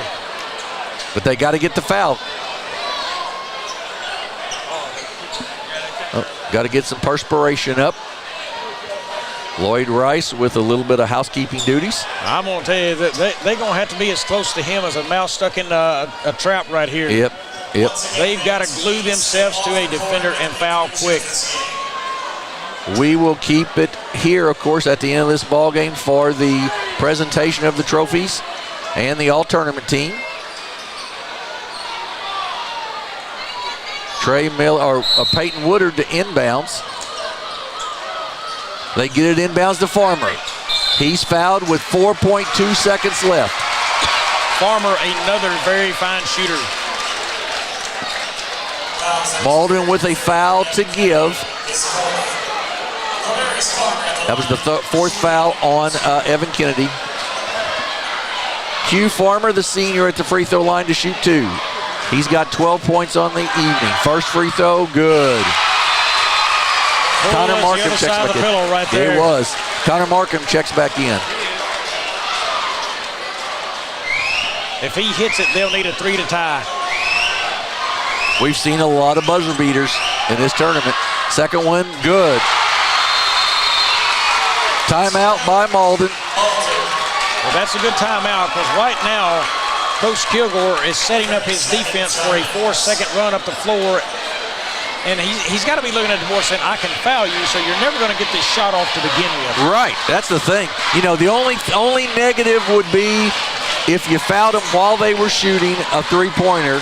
But other than that, you can foul, let them get 2 seconds before foul them, make them throw it in again, you know, so. Yeah, I mean, you let them inbound and put the ball on the floor once or twice, take a second or two off the clock, get it down to 2 seconds, and you foul them. Right. Even if they hit both free throws, when you inbound, do not inbound that ball near the basket. Right. Throw it to the other end of the floor. I don't think they can recover and score quick enough. Right. But I don't know that his thing and mine are on the same page right now. Well, I agree. He's under a lot of pressure. We know that Marcus Burton's going to be guarding the inbounds pass. That we can attest to pretty quickly. That makes it really tough to get around anyway. He can run the baseline, but you got to watch that backboard. You sure can't throw it up into that backboard. The pass may go. Timeout by Coach Scott. A couple years ago, I remember Dexter was playing a game in the BC. It was ran up the sideline. They inbounded up the sideline to the middle of the floor to the three-point line and scored. So if you can get it to a guard on a free throw or up the sideline over there in front of the Malden bench, let's say, find the guy in the middle of the floor and he kicks it to the guy open for 3, you've got a chance. You've got time to do that, certainly. You can't be dribbling, you can't fumble it at all, but yeah, it's got to be catch, pass, right. shot. Exactly right. Exactly right. And that looks similar to the setup there because you had a guy at midcourt and the 2 guards are back deep. So, you know, somebody's going to come up and catch, and that's the rotation you're looking for. Isn't it a great game that we're able to talk about that even here with 4.2 seconds left? I love that, but I'm not the coach having to decide what Exactly to do. right. Exactly right. And I'm still nervous enough up here calling it. And I'm glad I'm not one of the kids who is having to make the play. Alignment has changed now, son. Screen set. They're going to try to go long. They do, and it hits. It's going to be back out of bounds to Malden. Hit the roof, I believe. Well, they will have to try and foul again. Right. And all it takes is one hit free throw. And that's what you run into, you know, with that long pass. You run into that kind of issue. Well, and look, when you rear back for that kind of pass, everybody it's hard, in the gym knows where that pass is going. Sure. Farmer gets fouled with 3.3 left. If he makes one of them, it's over. This has been a fantastic championship game. Farmer with 14 points. Woodard with 19 for the Green Wave. 23 for Markham, 22 for Johnson for the Eagles. Free throw, short, no good. Whoa. That makes this one a little more pressure-filled. He has left hope on the table right now. He needs to knock down this free throw to send Malden home with the trophy. Lots of interesting things here. Free throw makes it. There it is. Butter there, and it's 60-56. To Noah Johnson, long 3, no good. That's the ball game. The Malden Green Wave, the first championship since 2006. They win 60-56 over the East Prairie Eagles. Well, I'll tell you, it was definitely a team victory right there. They had to pull that out at the end. Again, what a night here in this gymnasium. There's nothing like the feeling of a tournament night in the Bloomfield Christmas Tournament. Absolutely right. We will get through some stats here quickly as we can. First in the books for the green are the East Prairie Eagles. It was 56 points on 23 of 48 shooting at 48% from the field, 20 of 34 inside the arc at 59%, 3 of 14 beyond at 21%, 7 of 10 from the free throw line, 7 offensive boards, 18 defensive, 25 total rebounds.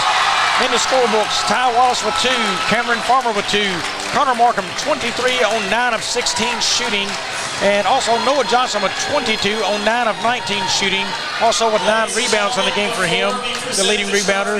Evan Kennedy with 4, Tavion Ware with 3, and that rounds up their scoring. And I will get to the Malden Green Wave in just a moment as they hand out the trophies here first. Another successful tournament. Give our staff here at Bloomfield an amazing round of applause. They're going through the staff of applause, and they deserve it. Absolutely. All of you for making this the most record attendance we've ever had in this tournament. Record attendance just announced for this tournament, no and question. I believe it. Absolutely. Jim, I'm going to turn it over to you to the trophy presentations. So we've got the trophy presentation for second place. Coach Gary Scott and the East Prairie Eagles. For the East Prairie, they're seniors, only 2 on this squad, Cameron Farmer and Evan Kennedy. So you have to believe that East Prairie is going to make another run next year. Very good chance we'll see them once again in this Final Four. As they're taking pictures, folks, we'll go through Malden Green Wave. In the game, they had 60 points on the board, 23 of 54 shooting, 43%, 17 of 34 inside the arc at 50%, 6 of 20 outside at 30%, 8 of 15 from the free throw line, 53%, 18 offensive boards, 14 defensive, 32 total rebounds. That 18 offensive rebounds, Jim, is huge. I will cover the individual scores in just a second. And the Malden Green Wave, the champions of the 67th annual Bloomfield Christmas Tournament. Big win for the Green Wave here. They'll get their pictures just real quickly. Peyton Woodard, Kamarius Farmer, Trey Miller, Marcus Burton. 4 of their starters were seniors. Yeah, that's a lot leaving the floor for them. Absolutely. And Jim, I'm going to wait on the individuals. Okay. Let's do the all tournament after the pictures. Let me After run the through pictures, this, yeah, do their that. Pictures. Individually for the Green Wave, it is Peyton Woodard, 19 points on 8 of 12 shooting. Kamarius Farmer, 15 points on 5 of 15 shooting. Tylen Mathis with 4. Xavier Harris with 3. Trey Miller with 8. Marcus Burton with 9. Zion Bell with 2, and that rounds out their scoring. Burton did have 9 rebounds in this game, as that rounds out our individual stats.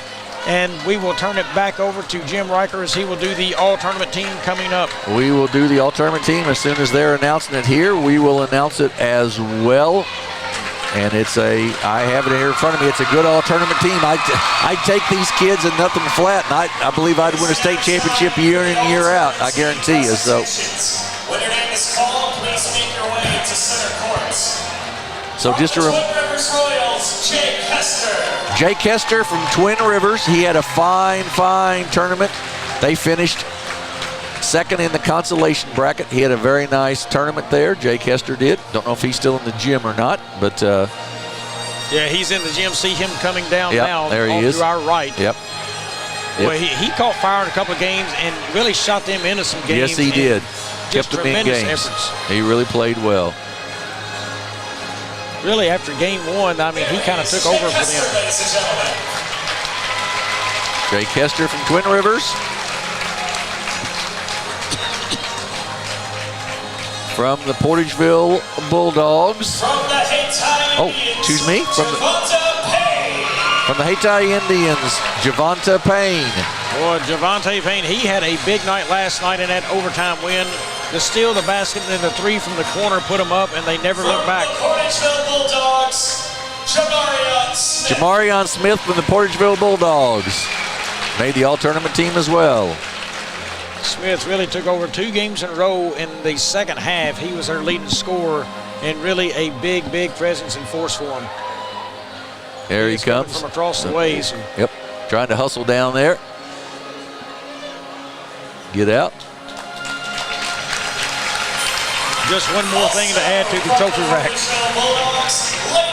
Latham Kellum from the Porterville Bulldogs, and he's become one of our favorites, sort of, Bobby. We like watching him play. You know, he's just a kid who makes shots. He's a highlight reel, especially if somehow at the end of the quarter the basketball finds his hands and he sinks shots from deep. That he does. He's a fine player. Here he comes out.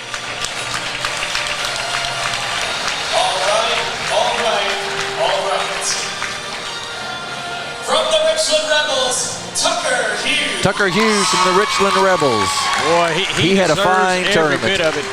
Like I said, I think he is the only player in the tournament that had a 20-rebound game. Yeah, he played very, very well. Of course, Richland ended up with the fifth place trophy tonight. Played over their seed, played very, very well. And they're just going to get better as the season goes along, I believe.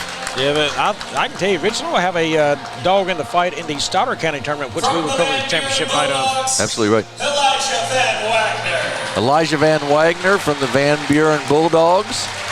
Another kid who had a really nice tournament. We hadn't seen him before, Bobby, but we were very impressed with his play. Well, I remember him last year, and he was just a young guy then. I think maybe a freshman then. Yes, that's right. But, boy, he put on a nice display, undersized as a post player, and hung in there well with the best of them in the bigs. Absolutely right. From the Puxico Indians, Jet Hancock. Jed Hancock from the Puxico Indians, the sophomore, and the kid has become a star scorer. He has. He put on a show last night and slid down and even posted up tonight. Had another big game tonight. I think they're leading scorer again. And, man, he has earned his way as a sophomore on the all-tournament team. Yeah, played very, very well. You know, and that Puxico team, they're gonna be another one. That's going to be, you know, the Stoddard County tournament is going to be a dandy. Puxico, Richland, Woodland. It's going to be a really good tournament this year. It's going to be a fun one, no doubts. As he There makes he is, his way finally down. made Yep, the floor. got his way down finally. He was way up there. Jed Hancock.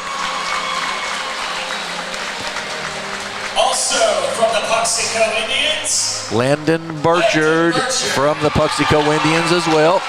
Boy, he is a scorer, a ball handler, and a shaker and a mover out there on the floor. He has got a long way to come from up in the very top row up there. We see him coming down.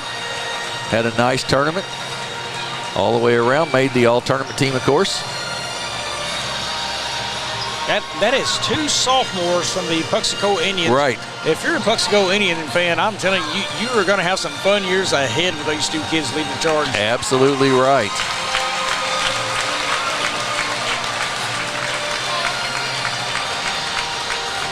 from the East Prairie Eagles, Noah Johnson.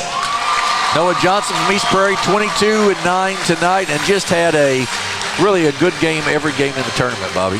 When you look at this kid, he was probably the most dominant big man in the tournament. Night in, night out, just turning in big points and rebounds. Connor Markham, who had a great game tonight, 23 points. And you're right, Noah Johnson probably the best big man in the tournament. I agree. Markham and Johnson, both juniors. From the Malden Green Wave, Peyton Woodard from the Malden Green Wave, 19 points, runs that offense, and pretty much got to the basket as he wanted. Well, they don't award MVPs of the tournament, I don't believe, but I can tell you, he is my MVP of the tournament. He did everything he needed to do. Yep. You know, when I really evaluate tonight's game, maybe two mistakes. I mean, he played outstanding the last two games. Vitarius Farmer from the Malden Green Wave. Another kid who's we talked about it, just smooth as silk. Yeah, I mean, good shot for him, and that's what keeps him in the game. He's good with the ball, and his hands dribbling the ball. I mean, man, he's had a good one. And Marcus Burton makes it from the Green Wave as well. And I tell you, the length of Burton, the blocks he had this game, what a way for those three guys to end their senior years in high school as all-tournament performers in a trophy. As I told you, folks, I would take that team and I would win a state tournament with them, I believe. Yeah, just a fantastic group of kids out there. A lot of stuff. And Jim, hey, there's a lot of other kids who deserve a name up there, but hey, there's only so many spots to give. But man, there was a great tournament. It was an absolutely great tournament. We hope you folks really enjoyed it. The Malden Green Wave 60-56 winners in the championship game tonight. Also, the consolation championship went to Hayti. 5th place went to Richland. 3rd place to Puxico. And then the Malden Green Wave with the championship. And it was just Bobby, a fantastic tournament. 26 games. We enjoyed it all. We have such a great staff with A-Corp. We couldn't do it without them. But fantastic. And our sponsors are so key in what we do. Thank you to our sponsors. Right. And thank you to the viewers for making this a fantastic time up here. I can't wait to see what we do next on A-Corp Sports. Yeah, we will be back on the air Friday, a week from tonight. We'll be in Sykeston. It'll be the Sykeston Bulldogs and the Charleston Blue Jays. Should be a good one there. Just a great night tonight here in Bloomfield. Been a great week. Been a great month of basketball. 72 games here on the A-Corp Sports Network. Hang around. Joe Northern will be doing a post-game show for you here in just a moment or two. This is the 67th annual Bloomfield Christmas Tournament, and the Malden Green Wave, for the first time since 2006, are the champions. From my partner here, Bobby Alford, this is Jim Riker and our whole crew saying good night from Bloomfield, Missouri.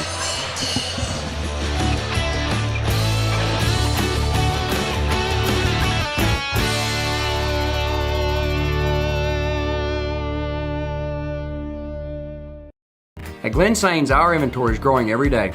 Between all of our 4 stores, we'll have 400 units in stock at any given time. Whether you're looking to buy a GMC, Chevrolet, Buick, or Ford, we look forward to serving you and your family for years to come. Mathis Funeral Home of Dexter and Bernie strives to provide their community with the accommodations and services needed to relieve your family during times of loss. For more information, give them a call and see how Mathis Funeral Home can help meet your expectations in celebrating your loved ones. Southern Custom Meats in Dexter, Missouri is providing you with the best in custom butchering, fresh vegetables, and farm fresh eggs. Call now or visit us today and see the Southern Custom Meats difference for yourself. Fast break, cold beer, pork steak. Fast break, the best chicken in the whole state. Fast break, whoop doggies, I think I need a fast break. All right. Fast Break in Bernie, Missouri. Fresh food, lottery, gas, and more. Fast Break. Sandy Small Engine in Malden, Missouri is the best local dealer for all your outdoor equipment needs. From mowers to repairs, we've got you covered. Call now or stop in today.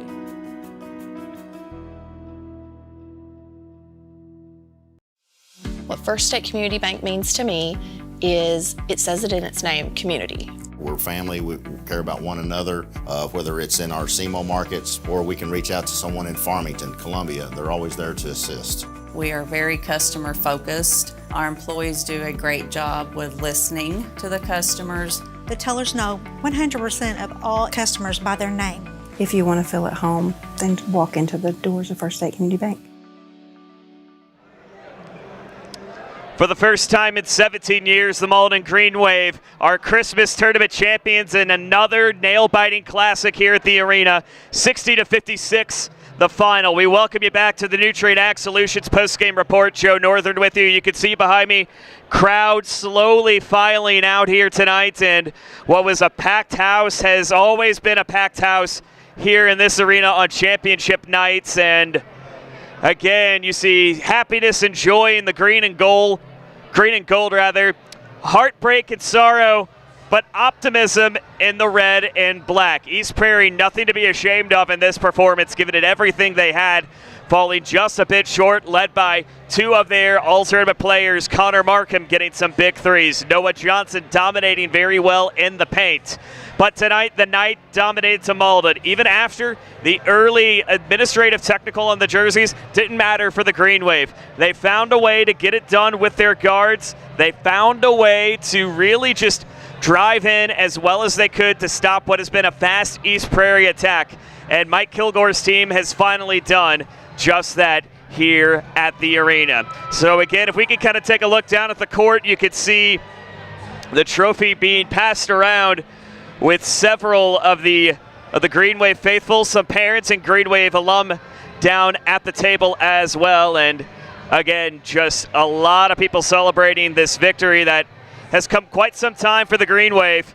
They had been in the semifinals the last 3 years, winning it on the third attempt, and finally getting to what they had always wanted under Coach Mike Kilgore, a Christmas Tournament championship, his first Christmas Tournament championship as the head coach of the Green Wave.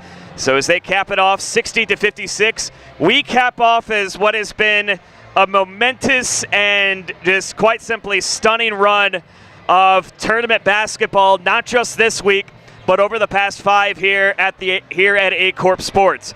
We saw Puxico take flight with a big win at the Bernie tournament. We saw maybe another great game in its own right of Sykeston and New Madrid going right down to the end, just as we saw here tonight with East Prairie and Malden. And we saw the Green Wave take flight and really move forward. And there's other stories to be told too coming up later this season. Our Game of the Week series is going to kick off next week. We'll have Sykeston and Charleston next Friday night. We cannot wait to bring that back to you. That's going to be a very anticipated matchup. But that's next week. Tonight is all about really what makes this tournament so special and so important. Not just really for these two teams, but all 16 that are involved here at this arena. It's not just a game. Well, technically, it's just a game to anybody. And to some, it still may be after this time is up. But for 16 teams and 4 nights a year, sometimes it just means a little bit more. And we have had the honor and privilege to bring it to you for the 18th time tip to trophy here on the network. The Malden Green Wave are Christmas Tournament champions once again. And we look forward to bringing you more in 2024. For Jim Riker, Bobby Alford, and our entire A Corp Sports crew, I'm Joe Northern. Good night from Bloomfield.